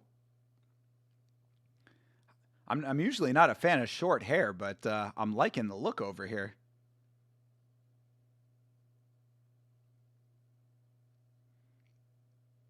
All right, Orolbai trying to hook the leg again. Staying on the back. He is just working Chris anywhere and everywhere. Curtis isn't looking as bad as I anticipated. He's losing bad, but it could have been over a few times. True. Thinker into the crowd. Gilf? She's not a Gilf. She had like that platinum blonde dye job, bro. That's not Gilf territory. Trust, I will tell you. Commission lady is Gilf. I am a noticer of baddies, bro. This is what you got to understand. You know, I can be watching a fight. I could be watching a bird. I could be watching a plane. I could be watching a television screen. It does not matter what I am watching. If there is a baddie somewhere to be noticed, guarantee I am noticing. She's older than Yoda. Are we talking about the same woman? Y'all are tripping right now. Who was Curtis's 170 debut against? He debuted at 170 a while back, but I forget who it was. I don't remember. I don't know. You tell me.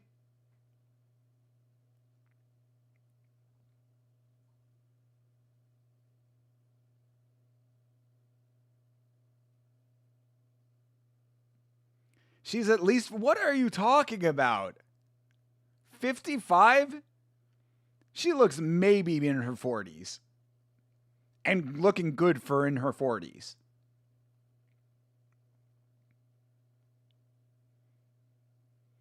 The dyed light hair is a look now, people. She doesn't have white hair.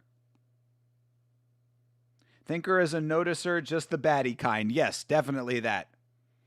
Hydra is a noticer of a different kind.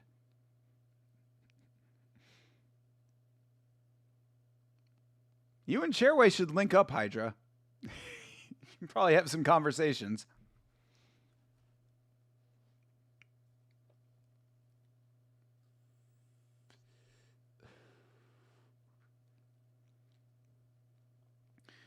I actually agree with Jake, though. I mean, this is like Curtis is navigating this decently, I would say. This is a closer round than round one, even if it is still a very dominant round for Orolbai.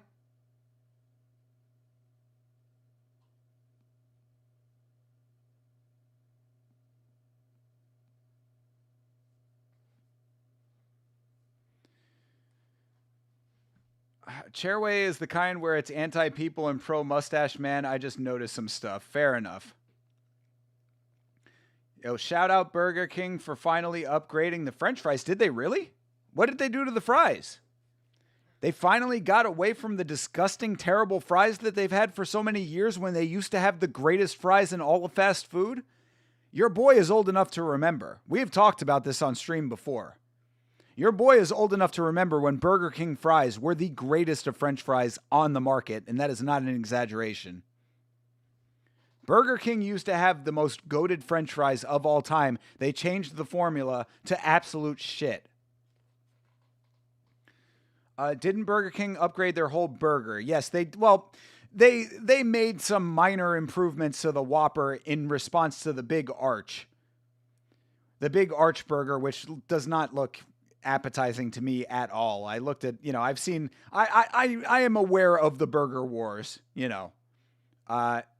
nothing that I saw out of the Big Arch made me think that I needed to run out and go try one.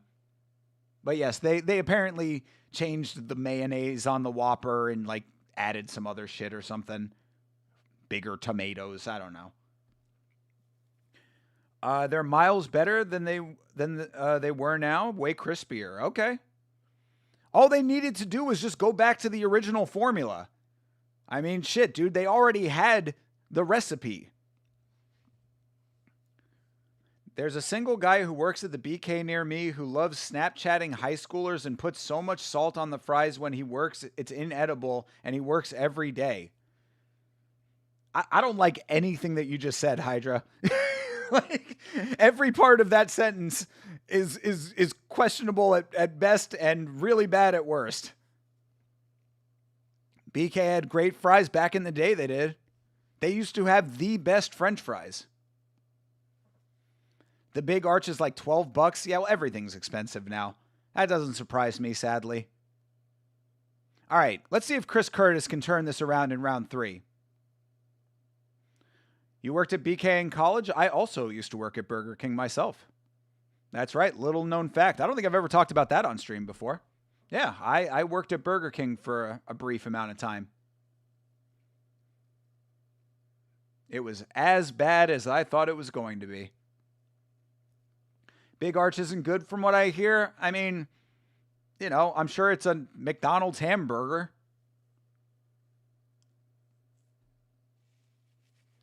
I can go across the street and get a real handmade half-pound burger for $12. Yeah, exactly. But everything's expensive, so yeah, Big Arch is just a goopy product. Ha! If you guys are going to wrestle this entire round, can you go and wrestle in front of that baddie again, please? I have to see if what the chat is saying is true.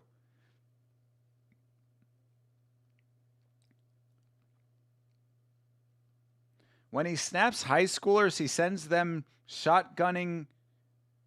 He sends him shotgunning cheap beer and playing mini sticks alone on his decrepit porch and screaming. What? How do you know that he is doing this? Oh, a roll by trying to possibly set up a Kimura, maybe. Yeah, he had the grip for it, but not the position. I used to make donuts all night for Dunkin' Donuts. Fuck yeah, dude. You were doing the Lord's work. Donuts, the only reason to go to Dunkin' Donuts. I am not a fan of donuts personally, but if I was going to have a donut, that would be where I'd want one from. Subs from Publix are goated. These are huge facts. Publix is very high quality when it comes to their proprietary, not proprietary, but their their own branded products, and their subs are very good. In fact, I also would vouch for their rotisserie chicken most of the time, except it got me sick not too long ago. I do respect Curtis for not grabbing the cage once. True, Sanjay. Yeah, absolutely. And for keeping the bitching and moaning about the back of the headshots to a minimum, even though he would be justified in doing that. That is not a 50-year-old lady right there, sir. I am seeing who you are talking about. That is not a 50-year-old woman. She's right there. The short hair is talking to me. She's got the pink look without the pink face. I'm liking what I'm seeing.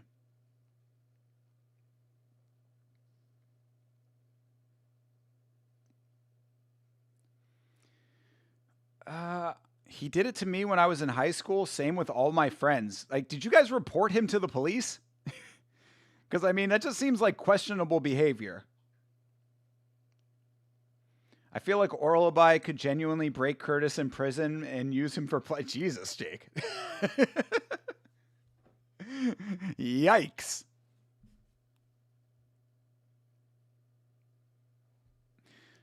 My friends are young. My friends with younger siblings said he did it to them too. Yeah, I mean that. Yeah, I don't know about all that. She looks like a lesbian aunt. Hey, bro, there are some very attractive lesbians out there. This is something else that I had definitely remembered. You know, I mean, I always knew it, but I remembered it definitely when I watched GMM for Stevie's last episode. Stevie is amazingly beautiful. That is a gorgeous woman to me. She's a little bit skinny, but like, you know, I can get down. But Stevie is about as gay as they come, and she is very, very vocal about her gayness. So I say that to say, just because you look like a lesbian doesn't necessarily mean you're not attractive. Botox and makeup can take years off. You guys are haters. You guys are haters for real.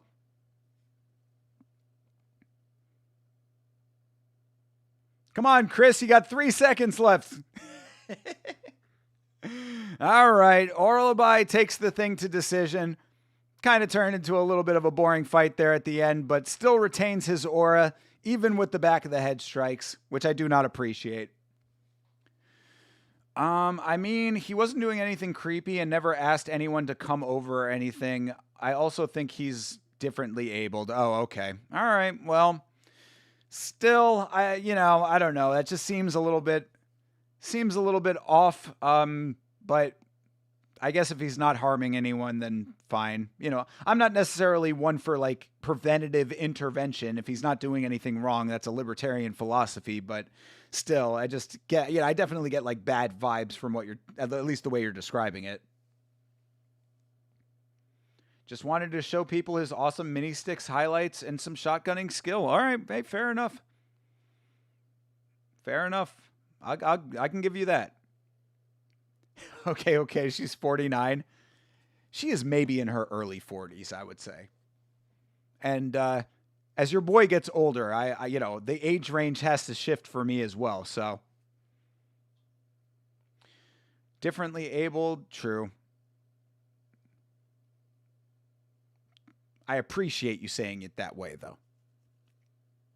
All right, Mick DeBeck getting the win. Curtis off to go complain on Twitter.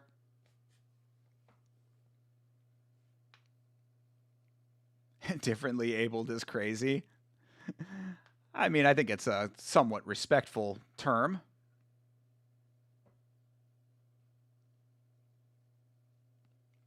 All right. That is only the prelims, people. We got a whole main card coming up. I love it.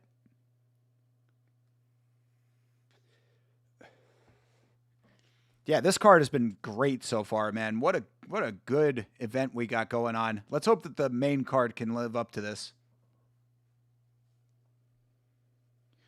Curious what Strickland's rant will be about that fight? Just a bunch of bullshit. Why does Google say the girls' fight is the main? Oh, because it used to be the main. Yeah, Lemos versus Robertson was the originally announced main when they were for like a while. They like were for some reason. I think probably because of the White House card. They were like kind of tied up with the matchmaking and they weren't announcing fights. So I think they originally announced the card. Like, it might not have actually been the main, but they just didn't have a main for it, so they had to put that in as the temp main. That's, I think, what happened. They were, like, still working out main events for some of these upcoming cards, and they just didn't have the main event in place when they announced the card.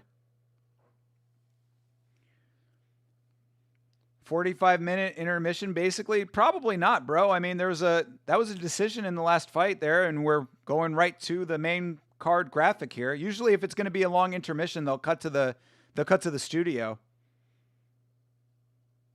But no studio right now, so we'll see. But I mean, it's already 8:15. I would think that 8 o'clock is generally start of main card for a 5 o'clock start time.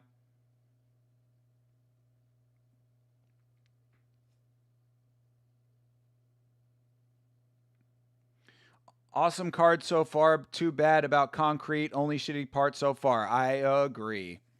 Yeah, this has been really good. Yeah, I mean, honestly, even the ones that I gotten wrong, like Manuel Sosa getting the win. You know, I had picked Oki to win. I am perfectly happy being wrong about fights if they're good fights. Strickland about to have the same conversation and excuses after Chimaev takes him to prison and breaks him. That is big facts.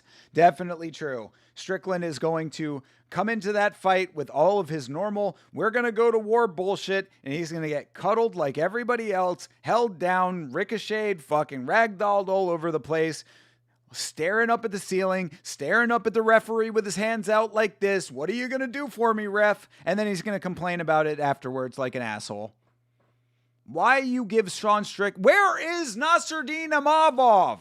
We are on Nasruddin Imavov Watch 2026, people. Get your binoculars out. Somebody tell me where Nasruddin Imavov is. We need boots on the ground in France right now.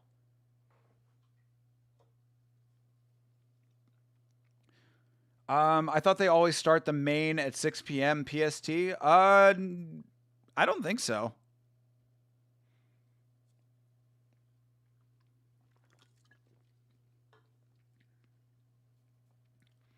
Imavov won't fight his brother. I thought he specifically said he would. I thought he specifically said that he wouldn't let the religion get in the way. And what fucking bullshit is that anyway? I'm so sick and tired of that. You know, everybody else fights people of their same creed, ethnicity, religion, whatever, but for one specific group, they get this specialized treatment. It's bullshit. I really do not appreciate that. And I would say the same thing for any religion. It's like, if you are in the sport and you are the number one contender, I mean, like, really, honestly, it's just like if Imavov is okay with that, then fair enough, I guess. But it's his own fucking fault if he doesn't get his title shot. He's going to sit around forever? Hamzat won't fight Imavov? No. See, if that's the case, then fuck that. If that's the case, that should not be allowed. Like, if the champion is not willing to fight the number one contender, that should be something that gets taken care of by the organization. But of course, we know what happened with John Jones, so we know that they're not going to do shit. His actions say otherwise, but I don't think it's coming down from him necessarily. I don't know. I don't know what the answer is. We haven't seen him. We haven't heard from him. If he himself wants to tell us what's going on, maybe we would find out. Fucking guy is out. Where is this guy? He's hanging out with Magomed Ankalaev somewhere underground. Telling you. It's like there are certain fighters that just fucking disappear.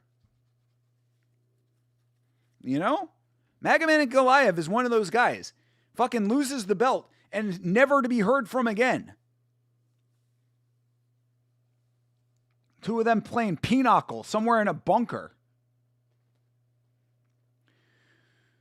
I wish Shavkat wasn't injured every 6 months. Bro, it's not even that. Shavkat's been injured for an extended period of time. It's not even like he's injured and then gets re-injured.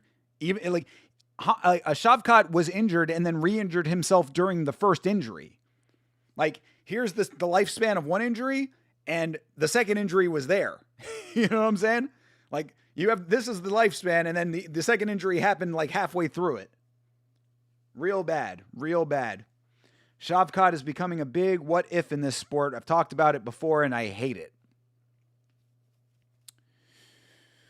I don't know Strickland has awkward movement and decent defense. Nah, not going to make a difference. Not going to make a difference against Hamzat. Not with the style that he has. The only thing that Strickland could do in that fight is maybe hope that Hamzat gasses out late in the fight. If he can survive the first 2 rounds, he might have a shot 3rd through 5. But I don't see it happening. I think Khamzat's going to do exactly what Khamzat does.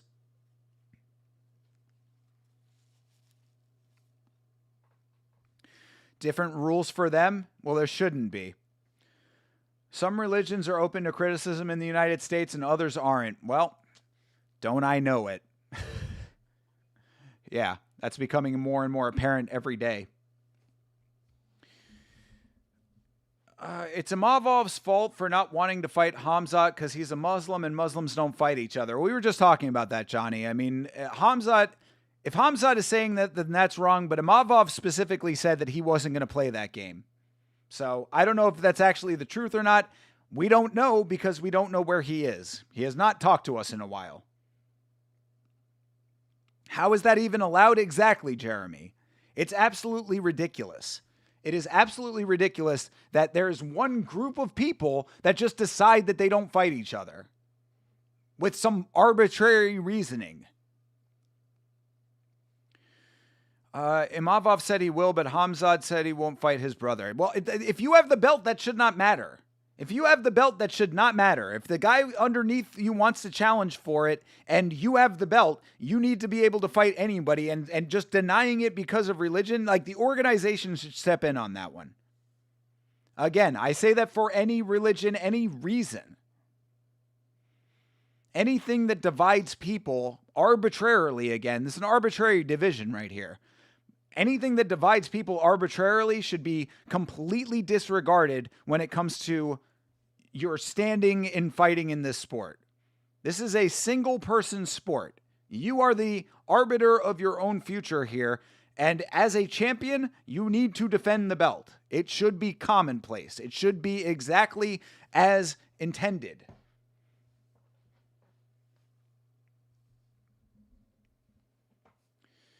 Shavkat versus Chimaev would be a good fight. I predicted Shavkat would be champion after his first UFC fight. Now I'm not sure.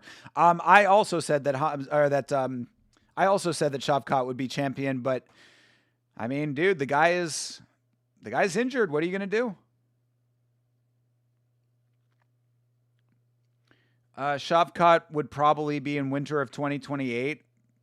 Probably fight in winter of 2028, if not an unfortunate career. I mean, we'll see. We'll see if he comes back and when he does and whatever. But as I have said many times, the longer he stays out, the more that division is evolving, and he's coming back into an active war zone in welterweight. I mean, welterweight is the premier division right now, which is kind of crazy to think because in not too long ago times, I mean, we're talking maybe 5 years ago, something like 5, 6, 7 years ago, that welterweight was the lightest division.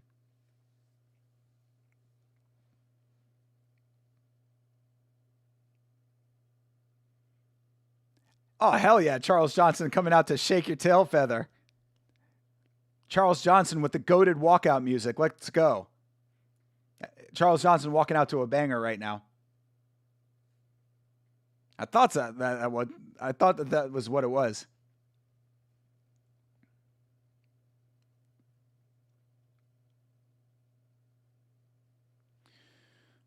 It's like when Aljo was champ and also doesn't want to fight Merab because they were very close friends. No, I agree, Johnny. I thought that was bullshit then too. I thought that was absolutely bullshit, but at least Aljo and Merab both didn't want to fight each other.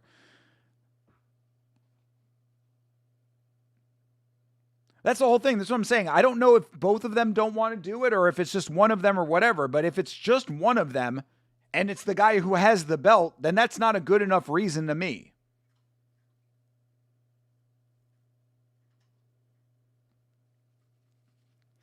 If you won't fight someone as champ, vacate if your religious views are truly that unshakable. I agree. Absolutely, I agree.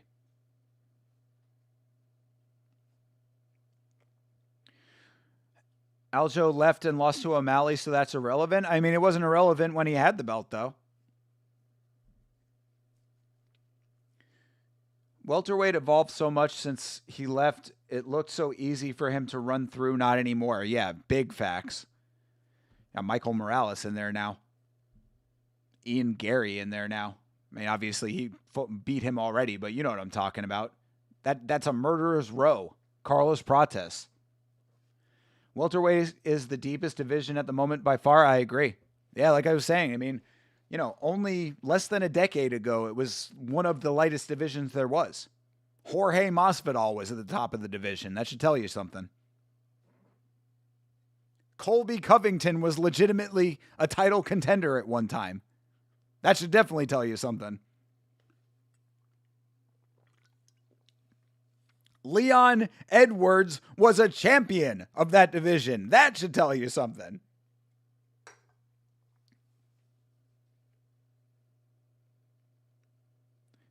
Why is the cameraman looking down on Silva? You say that Charles Johnson is fighting out of Orlando? Is that what he just said? I didn't know that Charles Johnson was fighting out of Orlando. Shit. Shout out to Charles Johnson. Wonder what gym he's out of. All right, fight's underway. CJ about to catch a body.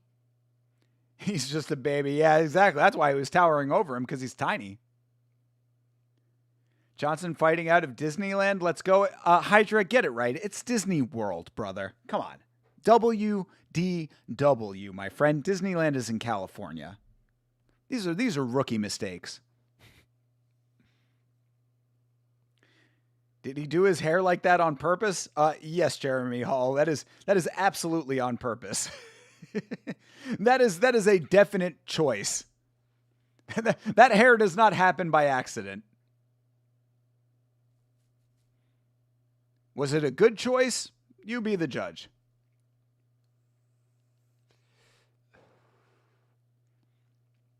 Disney equals Disney? False, brother. Very false. Disneyland is an inferior theme park product.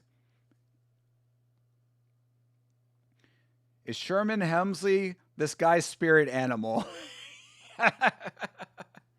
Sherman Hemsley, by the way, goated voice actor. This is a little known fact, but Sherman Hemsley was the boss dinosaur on the show Dinosaurs.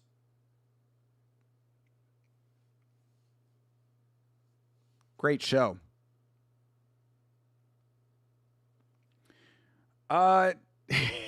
James Bjorn again. James Bjorn again coming in at the exact perfect time. What up, James? Appreciate you, bro. His hair looks like some jailhouse shit. I mean, tell it to his face. Not the mama. See, Sanjay knows. Sanjay knows ball. Goated television show. With a very downer ending, if you know what I'm talking about. If you know, you know. But yes, Sherman Hemsley was the boss on that show.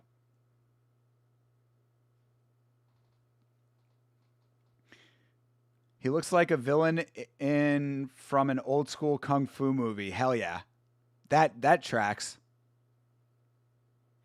I need him taken care of. I don't care how you do it. He must be stopped at all cost. Bad dubbing going on. Silva's been keeping Johnson on the back foot a little bit, but Johnson sometimes likes to stay on the outside intentionally. It'd be nice if Johnson would get his offense going a little bit more. He was the boss as the boss in Dinosaurs, yes. The Ice Age, yeah, absolutely. Yeah, finale of that show was downer ending, but absolutely goated puppetry in that show. That is such an amazing production if you know about the inner workings of that show. From now on, we shall call him Betty. Ha!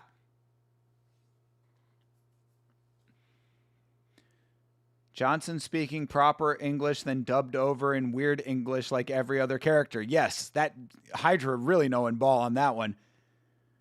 Shout out to Bloodsport, bro.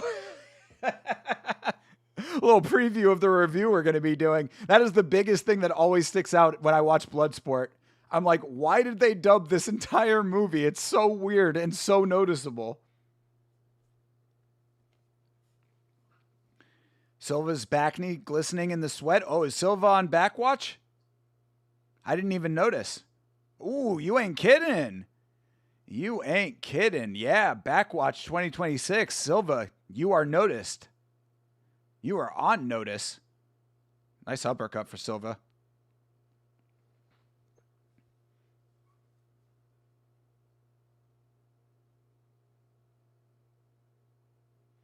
Silva's actually kind of running this round, I have to say. That was a nice high kick for Johnson. Johnson just, he seems a little hesitant to engage for some reason against this much shorter guy.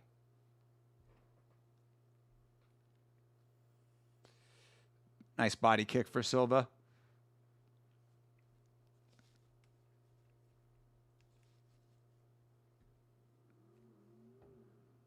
Straight two, they're saying. Johnson, straight to fire. Take the shot, Johnson. I don't know if he did it or not. All right, that's round one. Not the greatest Charles Johnson round I've ever seen. I took Johnson by decision. I thought he'd come out slow after being KO'd. Well, you're getting it right so far. What did I take Johnson as? Let's go to verdict real quick. I took Charles Johnson by knockout in the third, so I guess I also kind of had the mindset of slow start.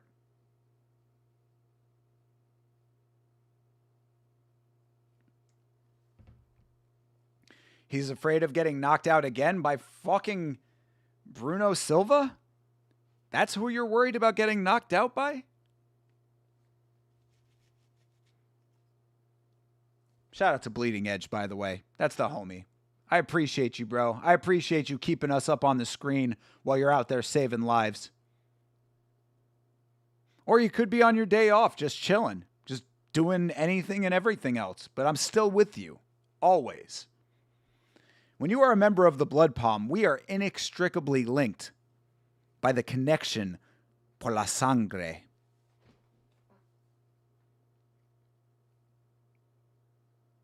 Ooh, all right. Johnson's starting to turn up a little bit in the second round now. Getting a little bit closer.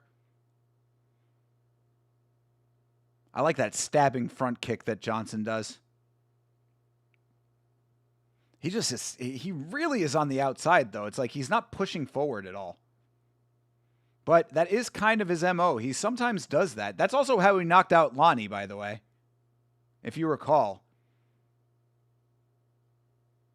Like, he was back to the cage, and Lonnie was right on top of him, and then it was just a nice sidestep, counter shot, knocked him out cold. Nice knee for Johnson.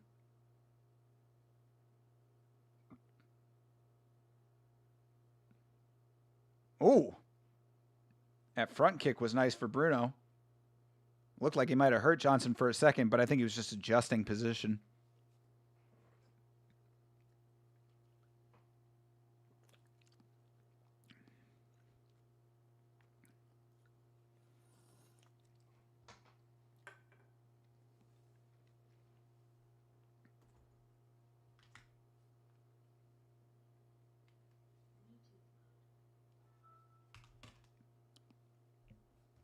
All right, Bruno just clinching him up right now. Fire 6. I like the code words that they're using in the corner. Charles Johnson getting that Mark Montoya coded treatment. All right, Johnson evades the spinning back fist. Like, yeah, Johnson needs to turn up over here, bro. 50-50 on Poly Market right now. Crazy.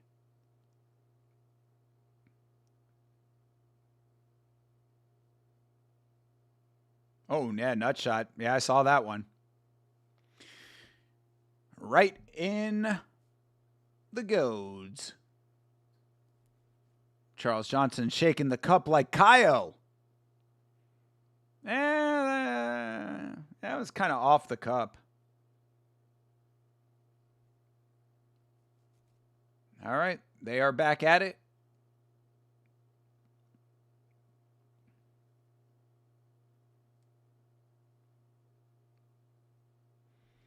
Second nut shot against Johnson. First time it got stopped. Oh, I didn't see the first one.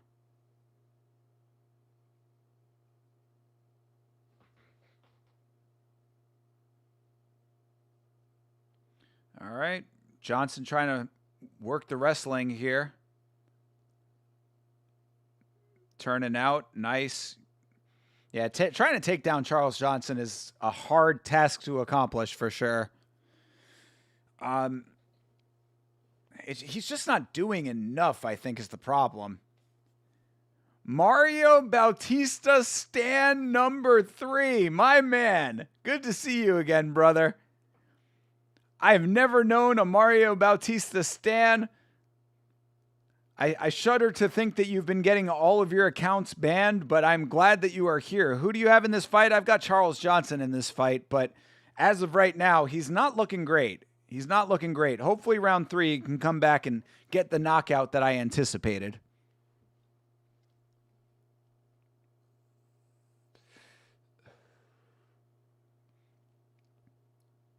Oof, nice uppercut for Bruno.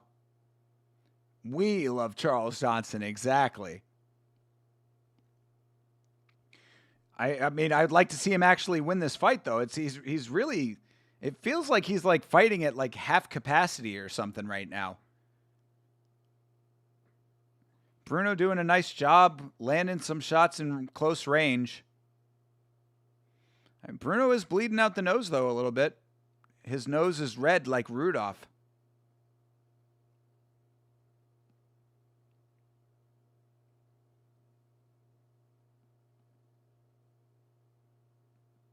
Clash of heads. Yeah, CJ.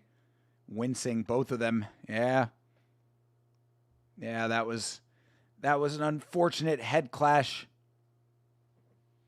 Let's see it. Yeah, you just dipped right into him. It happens.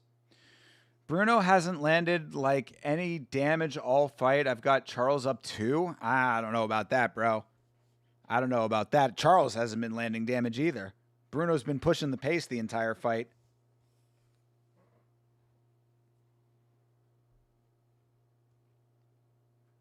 All right. Time's back in. Oh, geez. Another one. Uh-oh. Uh-oh. I mean, if you're saying that was the third nut shot plus the head clash, that was incidental. You can't count the head clash, but I mean, let's see it here. Wabam, right? The side of the foot connecting with the cup.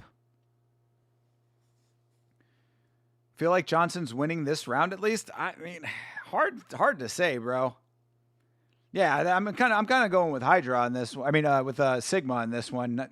1-1 maybe. 2-0 Silva seems more correct to me, but and fucking warning after that, he kicked him in the nuts twice.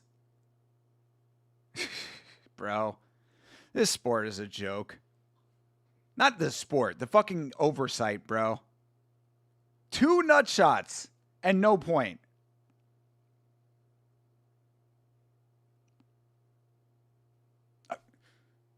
That looked like another one. Yeah, I cannot believe he did not take the point for that. Dude. Nothing ever changes, people. What was I yelling about earlier? What was I screaming about earlier? It's like I can't even, like, I can't allow myself to get that angry about it because it's just like, what the fuck? Nothing ever changes. Charles hit the harder shots, defended his takedowns, and has him bleeding, plus isn't doing any fouls every time. Well, the fouls I can agree with. I think the volume is there for Silva. I don't know. It's hard to say. It would be a lot easier to say if he had taken the point like he should have. To be fair, I think the previous shot was not a nut shot. I kind of do agree with that to an extent. It was questionable. I don't know. Maybe there's your warning then. How about that?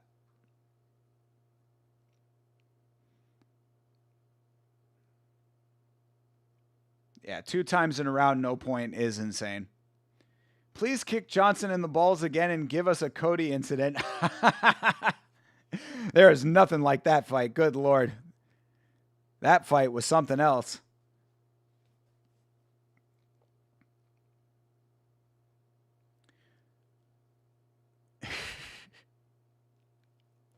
Damn, Hydra pulling no punches on Keith Peterson in the chat right now.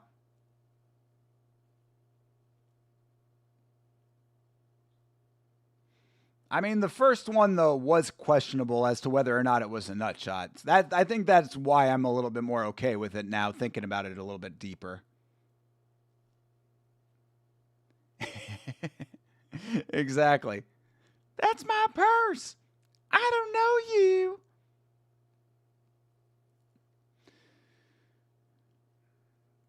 All right. Charles Johnson needs to stop with this on the outside bullshit. He needs to break off and start landing some actual bombs in this fight. There you go. Break off. Now throw your hands, dude. Bro, Silva is still kicking dangerously close to this man's dick.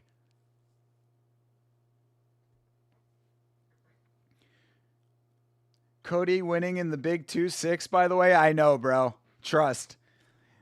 The fact that he would have lost that fight and lost every round. That was a what, 26-27, or it was a 27-28?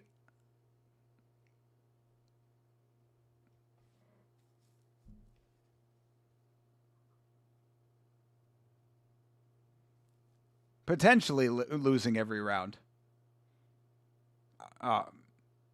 Yo, God, Charles Johnson dipping. Oh, Jesus, he is dipping into shots.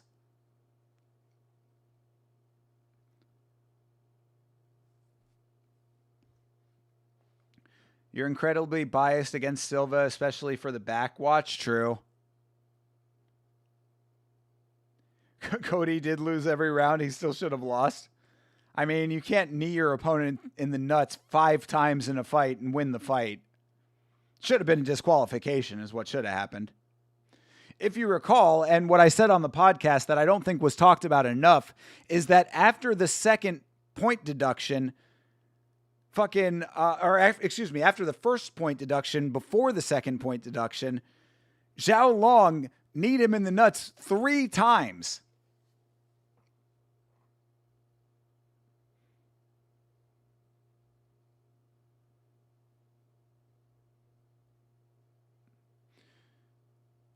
Zhao didn't deserve to win, but it shouldn't have been scored to him if the judges weren't all doing Fent instead of watching the fight. Yeah, I mean, I think that Cody won the second round, I believe. Either the first or the second, whichever one it was. Actually, I think it was the first round in that fight. That was my opinion. Chase didn't agree, though. You thought he was going to do dangerous things when he got up looking mad? Well, he did try to do a dangerous thing. He charged right at him like a buffalo and then had a midair collision.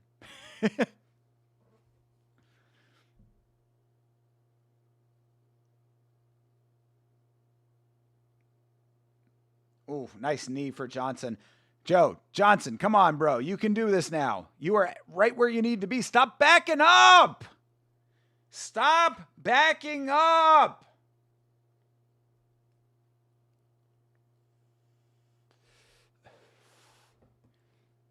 All right, nice body shot. Yeah, Johnson might be wearing him down just a little bit, but Bruno's still firing back. Johnson just swinging at range and missing and allowing himself to get backed up. He's on the cage again. Fight your way off the cage. There you go. There you go. 35 seconds, bro. You can still do this. Hell yeah. Another nice knee. Another nice kick up top. Oh, yeah. Hell yeah, dude. Still going. Energizer Bunny over here. Body shots getting traded on both sides. Bruno looking wobbly. Go, Charles. Bro, Charles. There you go. Nice elbow.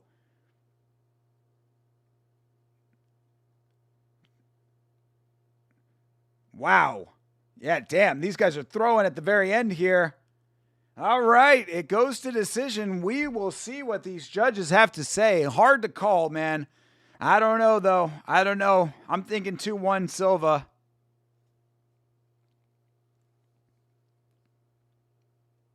Cody did drop him in the first. That's why I was like, yeah, I don't know what Chase is talking about with that. Cody dropped him in the first-ish, but the significant strikes were 38 Zhao to like 11 Cody, and Zhao hit him with the head kick and the elbow that round too. Yeah, but the drop trumps all of that, in my opinion. You're shockingly Team Chase on this? I mean, fair enough. I didn't think that it was going to lead to Cody winning the fight. I thought that his output dropped ridiculously poorly in the second round. But I do think he won that first round. You get the drop, you win the round off of that. I mean, I don't think that the elbow and the knee were enough damage compared to actually dropping your opponent. Where was this Johnson earlier? I'm telling you, bro.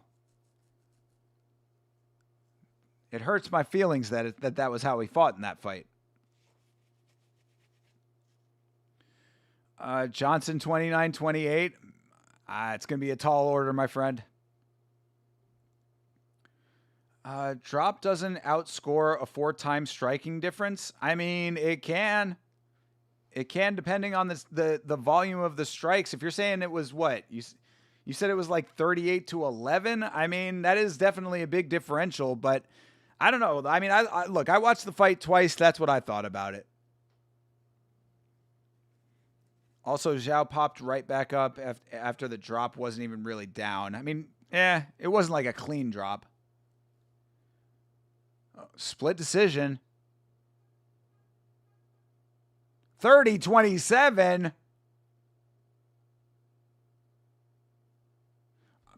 30-27?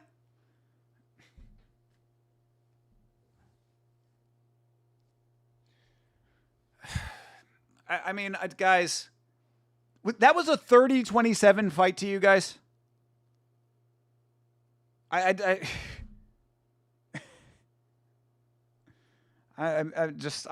don't know. I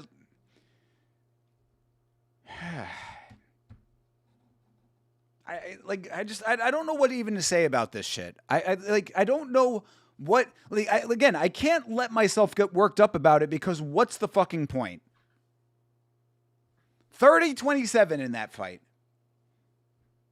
He was on the cage for the entire fight. Oh my God.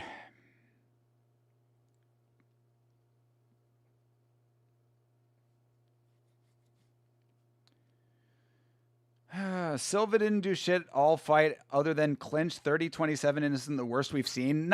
Dude, give me a break. Silva was doing work in the clinch. He wants to fight Kyoji Horiguchi?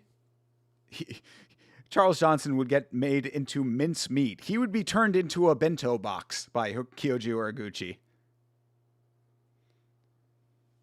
Good time to get a plate warmed up? I mean, fair enough, dude. I'll rewatch the fight.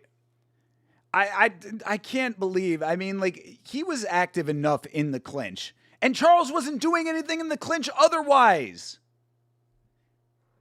I understand the idea that a clinch that with no activity either way is neutral, but you have to do more than your opponent in the entirety of the round to win the round. So if the clinches are neutral, you throw the clinches out the window. You mean to tell me that Charles Johnson did more every round than Bruno Silva in that fight? Maybe, dude, look, I've covered the sport on YouTube for what, like 3 years? I've watched the sport for almost 20.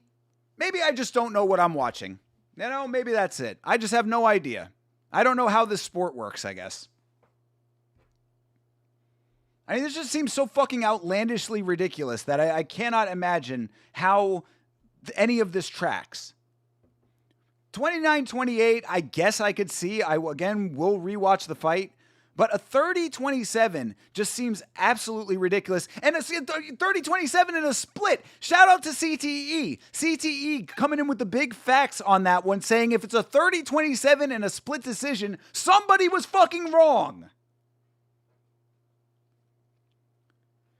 In my insanely biased head, yeah, Johnson did more. Well, fair enough. And look, I bet on Johnson to win. I wanted Johnson to win.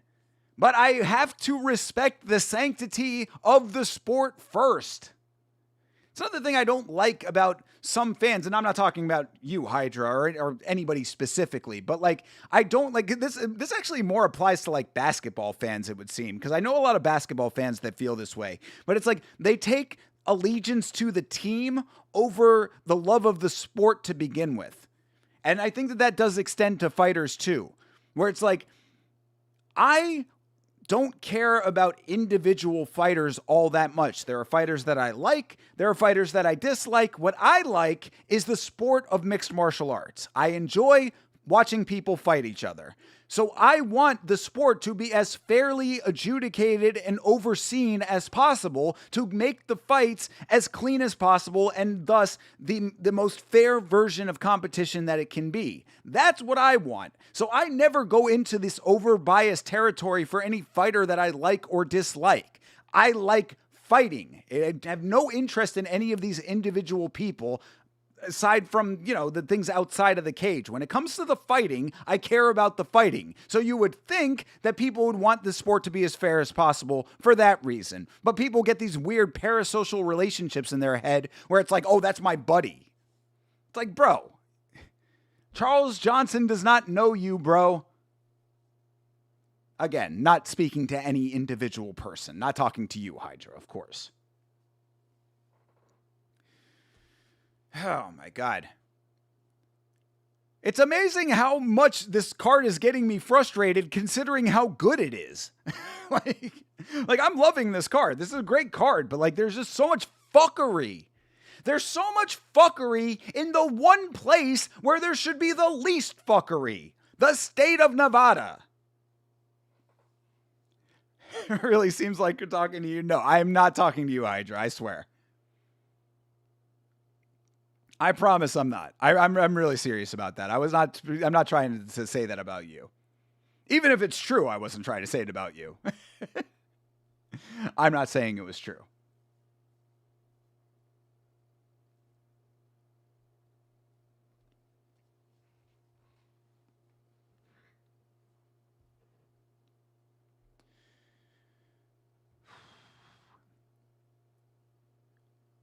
Jay Boolin beat No Neck Jay. Congratulations, Sigma. Obviously, this is something very important to you. And title run starts now. I highly doubt that Brand Risk is going to have titles, but congratulations. I'm just memeing. It's all good. I only get that way about Drekus, not Johnson. Good deal. Even more true for Drekus, but I digress. Oh, my God. Who won? Johnson won. Johnson won split decision with one of the judges giving it to him 30-27.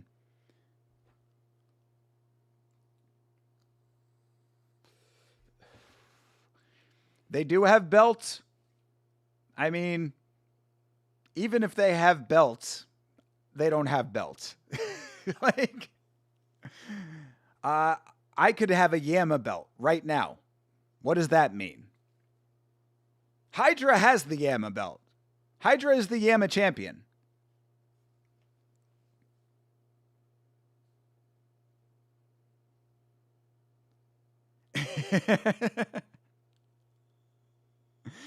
Thinker is truly hitting Unk status with that response. I don't know what the fuck he's talking about.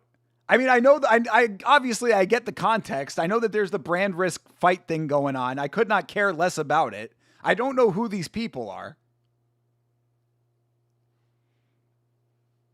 Yeah, there you go. Hydra, you're the champ right now. You have to defend your title. You cannot not defend your title against CTE just because you're both Canadian. I don't know how we're going to decide who, you know, what like actually gets the champ. You've been kind of gifted the belt. But yeah, what does it mean? Yeah, there you go. Hydra's the champ. That's about as valuable as Jay Who the fuck is Jay Boolin? Jay Boolin.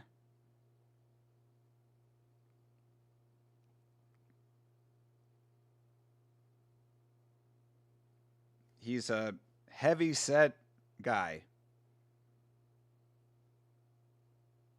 He's a Twitch streamer? Okay, he's like a YouTuber and Twitch streamer. Jesus, you're going this fucking crazy over a guy who doesn't even have 100K subs?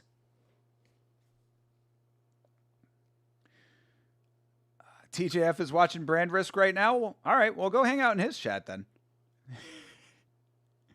I'll fight anyone, anywhere, anytime, Canadian, Christian, or otherwise. Nothing stops me. That's champion mentality right there. Can I get a title shot? Hey, you've been called out, Hydra. Your first title defense. Yeah, you guys have to figure out how you can do it by text, but you're more than welcome to figure it out. Maybe I'll get some like kind of chat bot or something where you guys can have like mock chat fights. There's probably a bot that does that. Like, you know, they do like those chat games.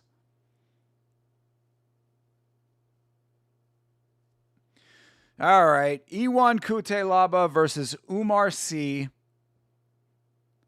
Battle of the Frenchman versus the potentially autistic dude.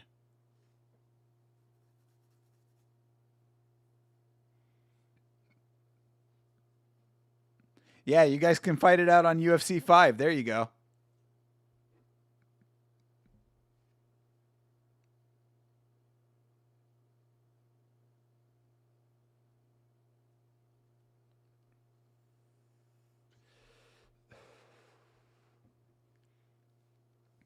All right, let's see if Umar C can wrestle the fuck out of Iwan Kutelaba. I want Kutelaba to win, even if I did not pick him to win.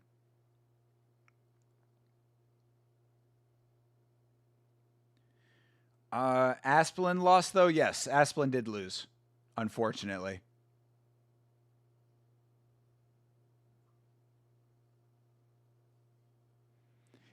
Iwan Kutelaba emoting.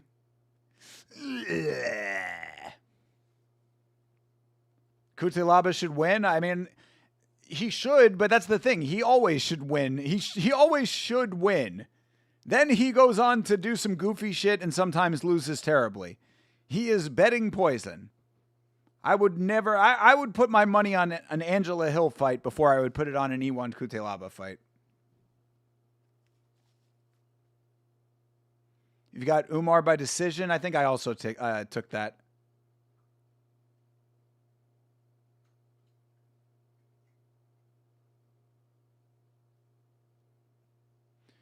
All right, leg kick for Umar C.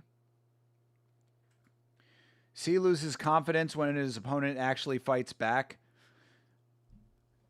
We definitely saw that in the Menefield fight. Yeah, he did not look good in the Menefield fight. I think he's had a win since then, though.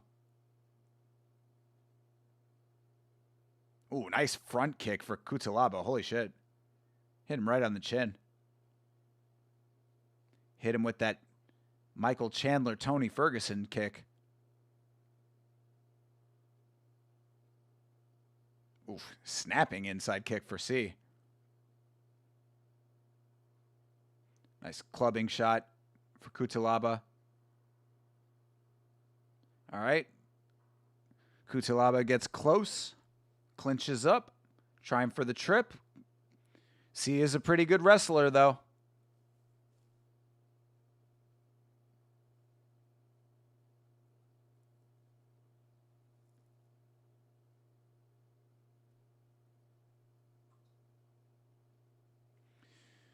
Kutelaba getting the knee up. C holding on to him.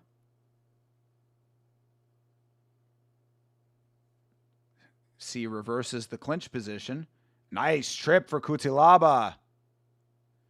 Iwan.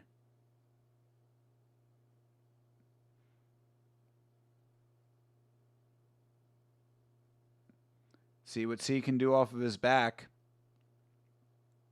Nice reversal by C. Yeah, very nice. Ends up turning it into a clinch. Level changed already.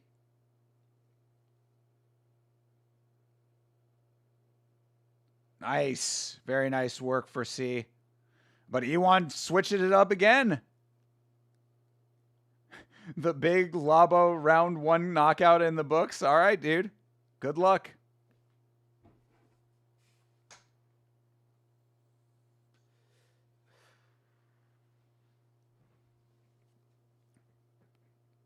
W lat drop attempt. True. I mean, C's right on the monster can right now. He needs to do something here. Cutelaba doing a good job of just controlling on top. C trying to push off. Got the legs tied up.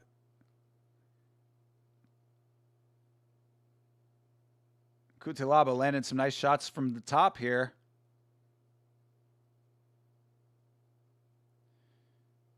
I mean, C is keeping himself kind of locked in place with that leg lock that he has. He's got one of Cutelaba's legs kind of trapped with his own leg.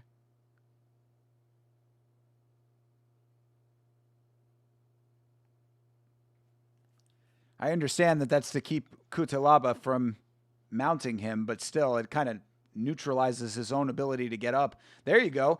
Yo, go belly down, bro. You could knee bar him.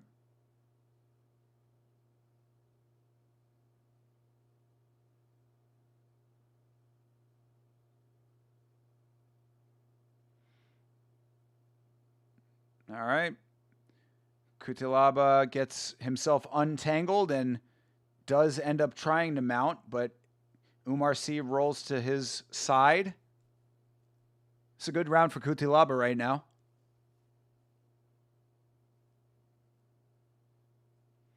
All right. Front headlock. Oh, jump Gilly. Oh, wow. Iwan Cutelaba with the quick sub. Let's go. Iwan, I'm telling you, dude, this guy wins when he should lose and loses when he wins. It's amazing. Iwan Cutelaba, sit that man on the beanbag. W Cutelaba, indeed. That was a quick sub. Umar C is not that guy, bro.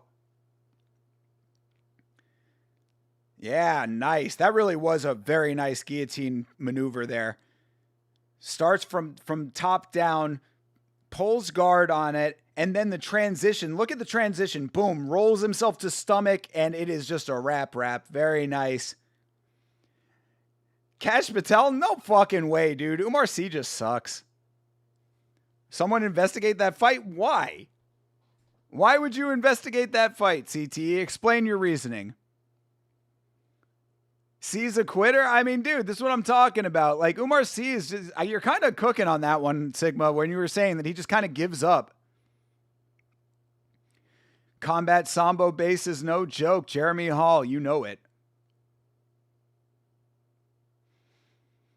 Yeah, Umar C just kind of folds, man. I mean, he came in with a lot of hype. You know, he was kind of making himself look really good against lower level opponents, and then against some of these higher level guys. And I mean, Iwan Cutelaba is not supposed to be a high level guy. You know what I mean? Like, he is not supposed to be the guy that like really defines, like the division or anything like that. Like, he should not be a gatekeeper. He should be a guy that you walk through pretty easily. But he ends up getting the job done instead. Mennefield broke him the moment C noticed he couldn't run through him. You're seeing the repercussions. Because he tapped like Dolgarian and chose not to fight the hands, he was deep in the sub. I mean, I think he's just a quitter, bro. Like, that just seems to be what it seems like to me. Now, I mean, I'm not saying that it wasn't warranted. But he knew he lost. I mean, like, he knew he had nothing left to do in that position. Also let Cutelaba judo throw him with literally zero momentum. Again, dude, you're pointing out flaws in... You're pointing out flaws in C's game. Like, just because he's bad does not mean he's throwing, you know?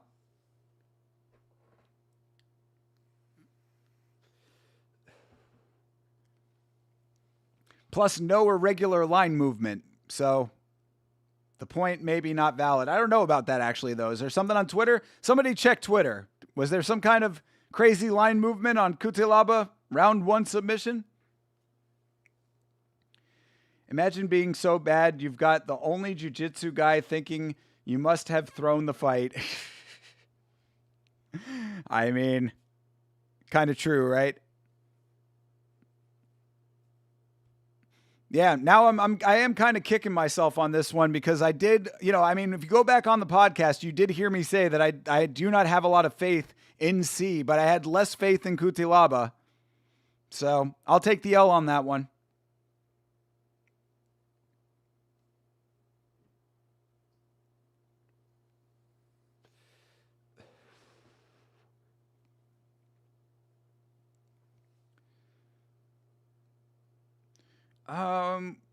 He never went for the leg lock. Why he never went for the leg lock is beyond me. I was a little bit surprised by that too, actually. That's why I had said, I was like, go belly down, bro. The knee bar looked like it was there, but I don't know.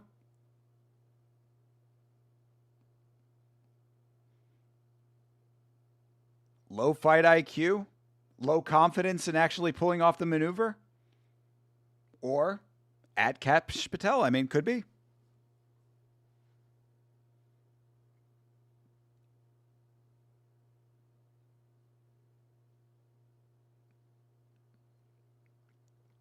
Nice. That's a nice sentiment.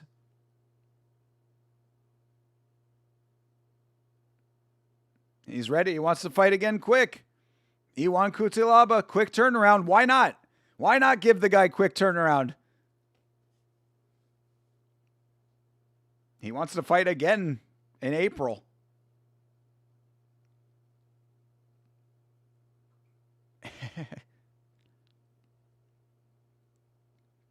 All right. Good deal. Good job, Iwan Cutelaba. I will take that L on that one because that was a good performance, all things considered. Yeah, I think I'm going to take one more quick break here. A lot of Red Bull in the system now, which was necessary, but me, it goes through quickly. So you guys do not go away. I expect some derogatory comments in the chat for when I return. BRB.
Quick and easy. We are back.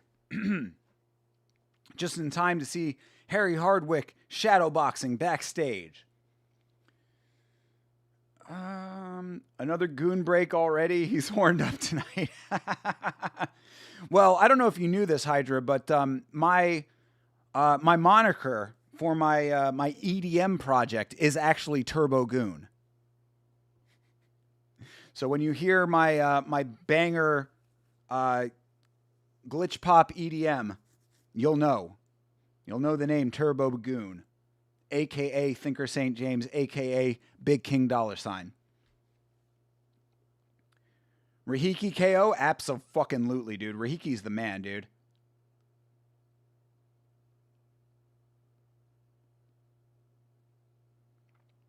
He's still thinking of that granny. You guys are haters, bro.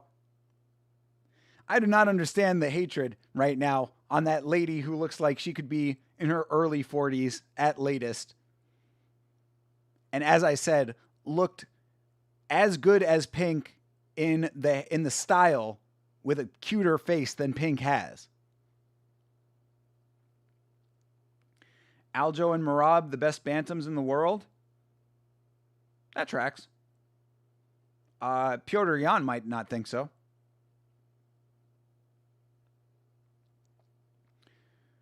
Fact Sanjay Thinker into those wrinkly but sweet on the inside fruits. Oh my God. You guys are terrible. That poor lady catching all these strays in the chat.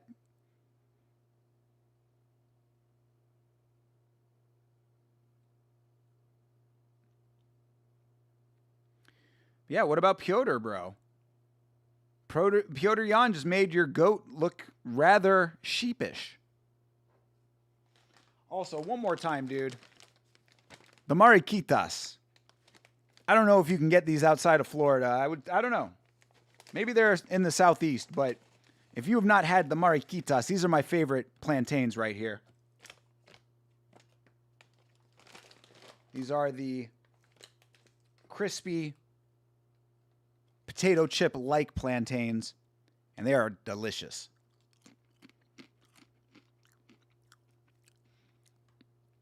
Definitely better than Chiefly's. Chiefless, I guess, how you pronounce it. Either way, there's Chiefless and there's Mariquitas, and also Lay's has their version of them, which are actually pretty good. But these are my favorite right here.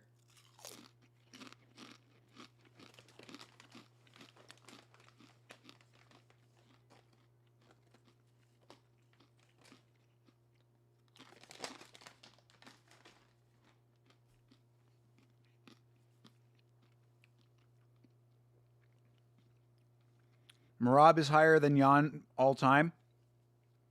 I would agree with that right now. But if Jan defends the belt multiple times, the same way that Merab did, I don't want to hear any whinging on that. I don't want to hear any waffling if Pyotr Jan goes out there and earns GOAT status. Oh no. Who is Minty Betts picking in this fight?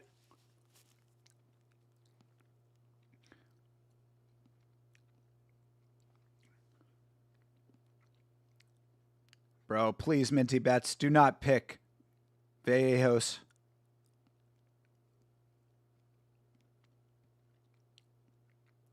Under 3.5. All right, this fight's going to decision. Thank God she did not pick a winner. Just got a blood donation ad on Sportsnet saying you'll leave feeling lighter. Like that's a good thing. How much of my blood are you taking that I'll feel noticeably lighter? Yeah, I don't know. I gave blood one time and it was a very unpleasant experience. And obviously I want to help people. You know, I did it for altruistic purposes in addition to some free movie tickets, which was very nice. But yeah, I did not, it was not a good experience. Even as much as I would like to do it more to help people, and as a person who had been pretty sick at one time, I very much appreciate people who donate blood. But I can understand not doing it if, if it's something that affects you. Yo, Marwan Rahiki with that Walt Disney mustache is rather disturbing. Bro looks like Prince a little bit in the face. Never donating blood now. They're going to take like half of it. I don't think they're going to take half of it. Plus, your body reproduces it. Indian stool plantains are awesome, sweet, spicy, and smoky stool plantains? Stoole? I've never heard of that before. Hopefully, it's not the stool that I'm thinking of. Oh, God. Top Gen is back. Mate, I wonder why I wasn't in the UFC yet. I'm a fighter, pretty young at 28. I might do kickboxing like Tate. Whose alt are you, Jen? Is this Didgeridoo Dave? Or is this another Sigma? I picked Kevin by decision. Let's go. It's going to hit. Yeah, hell yeah, dude. When she said just the round number, I was like, yes.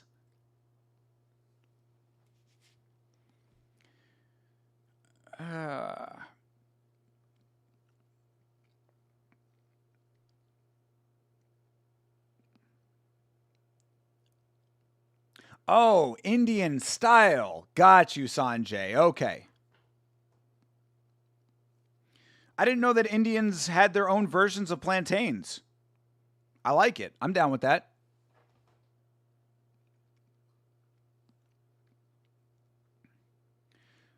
Hardwick was so hyped. He hyped himself. I've got Rahiki by KO in the second round. I think I also took that, actually.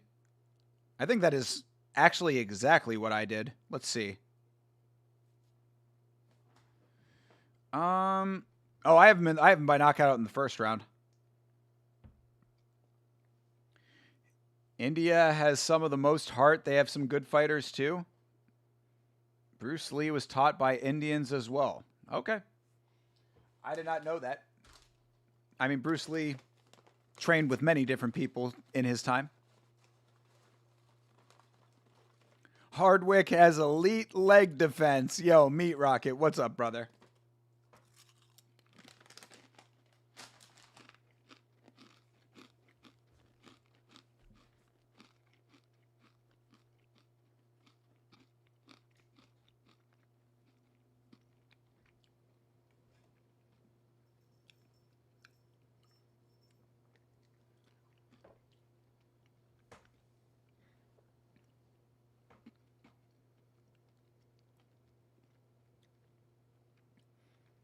Hardwick is a fighter that you'd beat.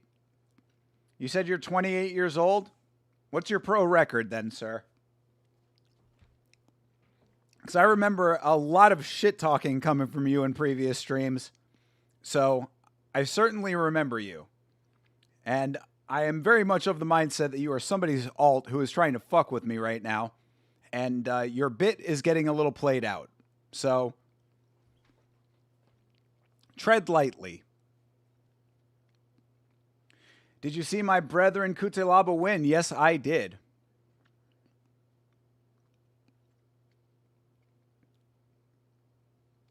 Men don't fight in a cage? What the God, Jesus.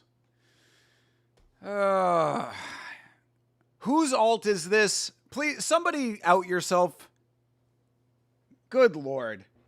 This dumb horse shit that I have to deal with in this chat from time to time. It's not all the time, but sometimes it is absolutely dumb shit. Hey, Italo! Yo! Now that's the homie. All right. See, for every top gin Dubai we get an Italo to come back and even things out. What up, Italo? How you doing, brother? I meant to mention, I'm glad you came back.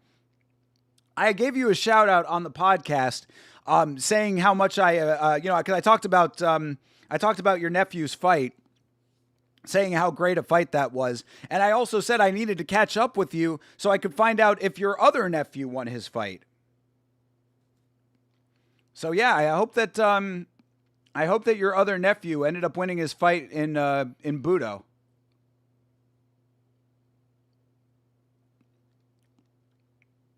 I guarantee that guy doesn't train. No, he just sees red. Go shed blood in war and get out of YouTube chat. Then there's a few you can choose from right now. Yeah, for real, right? Yeah, plenty of places to go get into fights if you like. Gabriel fought and won in like round 1. Let's go, Italo. Congratulations, bro. I'm so glad to hear that. I was going to watch that fight, but I was still dealing with a little bit of health stuff. I ended up getting the times kind of mixed up as to like where the prelims were versus the main card. So it just didn't work out. But I would love to watch him fight again. So please keep me posted when either of your nephews fight again, because we will be here to cheer him on.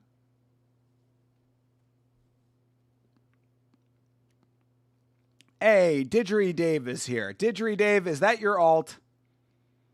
Quit with the alting, bro.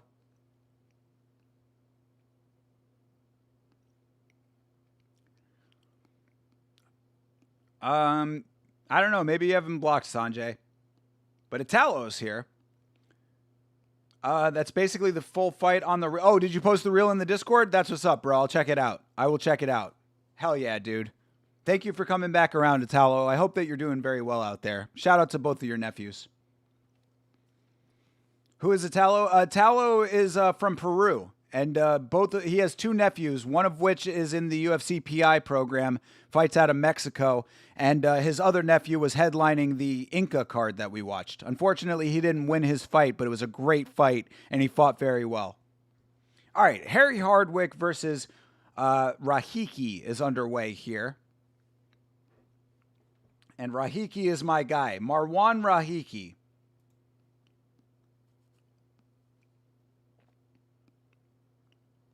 Put it on Yama. Appreciate you, Italo. I'll check it out for sure. Oh, Harry Hardwick jump in the back. Rahiki kind of slipped. Harry Hardwick taking advantage. Harry Hardwick got the backpack now.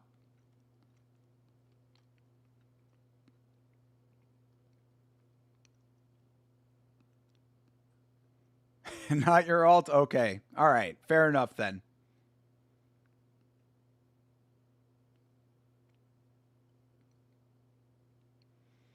Yeah, apparently Top Chin Dubai is some dude who goes around picking street fights. Well, come and fight in Yama Fight League. Guarantee you that there are a number of people in the chat right now who would want to fight you. Keep it civil. All right, Rahiki gets out of the backpack. Nice counter shot for Rahiki. Ooh. Yo, Rahiki landing a couple nice shots. Ooh, nice kick to the body. Oh, Harry Hardwick emoting already. He's about to get knocked the fuck out.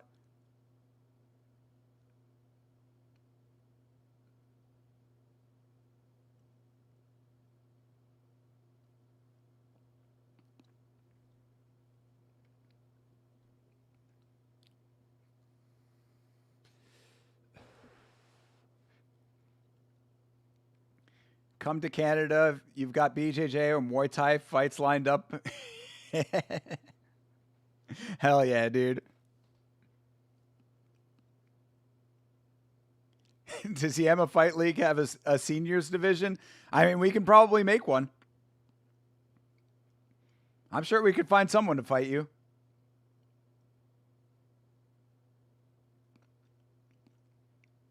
Maybe you'd be a good matchup for Savage. He's a big non-fighter. You're a big actual fighter, but older. Could be a good even match.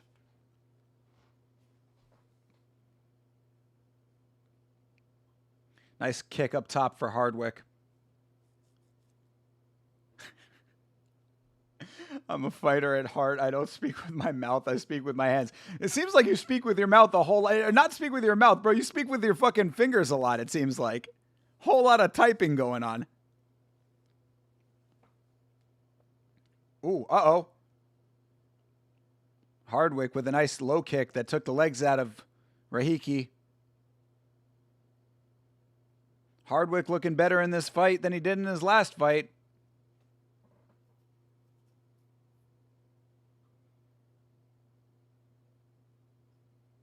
Ooh.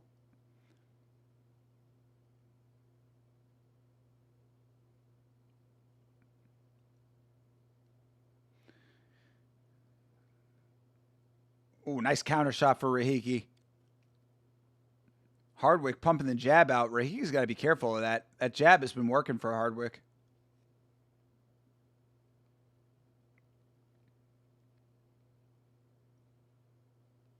You're just an armchair quarterback now? True. Yo, Rahiki needs to be careful with these low kicks, bro. He's been taking too many of them, and he is having big reactions to them. Oh, Rahiki tagging him, though. Uh-oh. Rahiki teeing off for a second there. Hardwick staying composed. Hardwick got a hard head, apparently. I mean, we've only seen Hardwick TKO'd by leg kicks. That elbow was nice, too, for Rahiki. Yeah, Hardwick tanking a bunch of damage right now.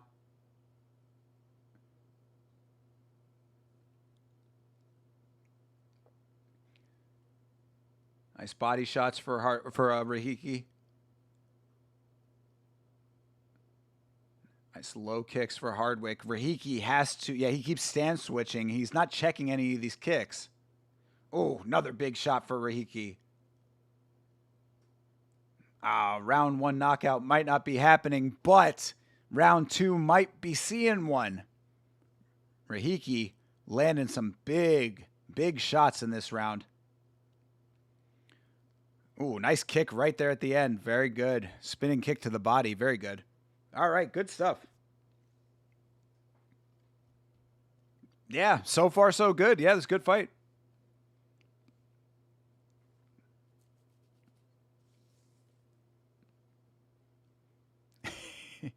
Yeah, for real. Top Chin got that Rick Allen energy. This Hardwick fellow would have been slept if that were me. This guy is trolling, bro. What round? We are in round 1, going into round 2, Jake. Round 1 just ended. My right hand is hospital, my left hand is cemetery. Dude, come on, man. It has to be somebody's alt. I'm not believing this. I'm not believing that this is an actual human being right now.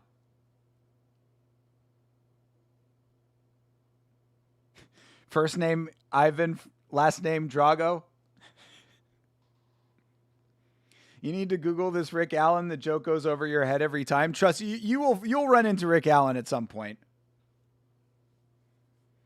Rick Allen is a chat legend. Rick Allen is like the carnival, you know what I mean? He only comes around every so often, but when he's here, it's a whole lot of fun.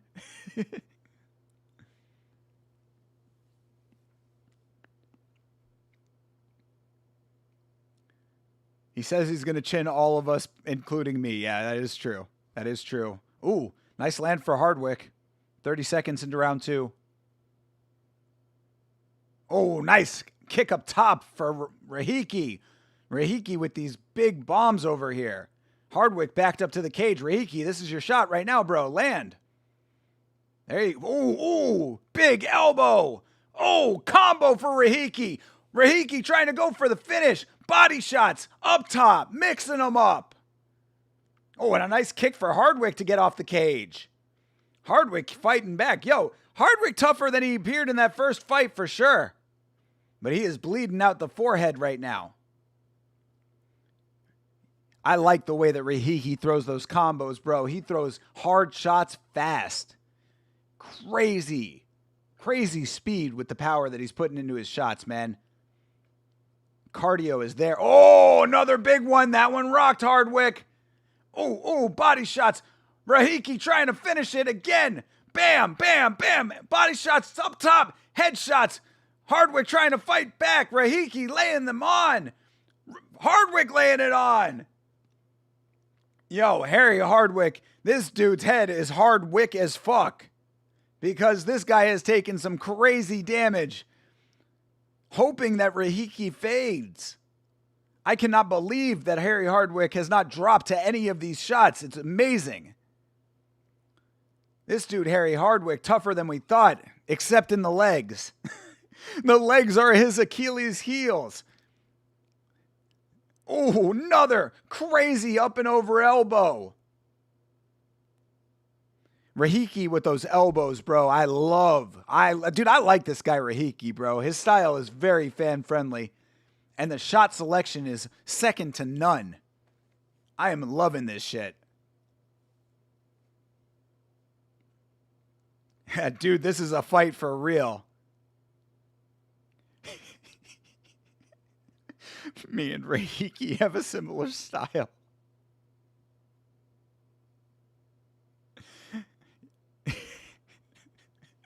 Oh, jeez. Heavy body kick for Rahiki. Oh, wow. Hardwick with the takedown, but Rahiki reverses. Rahiki is my hero, bro.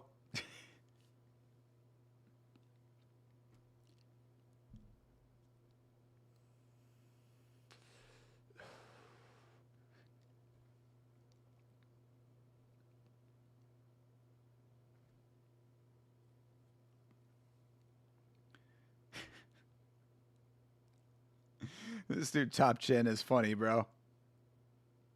You have twin Cobra style.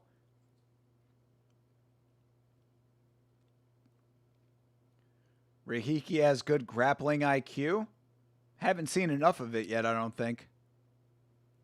Really impressed by this performance? Bro, me too. I'm telling you, this is exactly what we saw from Rahiki on the Contender Series. This is why I picked him to win this fight.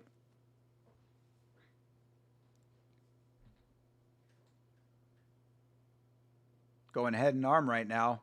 Doesn't have the position for it.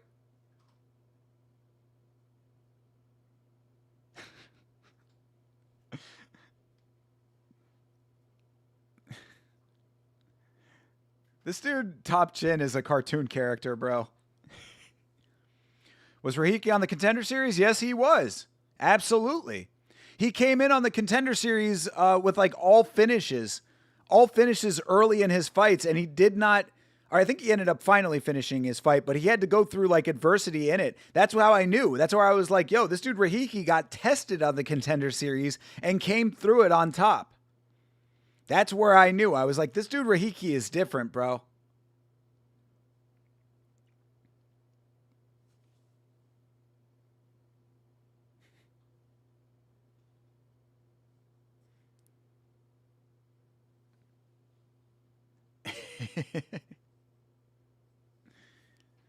Yeah, shout out to Harry Hardwick, though, bro. This dude's got a hard head.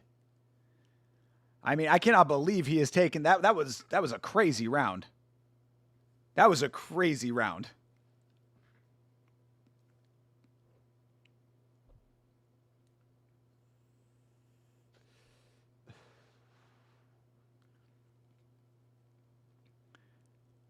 Dude, this dude Top Chin is a he's a caricature. He's playing a character right now. This dude is trying to be Matan.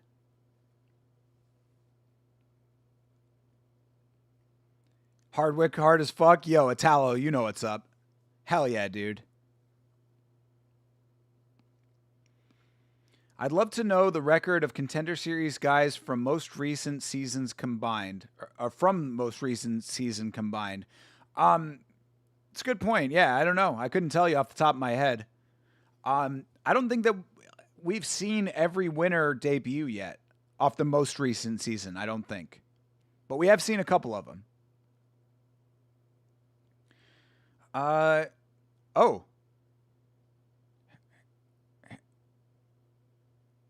Oh. Hardwick broke his jaw in the corner? He broke his own jaw? Oh, yeah. Yeah, Harry Hardwick had to throw the towel. And hey, you know, honestly, in a fight like that, I'm not even mad at that. That's not the same quitting on the stool like Rainier de Ritter. You know what I mean? Like his jaw is broken. Like I'm okay with that.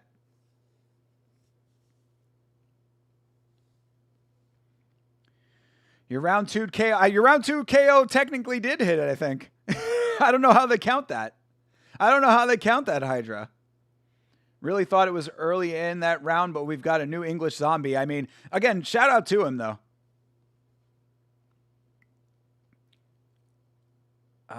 Top Chin got a black belt from Steven Seagal. Hell yeah, bro. Obviously, that carries all the weight.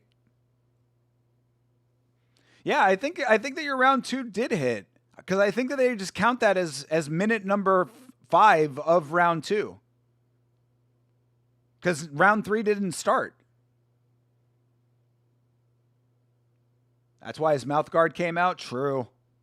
Yeah. Now, this dude Rahiki is something else, bro. I'm a fan. I am a legitimate fan right now. Another blinker. Cheers, then, Sanjay. Hell yeah. You're my drinking game today. When you make me laugh, Hydra, I have to take a shot. Nice. Hell yeah. Hydra's the man. That's why he's the champion of Yama. That's why Hydra holds the belt.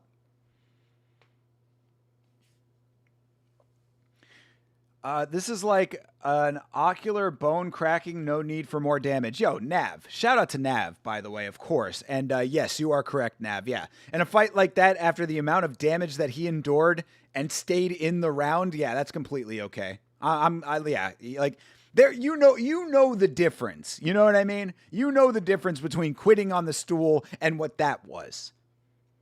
That dude got fucked the fuck up and completed the round. So yeah, I mean, this guy Harry Hardwick, I actually gained a little bit of respect for Harry Hardwick, and after that first fight, which was obviously not his finest moment, he's a much tougher guy than I was giving him credit for. So shout out to him.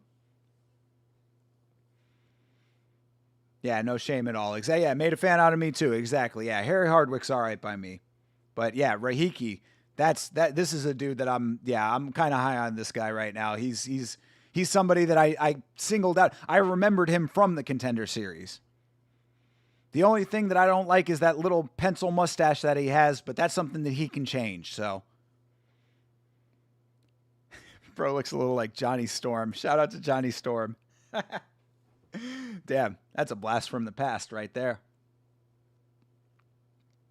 Call me Mystic Mac then. I never doubted myself. Ignore that one message. Exactly, Hydra. I don't even know what you're talking about.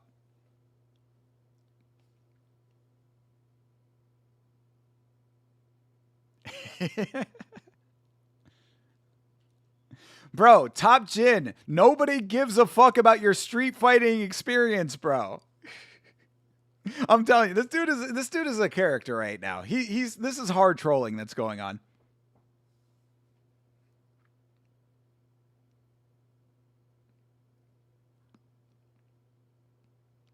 I'm above average height.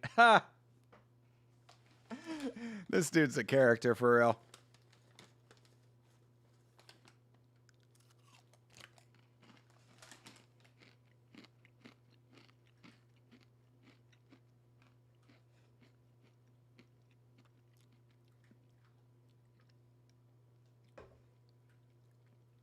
Yes, I agree, Jeremy Hall.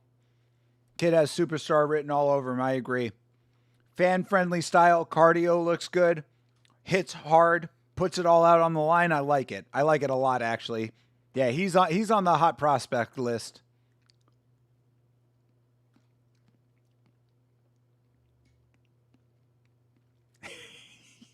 CTE. It was a round 2 TKO, so your bet hit. Very nice.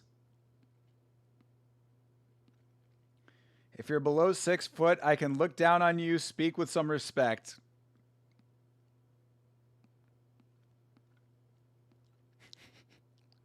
Well, I mean, broken clock over here. Top Jin's not wrong about that one. We do have a big bloat of a president. Is Movsar fighting this week? Ram, yes. Yeah, it looks like the rumors about Movsar having visa issues are false. It looks like Movsar is going to be able to make the fight. Lerone Murphy versus Movsar Evloev should be taking place as planned. But yes, next week. Yeah, that is correct. Yeah. Yeah, not this week. This is Josh Emmett versus Kevin Vallejos this week. Yeah, Top Jin, you've made that very clear that you think that you're a fighter. If you don't train actual martial arts, no one gives a fuck. You are some loudmouth dude in a bar right now. I'll fight anybody. Then some actual fighter comes up and makes you humbled. Thank God Movsar versus Murphy must happen for the sake of the division. I mean, it should have already happened, and one of them should have been fighting Volk instead of Lopez. You're a street fighter. You follow no rules. Okay, great, buddy. You know what also happens in street fights? Weapons are used. And they also do not follow any rules.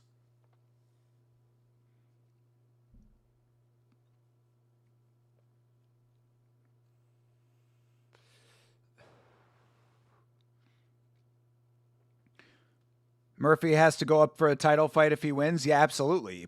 Either of those guys gets the title shot if they win. It's a title eliminator. 213 and under 6 foot is not lean. Ha.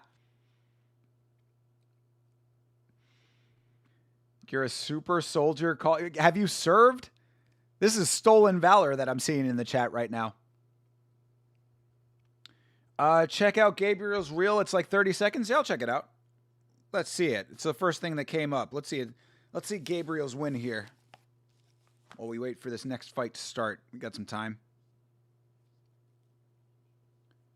All right, I'm seeing some training footage. Is it going to cut to the fight? Okay, here we go. Ooh, nice elbow. Oh, it was the body shot and the elbow. Hell yeah, dude. Nice. Yeah. Was that the right one? Hold on. It might have just taken me to his profile, but not actually been the right one. Give me a second here. Oh, no, it was the right one. Yeah. Knee to the body and then the up and over elbow. I like it, Italo. Very nice. I hope he does well, man. I hope that he goes through the PI system and makes his debut at some point. We'll see him on the Contender. If he is on the Contender series, bro, you need to make sure you are in this chat because we are going to be rooting for him for real. Left knee and then elbow. Hell yeah, dude. Very nice. Yeah, very impressive.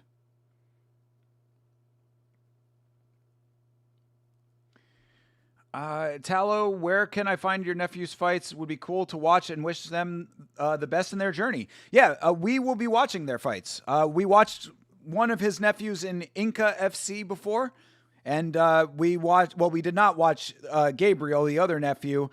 He was in Budo Budo Cento, Mexico. But I'd like to watch him next. So yeah, Italo, you got to keep us informed as to when they're fighting next, bro. We will definitely be doing watch-alongs. Yeah, Sanjay, you joined up into the chat a little bit after we watched those fights, but we are supportive over here.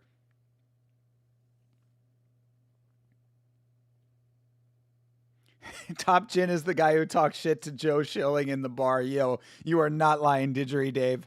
That is legitimately true. We both sharing love for the game, brother. Absolutely. You are very much appreciated, Italo. Thank you for coming back, bro. I'm very glad to see you again. Yes, absolutely. Yeah, Gabriel Mazzetti. And what was his brother's name again? Remind me of the other Mazzetti.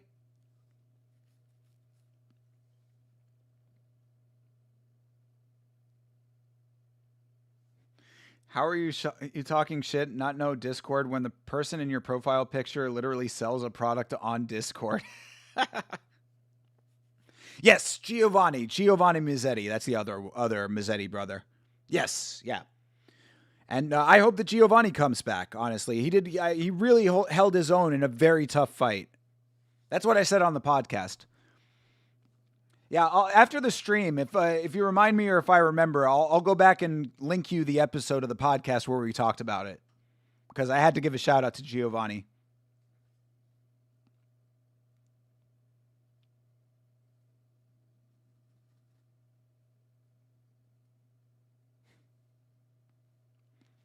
Sanjay, you're a W addition to the chat, my man. It's good to see you here consistently. Absolutely. I could not agree with that more.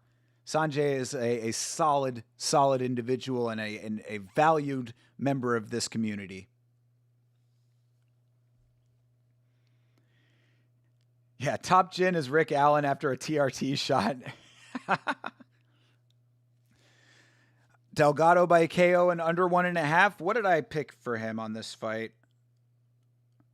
What did I pick for Delgado? I have him by knockout in the third. I thought Feely might be able to survive a little longer, but I'm okay with that. I'm okay if I'm wrong about the method or the round, but yeah, by knockout, I'll take it. They both fought this dude named Keedy on Thai Fight. Oh, they were in Thai Fight? Bro, we just watched Thai Fight. We just watched Thai Fight not too long ago. I love Thai Fight. Fuck yeah, dude. Using card chuck or old school rapping. Yeah, the rope raps. Absolutely, bro. Yeah, we were watching that not too long ago. We'll be doing another Thai Fight at some point. Unfortunately, they had some stream issues where it was a little bit choppy, so we weren't able to watch all of the fights. But what we saw, I liked a lot. I like Thai Fight. That's awesome that they fought in there. Did they win those fights?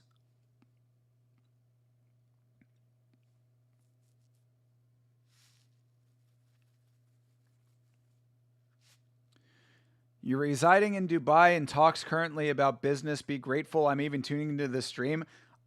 Top Jin, I could not give the slightest of fucks if you tune into this stream, bro. You are an annoyance right now.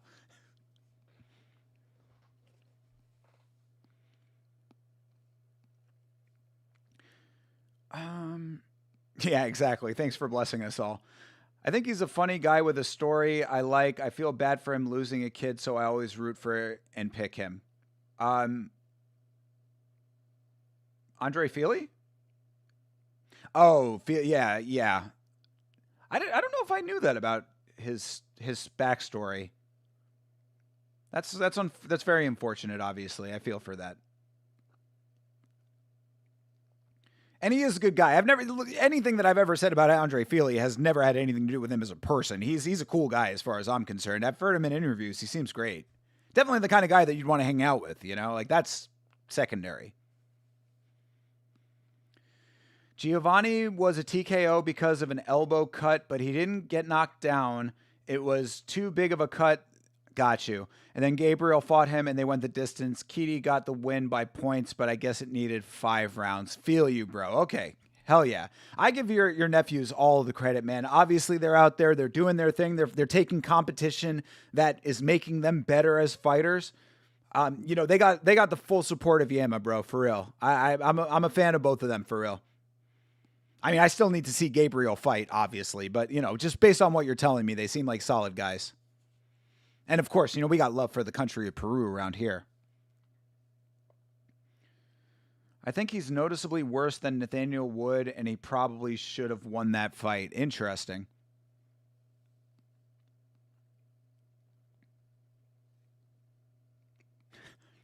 You're a fighter, you fight anywhere except a cage. Bro, you are whack, dude. You are a walking pair of clown shoes right now.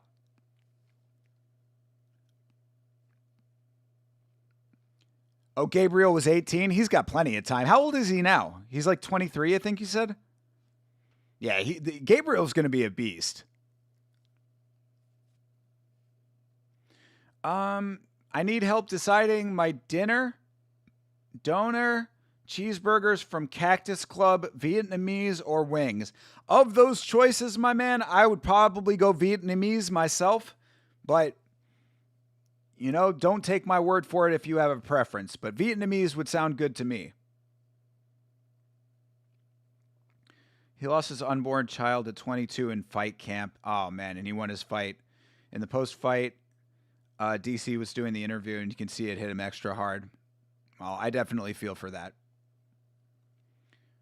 Banh mi, pho, and spring rolls? Bro, that is the choice.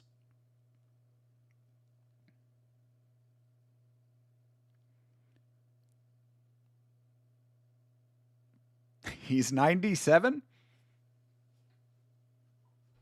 Maybe 27.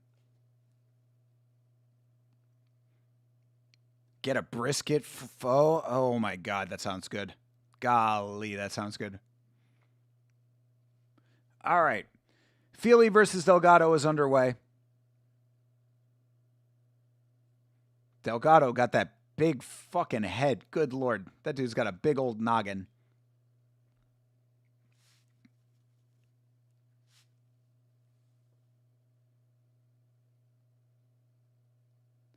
Top Chin, what is the point of telling us all of this shit? What are we supposed to take away from this? Like, at the very best, you're going to get people saying, wow, cool, bro. And at worst, you're the most annoying person in the chat at the moment. Oof. All right, good engagement to start. I appreciate the short buzz cut on Feely. That's an all business haircut.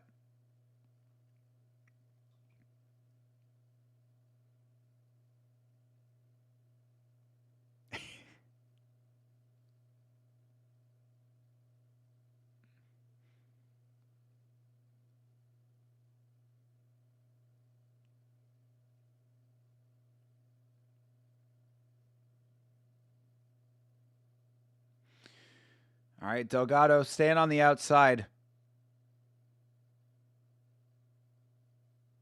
Oh, nice head kick for Delgado. Uh-oh. Oh, Delgado got caught. Uh-oh. Uh-oh. Delgado got caught by Feely. All right, he's on his feet. But yeah, got to be careful with Andre Feely, bro. Not like you can just walk through this guy. Yeah, it was just a little short shot there. Yeah, it just kind of popped him. He didn't really like have full torque on the shot. He just sort of had like one of those like boxing glove like gun thingies. You know what I mean? You pull the trigger and the boxing glove comes out.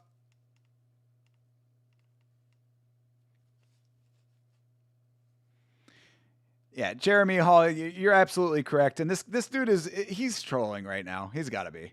There's no way that this is an actual human being.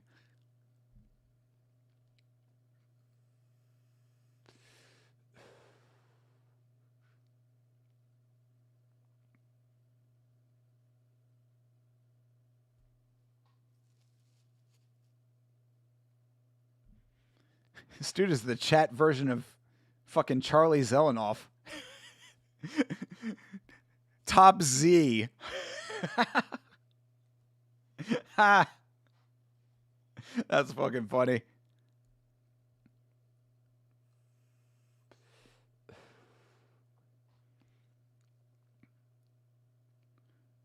I mean, Feely's handling his own in this fight so far.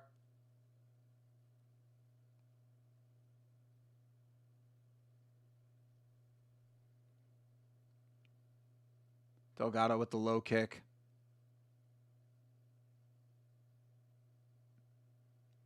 Yeah, Delgado being cautious in this fight now. He felt the power. Elite ball knowledge, brother. You know I know Charlie Z.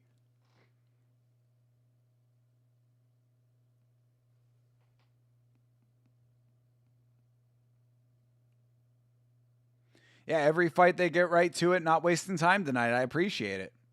Start fast, be first. I love it. I am constantly saying that on the podcast. The podcast that you can listen to live on this channel on Monday nights. Last week's fights. Make sure you're subscribed.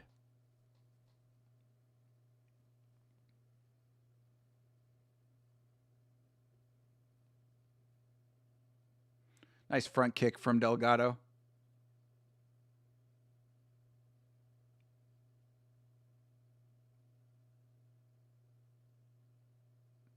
Ooh, another nice counter there for Feely.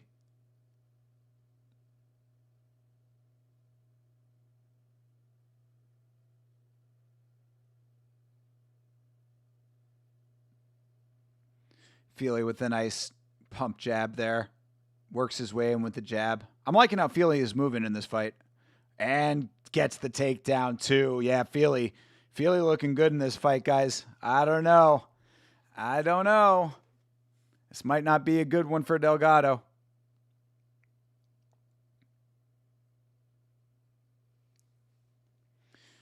I'm seeing more fighters wearing those black ankle sleeves. I wonder if it's for traction. I mean, a lot of times it is for, generally it would signal some type of compromise to the ankles, but if it is not going around, I can't see him from where we are right now, but if it's not going under the ankle, then it might be for traction possibly, if it's just going over the heel.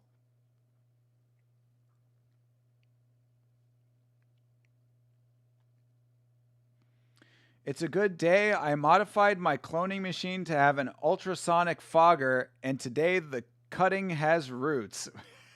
Okay. Cool, bro. You have an actual plant cloning machine? I didn't know that was a thing. Don't want to jinx it, but you might be, Mystic Mac. You could be on this one, bro. You've been pretty accurate so far today.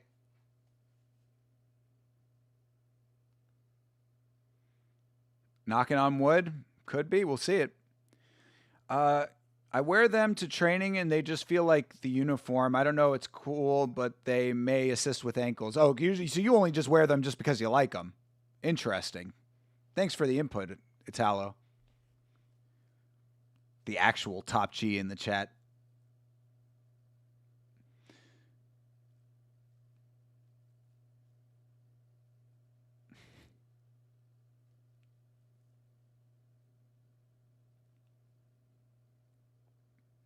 It makes you think of the movie Multiplicity. Hell yeah, dude.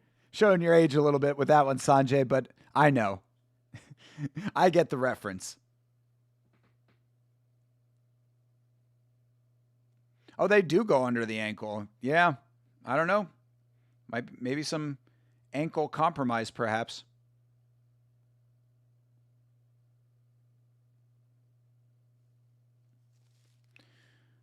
I wear them mainly for compression and support of the ankle, not necessarily that there's anything wrong, just for safety. I like it. I'm okay with that. Hopefully that's what it is then, you know? Hopefully it's because Delgado thinks he's going to be so explosive he doesn't want to turn his ankles. Just using him for safety. I can appreciate that. Another nice body kick for Delgado. Delgado very cautious to engage now, though. And Feely has that really nice shuffle in double jab. You know, he kind of like works his way in with his jab and then he'll hit the follow-up after that. Yeah, Andre Feely is navigating this fight nicely. Oh, another nice connection for Feely. Ooh.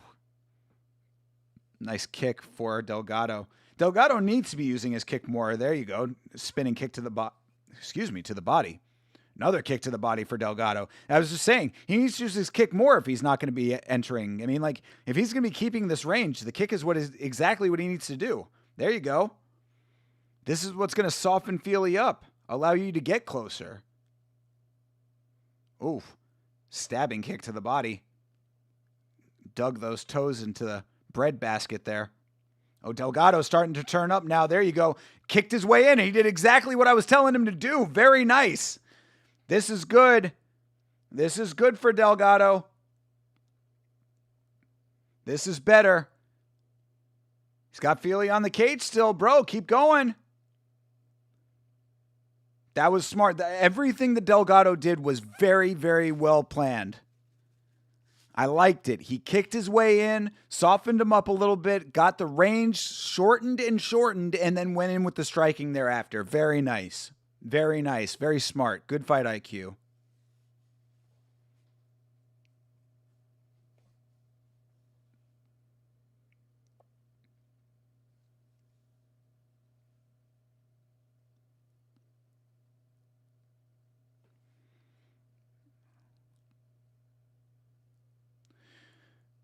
You're going to clone your hog and send it to Top Chin. Damn. Oof. Yeah, they're throwing.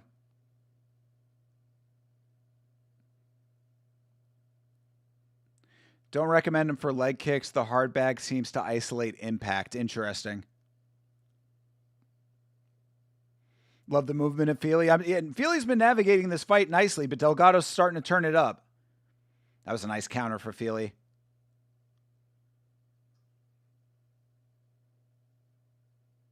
Stance switches mess with your opponent. Definitely true. Oh, nice takedown for Delgado. This really is like basically the same round that Feely had in the first is what Delgado's having in the second. This is anybody's fight. This is great. This is really, really nice.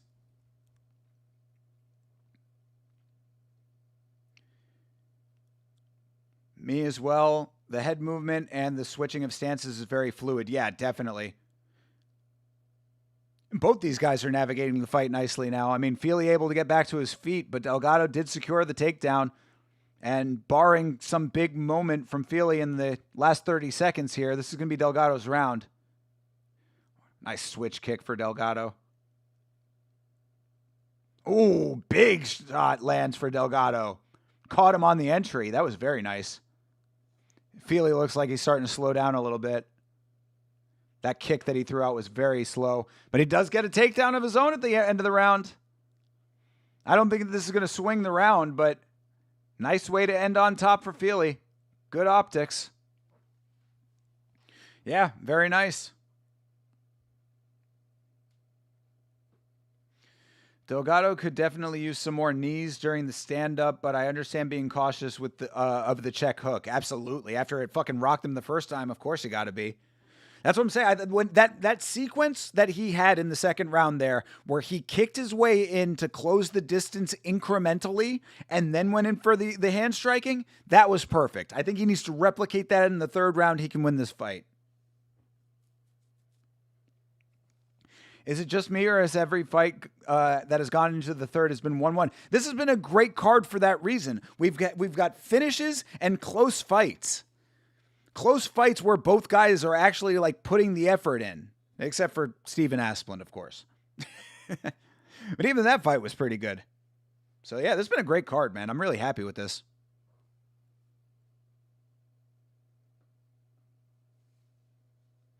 If he had the crane kick, he could end this fight early. This dude Top Chin is pretty entertaining, but also very trolly. Very, very trolly. Ooh, Feely with a big strike to start the round. Round 3 is underway. Before 10 seconds, Feely already laying on the leather. Kicked his way in low, mid, then high. That was gorgeous. Yeah, absolutely, dude.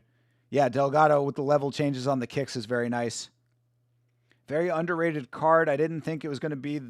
I was very wrong. Yeah, no, absolutely, dude. I knew this one was going to be awesome.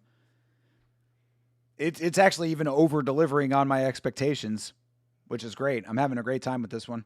Finally, I feel like for like 2 weeks in a row, I was like a little checked out on UFC. We've been watching too much Muay Thai.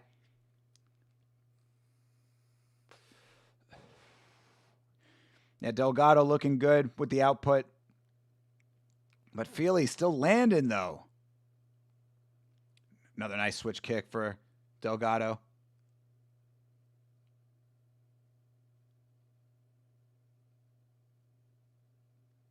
Ooh, a couple big lands for Feely.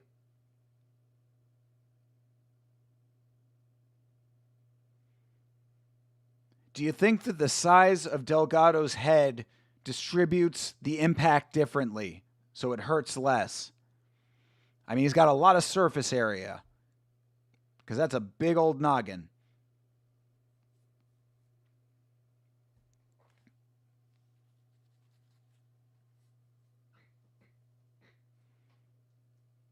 Oh, another paralands for Feely. Oh, and a nice return from Delgado. Nice low kick for Delgado. Very nice impact on that. He should go back to the kicks. I mean, he could be setting up. There you go. Another low kick lands. I mean, I think he should do exactly, again, like what CTE was just saying. Low, mid, high, bro. Kick to the body and then go right back up to the head. Nice shot there, lands. Counter shot. Delgado. Oh, there's a nice head kick. Yeah, another low kick. Yeah, I'm telling you. Mix in that body kick, bro. You're golden at this point.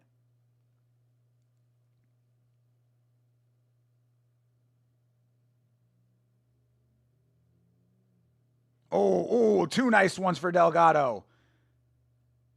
A little inside check left hooks there. Excuse me, right hooks, I believe. Very nice.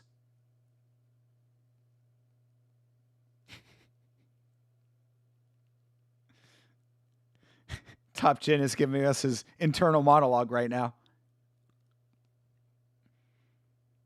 Nice body shots for Delgado. Oh, another big cracking shot from Delgado. Oh, I might be Mystic St. James over here if he can end up getting this finish. I don't think he's going to, though, man. Andre Feely, tough. Oh, big elbow out of the clinch from Delgado. Feely somehow still looking somewhat fresh in this fight. Oh, two land for Delgado, but a head kick returns for Feely. Body kick for Delgado.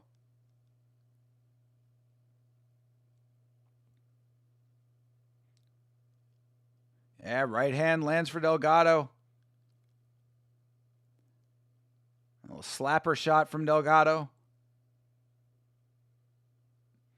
Goes to the body. I'm telling you, Delgado, go back to your body kick, bro. He keeps, that was a really nice low kick. I'm amazed that Andre Fili's legs are not all welted up off of those kicks. Yeah, I think Delgado could really do some damage with a nice, well-timed body kick right now. There you go. That was a front kick to the body. Oof. Delgado takes one from Fili. Goes back to the body with the front kick. I'm telling you, set up that side kick. But, another well-timed takedown for Andre Fili with 30 seconds left. Delgado trying to get back to his feet. I don't know if Fili has enough left in the tank to be doing much on the ground. Trying to muscle Delgado around. He gets another takedown. Yeah, it was a well-timed one for sure. But I don't know if this is going to be enough for him.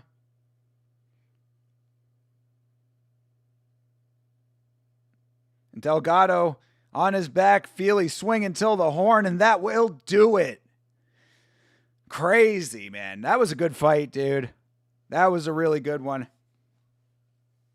Fili is way tougher than I gave him credit for. I think a lot of people were underestimating the toughness. It wasn't about the toughness to me. I thought that Jose Delgado had more of like the go out and get it grit. I think he held back a little bit after the drop in the first, which was understandable. But those next two rounds, I think he did pretty good. I was pretty happy with it. Crazy what it looks like when you're in shape and condition. True. Hey, E-Money J, what's up, brother? Coming in late. We didn't get the locks today. Fili is whooping this guy's ass, bro. Come on, dude. E-Money J trolling. Maybe Top Chin is E-Money J's alt.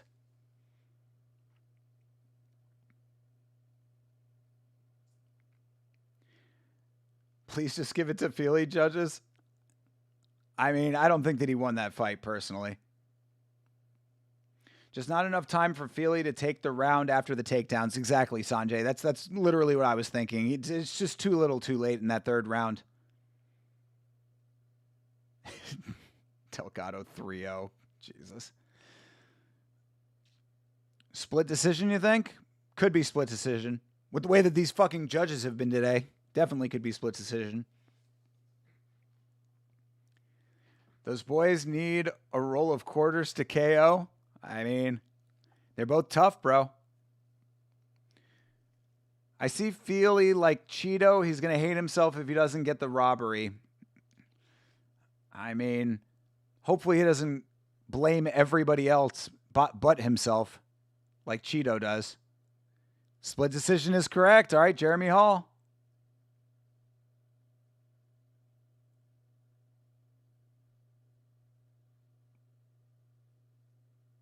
Jose Delgado gets it. All right, split decision. I'm okay with it. But, man, that was a crazy fight. That was very good. Very nice. Good job. Yeah, that was a tough one. Crowd not happy with it, but it is the right decision. Rematch? I'd be okay with it.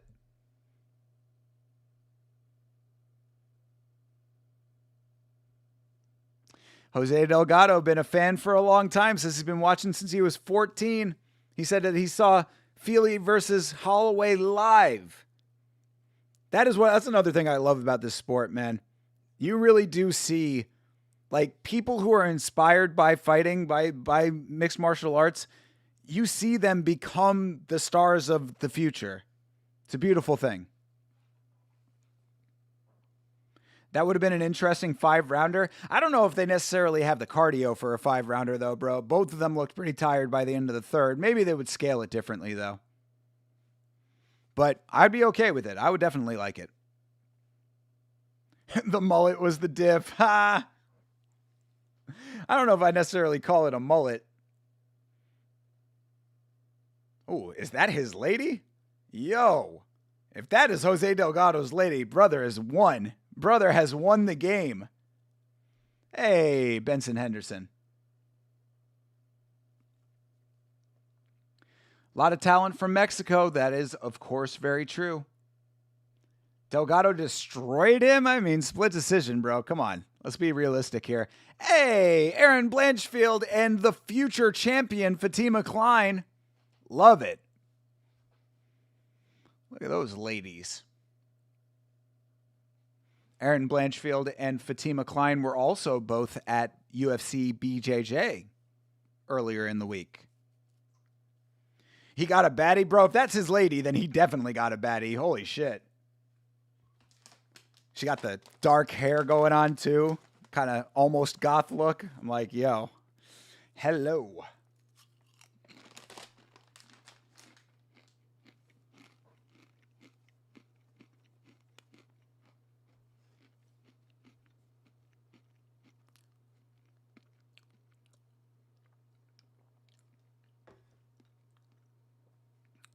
Chili Girl Robertson.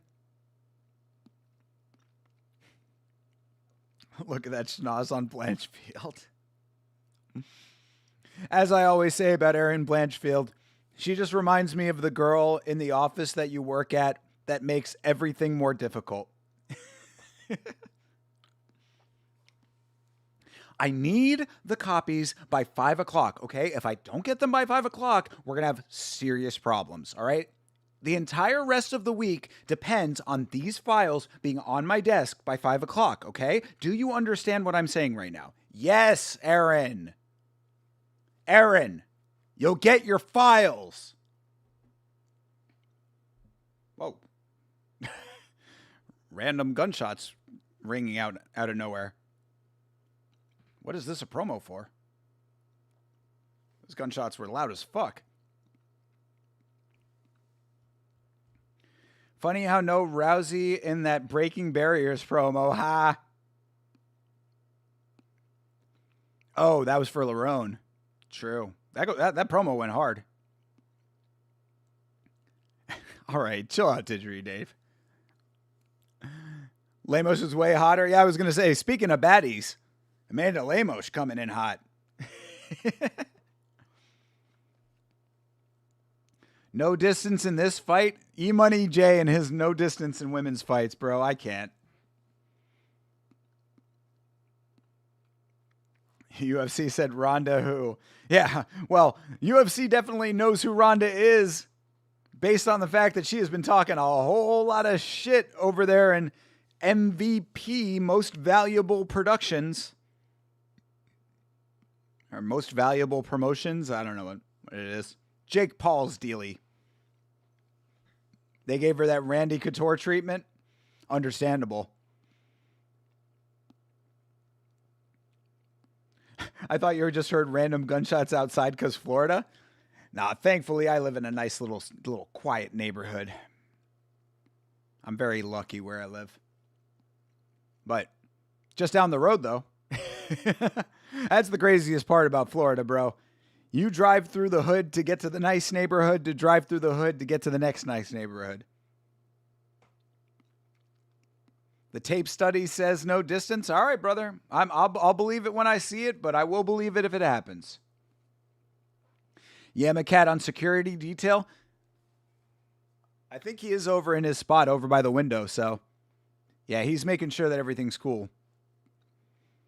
He will definitely alert me if anything nefarious is going on by running very fast and hiding under the bed.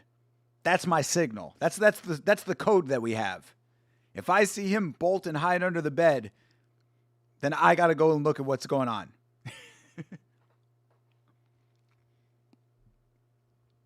They actually put Paramount to use with that trailer. Put Paramount to use with that trailer. Yeah, that's why I thought it was a movie. I was like, what movie is this? What is this? And then it turned out to be a Lerone Murphy promo. How did Lerone Murphy get shot in England? They don't allow guns over there. You've got Robertson, round 3 TKO. That's spicy. Robertson by TKO is definitely spicy. I mean, she's got like the most submission wins in women's MMA or some shit. But I don't know what her TKO rate is like. You're actually with E-Money on this one. No judges for this fight? Let's get it. Hell yeah, coming out to PIMP. Jillian Robertson. Yeah, my cat's slogan is, if you see me running, try to keep up. I like it. Shooting people is illegal. How'd that happen? I mean, yeah, but it's not that. It's the fact that they don't have guns over there. Did he get shot with a World War II musket? You know that that's a real thing, right?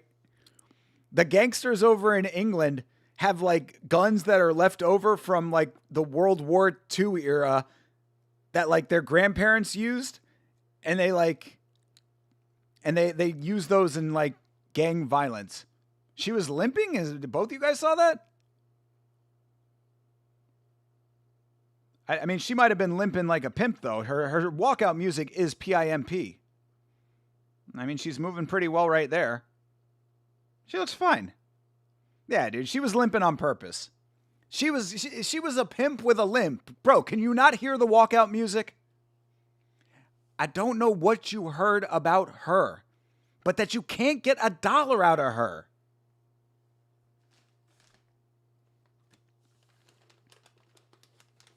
Bro, Bleeding Edge, she was pimp walking. She's bouncing all over the place.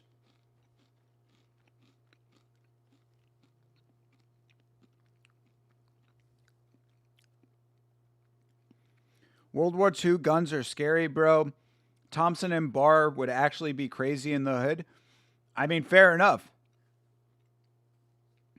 I just wonder how they get ammunition for it. Like, where do you find ammo for a World War II gun nowadays? In England, no less. Straight holstering blunderbusses. Yo, Sanjay, for real, bro. That's how I think about it.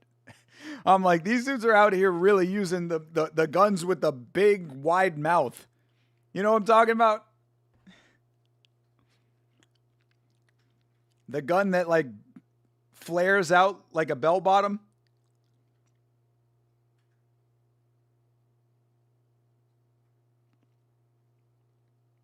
Yeah, exactly. Literal blunderbuss. There you go. That wide mouth bass. Most standard calibers made now are from World War II. Yeah, but how do you get ammo in England, though? I don't think you're allowed to import it.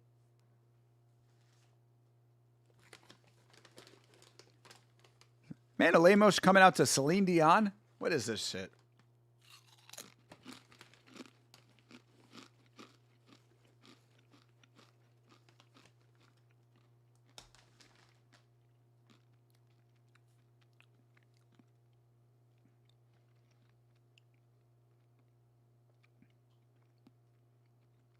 The bar is still being used today? True. Admittedly, I'm not a huge gun guy, so I don't know much about calibers and all that kind of shit. Thompson is just 45, same as a modern 1911. Bar is a 3006, 30-06, like a hunting rifle. Gotcha. I don't know. It looked like she had something stuck on her foot. I think she's hiding something. Okay. Well, we'll find out very soon, won't we? I mean, she's certainly hiding it well if she is.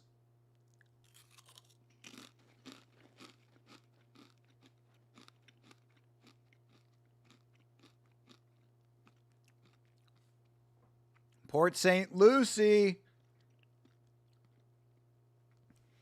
Where the fuck does she train in Port St. Lucie? I gotta find out what gym she trains out of. Port St. Lucie MMA. Indoor martial arts, maybe? V3 MMA gym and fitness, maybe?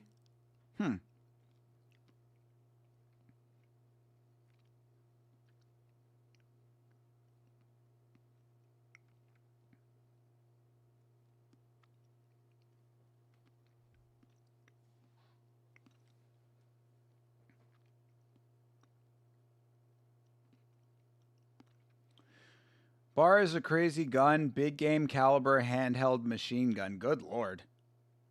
They had to rotate out who used it because they become traumatized, sawing people in half when shot at close range. Good Lord. That's wild.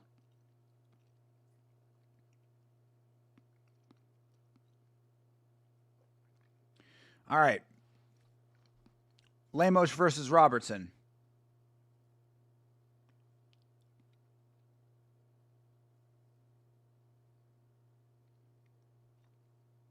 How does Jillian Robertson actually look like comparable in size to Amanda Lemos? I thought Amanda Lemos was big.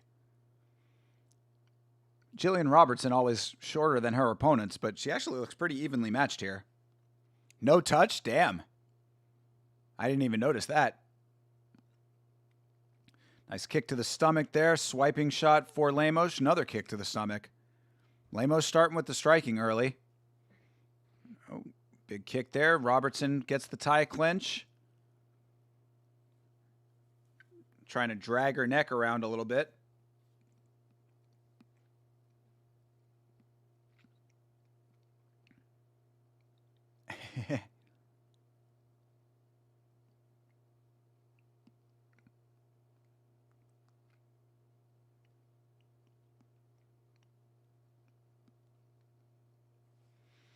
Nice low kick for Lemos. Lemos' striking is looking good so far.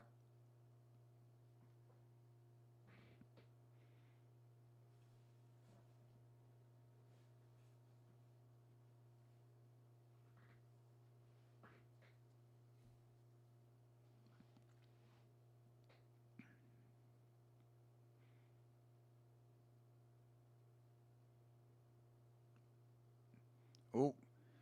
Nice body shot for Lemos, but Robertson gets the clinch. She actually has to finish one of these takedowns if she's going to keep doing this.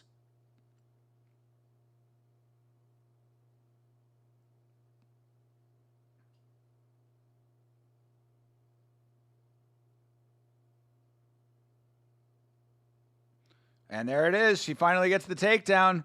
Robertson did it. But what can she do with it is the question. She got plenty of time.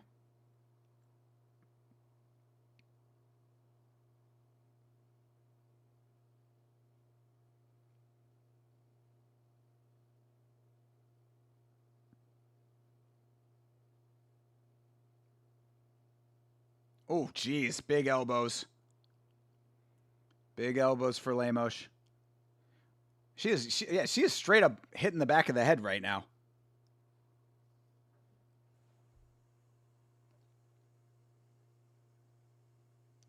Where's Lachlan? You're feeling his vibes in top chin? Lachlan, if that is you, make yourself known.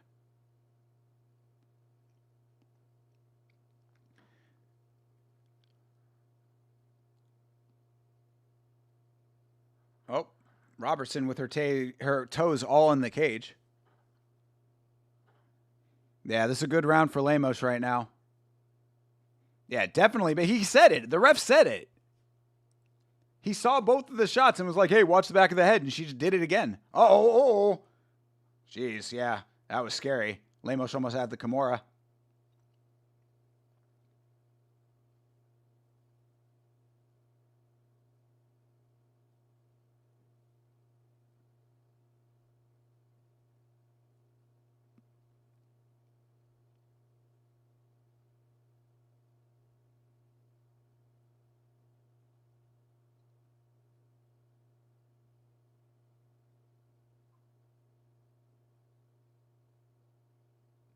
All right.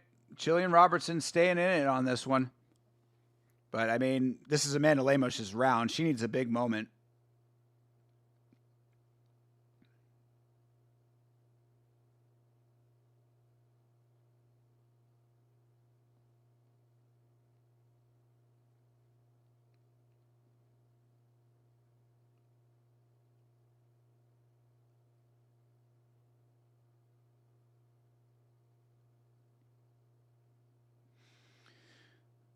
Jillian just kind of hanging on her back right now.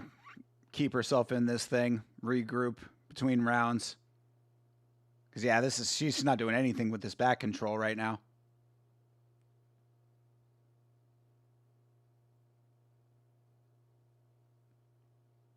Ooh, a couple nice tags for Lemos. Ooh, another one for Lemos. Her striking's been really good in this fight so far.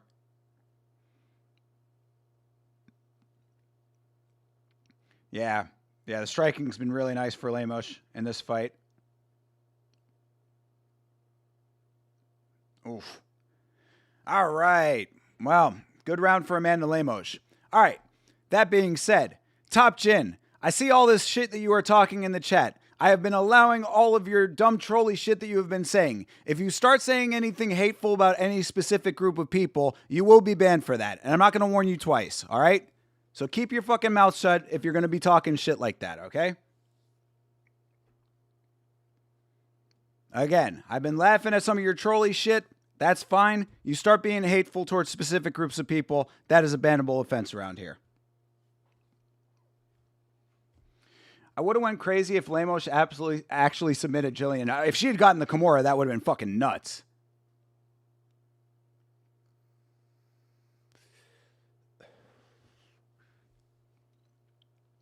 Because that's where I was like, I got a little nervous myself. I was like, damn. Starts going for that Kimura position. I was like, that would have been crazy. Your wish is my command. Somebody want to take care of that? Because I'm in the middle of a fight right now. But I can certainly make that happen for you, sir.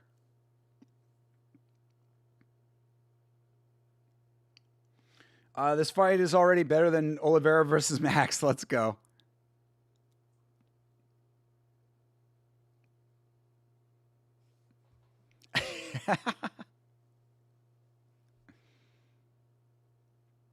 The Kimura was almost there. Yeah, dude. Hell yeah. That's what I'm saying. I got nervous for a second. I'm like, surely Jillian Robertson will be aware of the Kimura. All right. Jillian Robertson gets the takedown in round 2. She is down a round.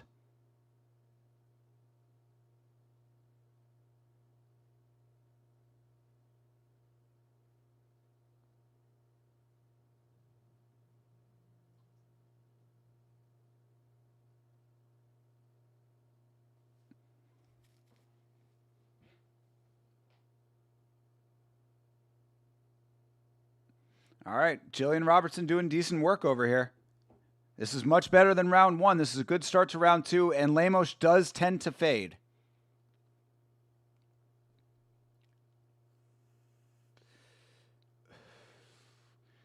Lemos trying for the bottom-up triangle. North-south right now. This is an interesting position.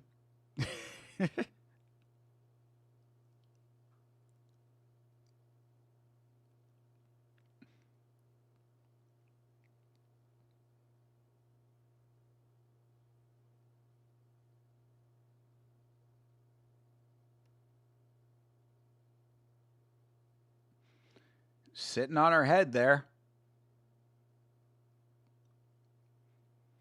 All right. This is much better round right now for Jillian Robertson. This is her wheelhouse. If only Bottom G was here to see this action. Yeah, for real.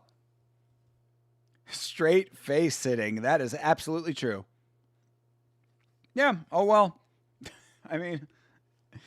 he was funny when he was trolling. Like I said, troll responsibly is the rule around here, you know?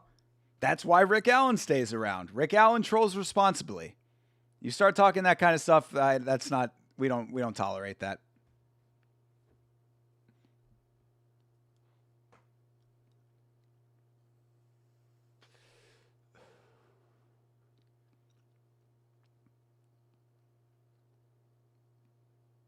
I mean, it'd be nice to see Jillian actually do something with this, though, you know?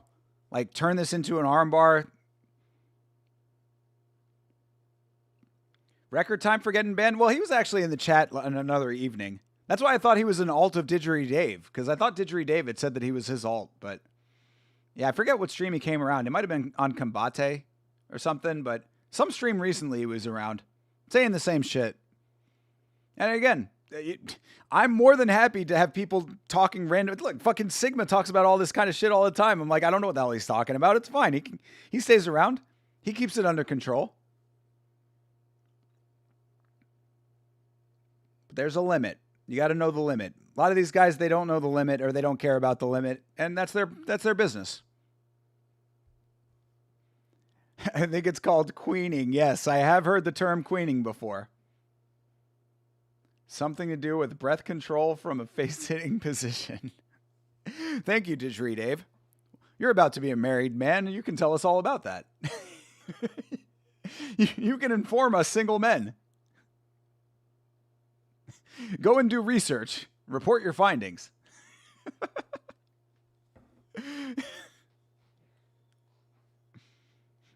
Didgeridoo Dave comes back with an entire report. It's like, guys, I've got the research. We're all sitting there watching silently, just listening, taking it all in. Thinker standards are more than reasonable. I can meme about space lasers and weather machines as a mod. Just don't be unfunny and annoying at once. It's very simple. It's very simple. Like it's easy to tell the difference too.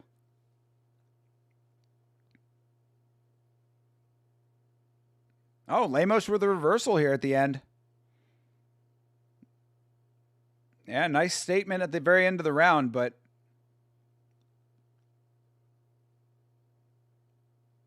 she just pull herself up on the cage.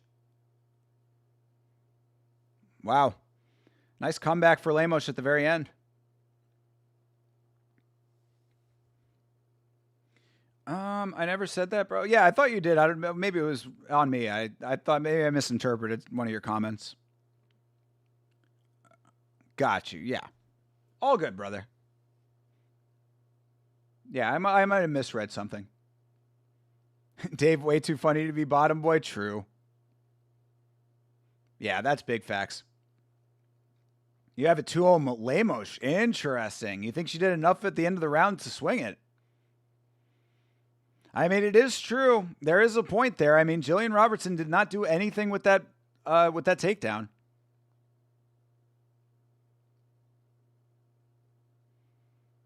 Yeah, probably just off of that little flurry at the end of the round. She reversed the position. She was able to get back to her feet, and she landed shots up until the horn. I can see the thought process, at least. I don't agree with it, but I'd say it's 1-1.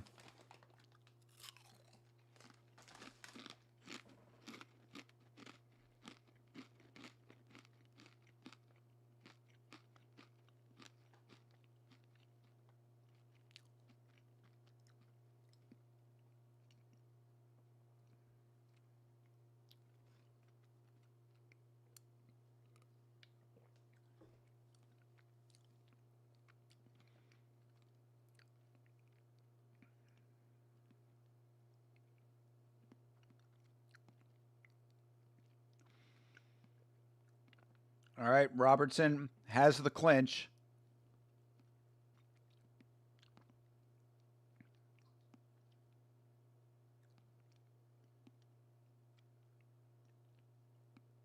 Oh, nice elbow for Robertson. Lemos matadors her, pushes her out of the way.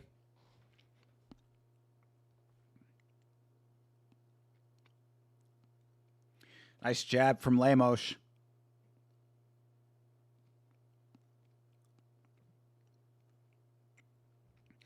Jab is working for Lemos.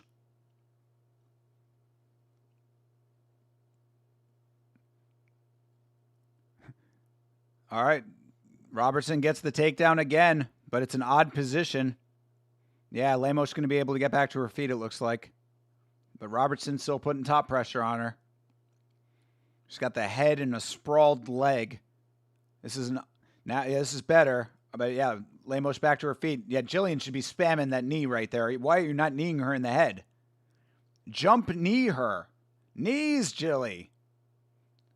If I was Dean Thomas, I would be screaming knees.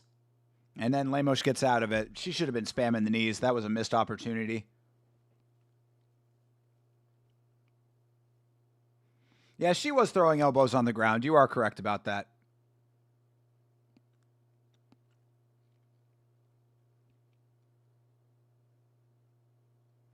All right, Robertson with the single leg. Lemos trying to stay on her feet. Robertson kind of took herself down. Lemos on top. Oh, Lemos, potential armbar. Yeah, this is an odd position for it, but still dangerous. Oh. There you go. All right, Robertson's out. Nice. Good adjustment. Robertson ends up on top now.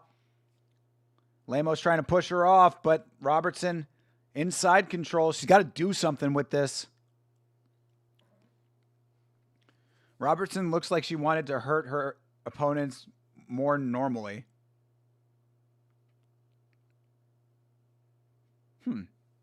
Try and interpret what that means. Do you really want to hurt me normally?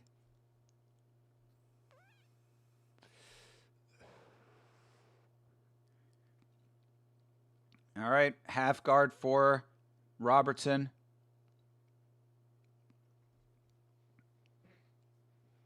Had it close until the end of the round. I feel you on that, Sanjay. As far as damage goes, I think that Lemos kind of did the better damage as opposed to the elbow strikes to the ribs, but it was so much control. All right, Robertson trying to pin the arm. She doesn't get it.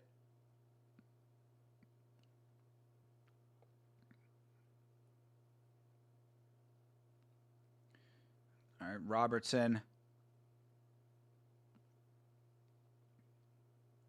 Her former fights, it looked like she wanted to hurt her opponents more. That's her normal for me. That's why she stood out. Interesting. Yeah, I don't know. I think that she might have just felt the pressure of the top striking. I mean, or the stand-up striking, because Lemos was pumping that jab out nicely. There's some more rib elbows going on. There you go. This is better. This is a good position for her right here. There's another couple elbows to the head.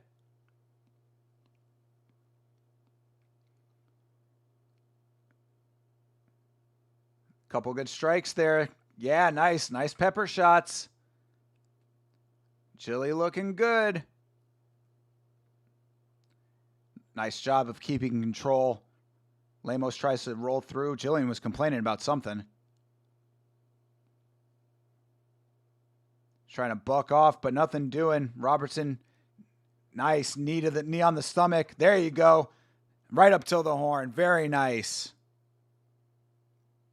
All right. I think that she did it. I would say that she did it. I think she pulled it off.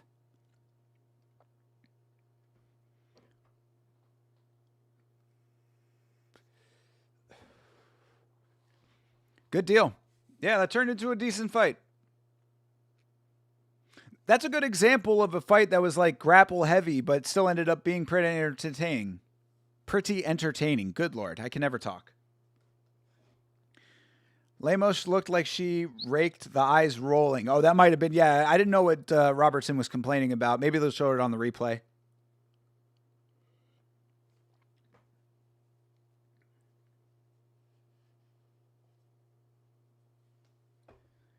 Studies are meh, too much theoretical and not enough practical. Practical will come. You must learn the theoretical to inform the practical. It's my Zen Buddhist wisdom for you for today. Yeah, it was hard to tell exactly what it was, but if that's what it, like I said, maybe we'll see it on the replay.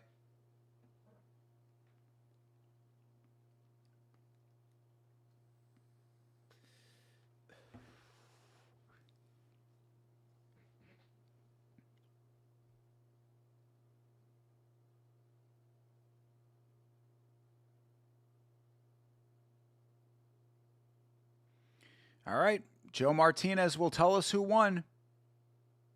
All three judges, 29-28. Jillian Robertson, let's go! Nice. Shout out to Jilly Girl Robertson. I'm a fan. Think the second round could have gone either way for the judges, but I suspect they'll give it to Robertson. Well, you were correct. It didn't look intentional, just threw her hand out during the roll. Yeah, true. 1-3, Robertson. Interesting. So you gave that second round to Lemos?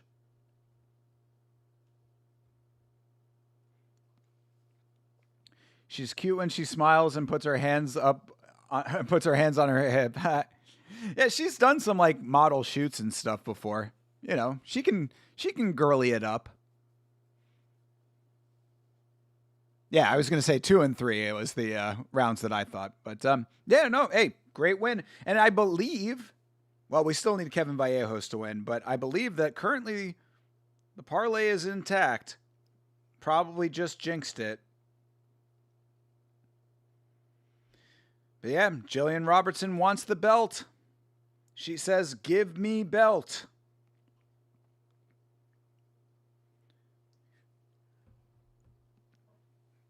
All right, Josh Emmett versus Kevin Vallejos. Coming up next. I had an old monotone teacher for engineering science when I was a senior. His theory would have you snoring in seconds, but his experiments and demonstrations were the best school classes I ever had. There you go. I think that is a valuable lesson to learn when you are in school, is to find the value in everything that you are doing, regardless of what the intended value is. So if you are in a class that is very boring, find out a way to make it valuable for yourself. If you are in a class that is very interesting, extract as much value from that class as you can.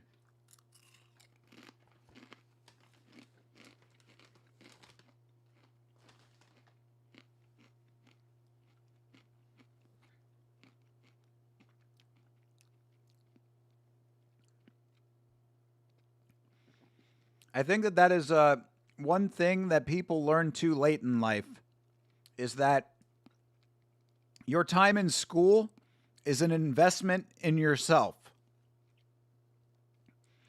I think a lot of people look at school like something that you just need to get past. And really what it should be is trying to extract as much value out of it as you can. Also, if I could stress any one thing to anybody in a professional capacity, I would absolutely stress network as much as you can. I mean, I'm not the most social person on the planet, but try to talk to people. You will never know where your connections can take you. This has become a central tenet of what I do in marketing. You know, I do a good amount of digital marketing, but a lot of what I do is network marketing. And it has been one of the most important assets that I've been able to leverage in my career.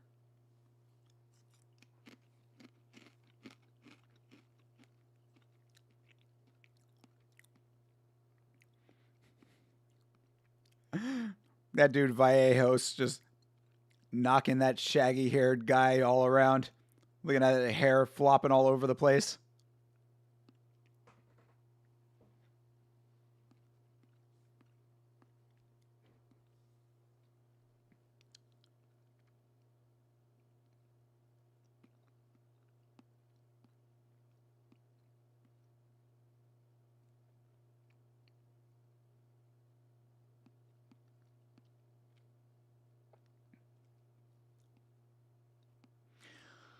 Amor de deporte.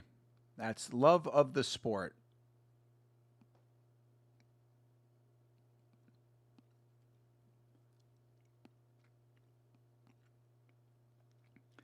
Yeah, spinning backfist knockout. Hell yeah.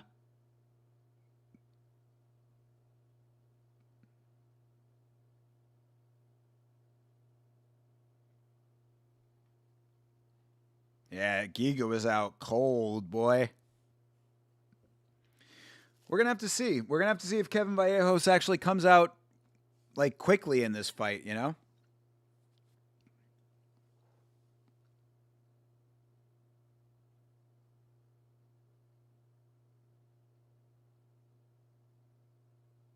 All right, Josh Emmett. Josh, nobody's favorite fighter, Emmett.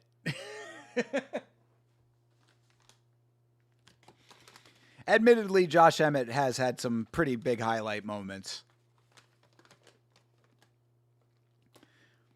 Both hands behind his back pinned while he's unconscious, already eating repeated elbows. Absolutely brutal. Yeah, very true.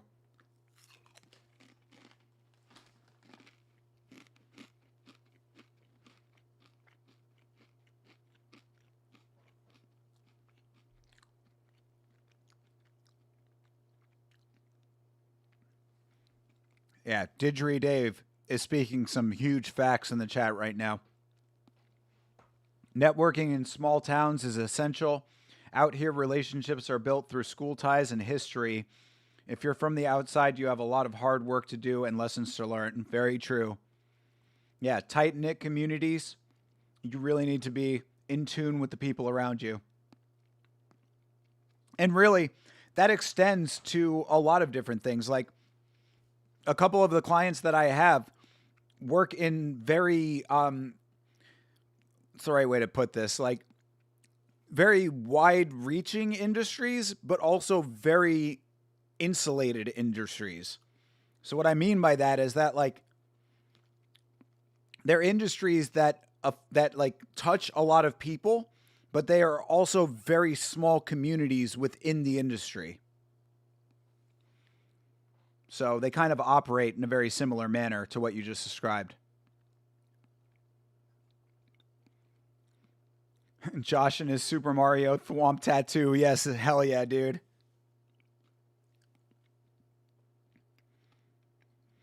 I still to this day do not know why he has a tiki head on his chest. Like, what is the significance of the tiki? Somebody needs to tell me. Thinker is in the industry where he touches a lot of people. Not me. Not me personally. I keep my hands to myself.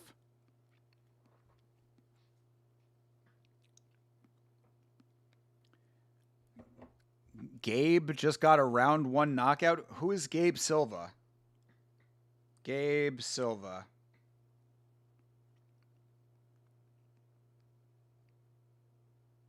Oh, he's a boxer. He's an actual boxer.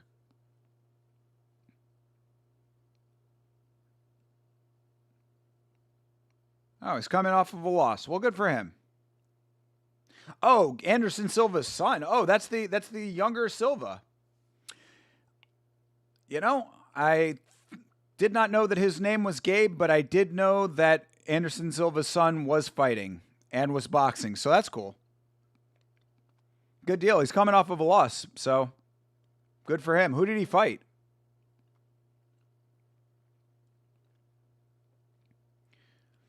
The mining communities are a perfect example of that. Yeah, I believe that. Pretty banger walkout. Yeah, I like the song. Didn't see the earlier Gabe Silva comment. Thought you were going to hit him with the Gabe itch.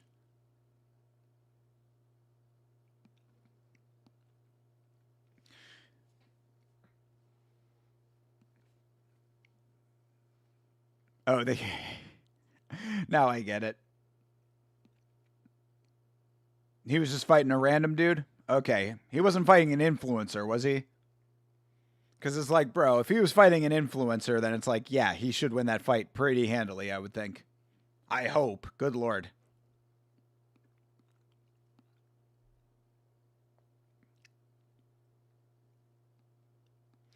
Robertson needs to work on her striking big time to go further, I think. I agree. I definitely agree, but I've been saying that for a while because Robertson claims that she does not... Robertson claims that she doesn't lift weights. She does no weight training. Which I'm like, that doesn't sound good. So I don't know if she has much power in her hands, period, but you're absolutely right. It goes back to the earlier point that I was making on this very stream. If you only have one martial art, you're going to be very, very lacking in mixed martial arts.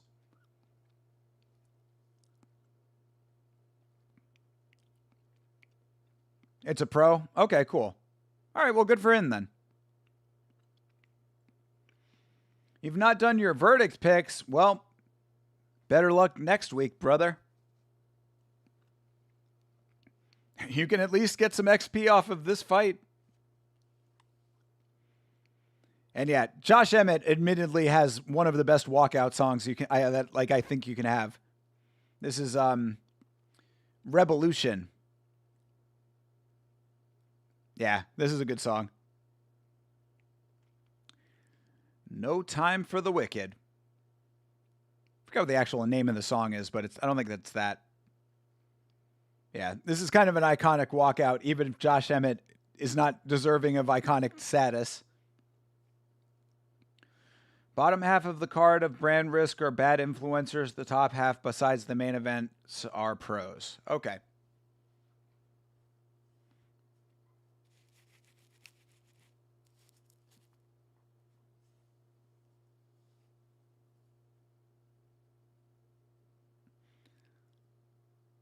He's getting himself a little pep talk from somebody in the back there. It's your fucking time, baby.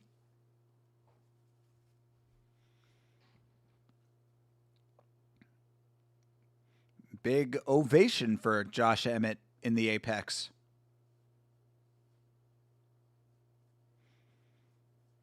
I wonder if they had that space that they expanded the Apex into, like already there, ready for expansion, or if they had to knock out like offices and stuff to expand the Apex.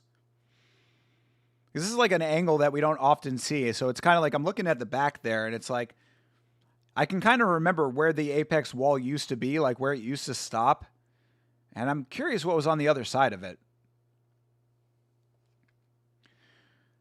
Josh has TJ in his corner. He definitely will win. Well, that certainly does not help the juice allegations. People were making a lot of his little droopy titty here on the right side. Okay, KO for Kevin the first with 600 XP on it. Good luck, bro.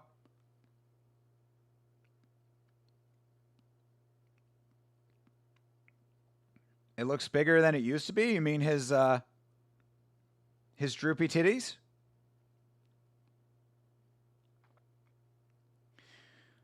Brand Risk is so corny. Can't take the cussing 24/7 on the commentary crew. Is Rampage, oh, good Lord. Rampage, Aiden, Neon, Woody, and Keyshawn Davis. Ugh. Yeah, that sounds like an absolute shit show. Oh, the Apex. Oh, yeah, we know the Apex got expanded. That's how they put the seating in there. EPO, I mean... People have speculated. Of course, I had to make sure that I gave a retraction on the podcast that he has never popped. So I know for a fact that Josh Emmett has never popped before.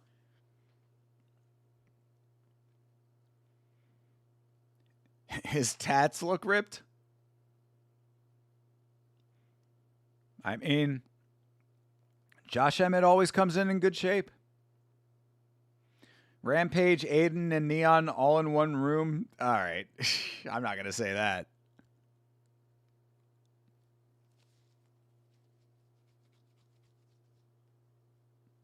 Yeah, the fight capital of the world that can't fucking regulate itself properly. Shout out to the fight capital of the world with a commission that just doesn't give a shit about its own sport.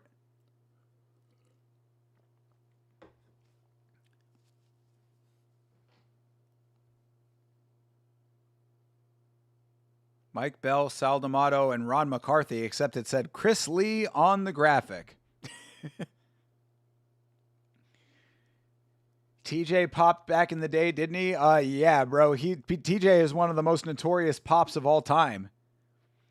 TJ was one of the most blatant violations that we've ever had in the sport. Like, he was just blatantly doing EPO. Like, there was no two ways about it. Like, he legitimately just was, like, blatantly doping. I don't know how he thought he wasn't going to get caught. But yeah, he popped bad. He popped bad. Then he came back. Then he fought with a dislocated shoulder. And then he had to retire because he fought with that dislocated shoulder like a dummy. I used to be a huge fan of TJ Dillashaw, and I lost all respect for him. It is Pillashaw in his corner.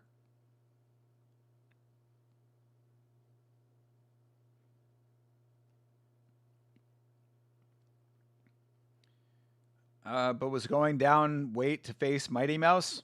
Doesn't matter.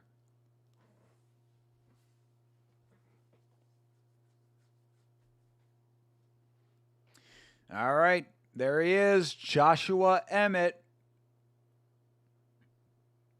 Yeah, couldn't get down, so he cheated. It's like, I mean, don't care about the reason. Josh Emmett got that weird fucking midsection, bro.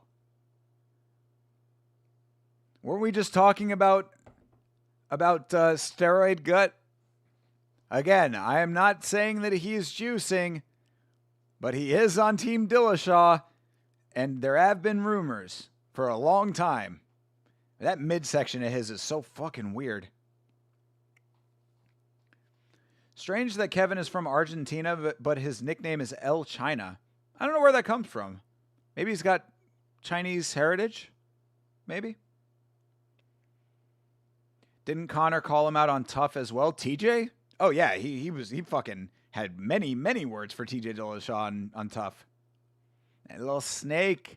That was during the Team Alpha Male era, where Dillashaw left the crew, and him and who was it? Duke Rufus went and did their own thing. I think it was Duke, I want to say. Yeah, he was the snake. Hydra's the good snake. That's right. He's also the champion of Yama. He holds the belt right now. Somebody has to dethrone him.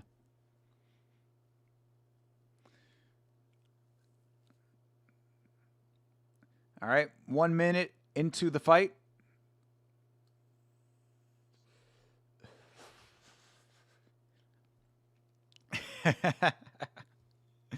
I like that. Less of a snake in the grass and more of a snake in the bush. Hi-oh. Dwayne Ludwig, thank you. Good Lord, yeah. Sorry, Duke Rufus.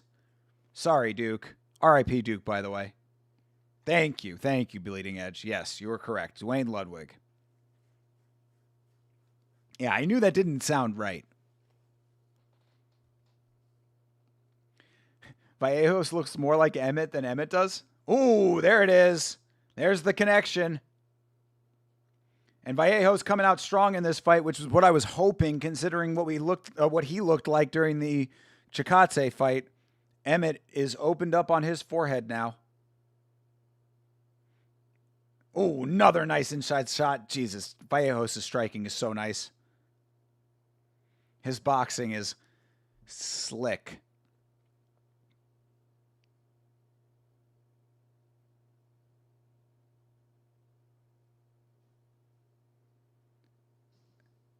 Emmett's got blood coming out of the dead center of his forehead. Oof, another shot lands. Emmett just doesn't have a way in. Vallejos has found the rhythm early, dude. This is what he was missing in the Chikadze fight.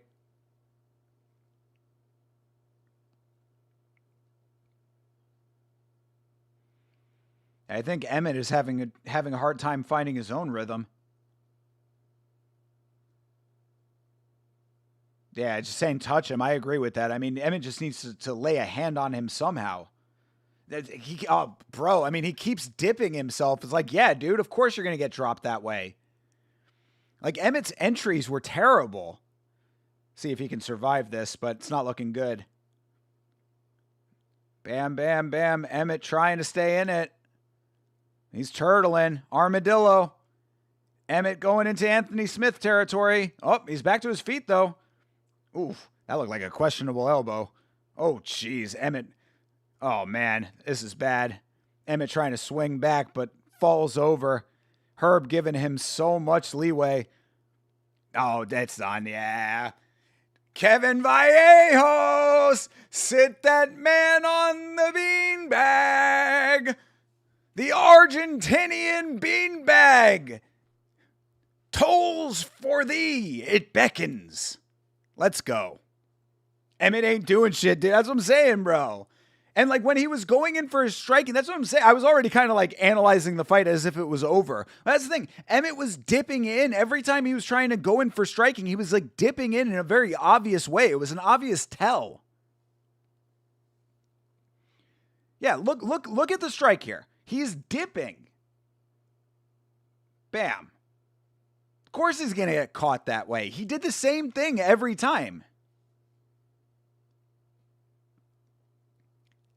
Call me Mystic Dave because I predict these things. Well, Hydra, I don't think that Hydra predicted this one. He was doing pretty good earlier in the card.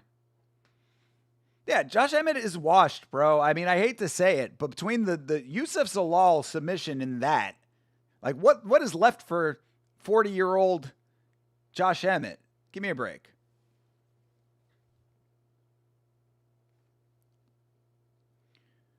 I think I said last week, Vallejos first round TKO. Dope. Yeah, I don't know if I had him by first round, but I definitely had him by finish. I think I had him by third round. God damn it. Loss of XP on that one, but still, pretty good card for me. I only got the UMRC pick wrong. And the parlay came through. So even though it was not the community parlay, I think it's still warranted. I think I can still give you guys a little bit of this. We ascend together.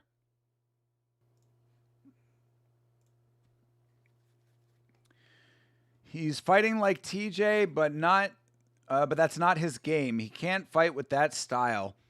I mean, he used to be able to. That's a performance bonus? Fuck yeah, dude. Yuri, I told you guys Vallejos would beat Emmett. That was a spicy take back then, and it's even spicier now that it happened, brother. Congratulations. Oh, also, E-Money J was in the chat earlier. What happened in that Jillian Robertson fight? Did that go inside the distance? Or did that go to decision? Just trying to remember. I got the performance bonus, 1 pick in verdict. Hell yeah, dude. Congratulations. Yeah, made it look easy is a fucking understatement. It's the fact that he started strong early. That's all that he needed.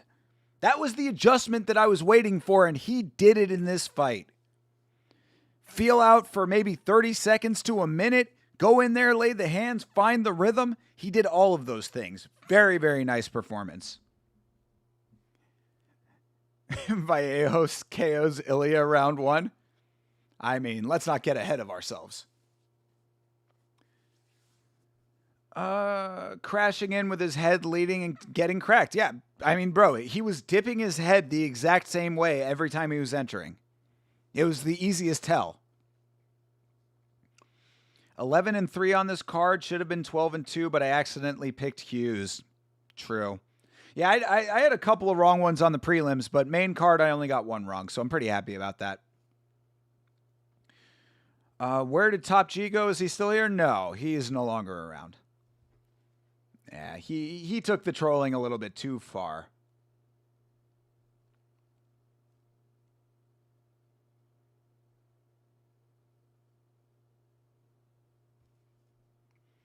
Uh, 12-14. I missed Asplin and Hughes. Nice. Let me see how I did. So I went.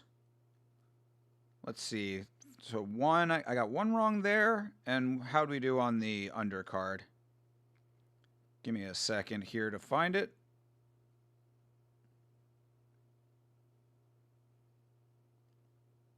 Where is it? Oh, here we go. Emmett versus Vallejos. Yeah, I did not do as good as you guys. I got a lot of the prelims wrong, actually. 1, 2, 3, 4. So 5. 9 out of 14 for me. Yeah, not my strongest showing, but at least I got most of the main card right. That's what matters on verdict. If our fucking league ever gets figured out, they never emailed me back. They never emailed me back about fixing up the league. So I don't know if the league is fixed or not. Oh, it is. Hey, all right, the league is back. Oh, and look who is in the lead in the league. Oh, that's because nobody else picked. God damn it. CTEE, what the fuck, man? CTE might have won this week if he had picked. But your boy, sitting pretty at number 1, even with 5 wrong picks. That's how it works. I genuinely fat-fingered on Tapology. I only realized when I checked later. Yeah, but you didn't do it on Verdict. I'm talking about the Verdict League, goddammit. Yours is still bugged? But no, I think it fixed itself because mine was bugged before too. I think it updated or something. Because this card was reflected in the current league. So, either way, all good. I will take my victory. I will take my seat on the throne. Yeah, good deal. Either way, all good. That was a great card. What a great card that was, man. That was really fun. I'm so happy with the quality of that card. That really, like I said, man, you know, these last couple of weeks, I was kind of feeling a little less, a little less into it when it came to the UFC, to be perfectly honest. Only 8 p.m. You need more fights? Well, it is 11 p.m. over here, and we got more stuff to do tomorrow. I still have not decided whether we're doing Fury or if we're doing RWS tomorrow. So maybe I'll do a poll in the Discord, and you guys can let me know what you guys want to do. As far as Fury is going to be on OnlyFans for the prelims and on Fight Pass for the main card. So we can either do that or we can do RWS. Up to you guys, but I do have to be out of this place that I live in and off of stream by 7 o'clock p.m. So hold on one second. Let me just real quick before we cut it, I will let me take a look to just double check the start time of Fury. Can you see me in the league, Thinker? I can't see the league. If you go down on the main page, you should be able to find the league on the main page. Let me see real quick. Oh, yeah, I don't see you in the league. Huh. Yeah, you're not showing up in the league. You think 1 and RWS upcoming cards are looking good? Hell yeah, dude. RWS is always great, and 1 is usually great. They're streaming it for free on X, the Branderisk thing? All right, we'll go enjoy that. Yeah, let me double check on Fury real quick. Because we haven't done Fury yet, so I do want to do Fury. But if you guys want to do RWS, I'm okay with that too, because you know I love RWS. There are no title fights on RWS this week, though. All right, let me see. Where is Saturday? Oh, Sunday. Excuse me, Sunday. All right, Sunday. There's a free. There's Road FC 76 starts at 3 a.m. By the way, if you guys are up really, really late. South Korean MMA tonight, free stream. I don't know where it is. It might be on their website. There's also a Vallejos / MMA event, Roman 4 from Tokyo that starts at 1 a.m. So that's only a couple hours from now. Where is Fury? Hold on a second. Here we go. All right. Fury FC 117, Wint versus Tatum. Starts at 2 o'clock p.m. 2 o'clock p.m. for the prelims. There are so many fights on this fucking card, guys. 2 o'clock p.m. for the prelims and 5:30 p.m. for the main card. So if that's going to be kind of tight, I could probably still do it. But, yeah, that's going to be kind of tight. So we might just end up doing RWS this week. I do have I have a dinner engagement at 7, so I got to be out of here. Yeah, it starts at 2 o'clock p.m. Eastern, which is fine. I would do that, but I don't know if I can guarantee that I'm going to be able to be out on time. So I don't know if we're going to be able to do that one. We might just have to do RWS when I get home from dinner. So we will see. Most likely RWS then. But either way, appreciate you guys being here. Of course, Monday is the podcast. We will be going over each and every one of the fights that we just watched on UFC Vegas 114. Be there, of course, 10 o'clock p.m. Eastern Standard Time. If not 10, it'll be 11. Hopefully this week we're going to be doing Bloodsport, but we're still trying to figure that out. Things are not lining up scheduling-wise, but we'll see about that. MMA on Film is coming back, and as I mentioned, I don't want to get your hopes up too much, but I am in the process of writing a Yama episode right now, so hopefully I'm going to get a Yama episode out at some point soon. Either way, guys, appreciate you always. You are the greatest. You make these streams so great for me, even when the fights are not. These fights were very good, so this has been really awesome. Thank you for hanging out with me. Have a great rest of your night, a great rest of your weekend, and as always, fight on.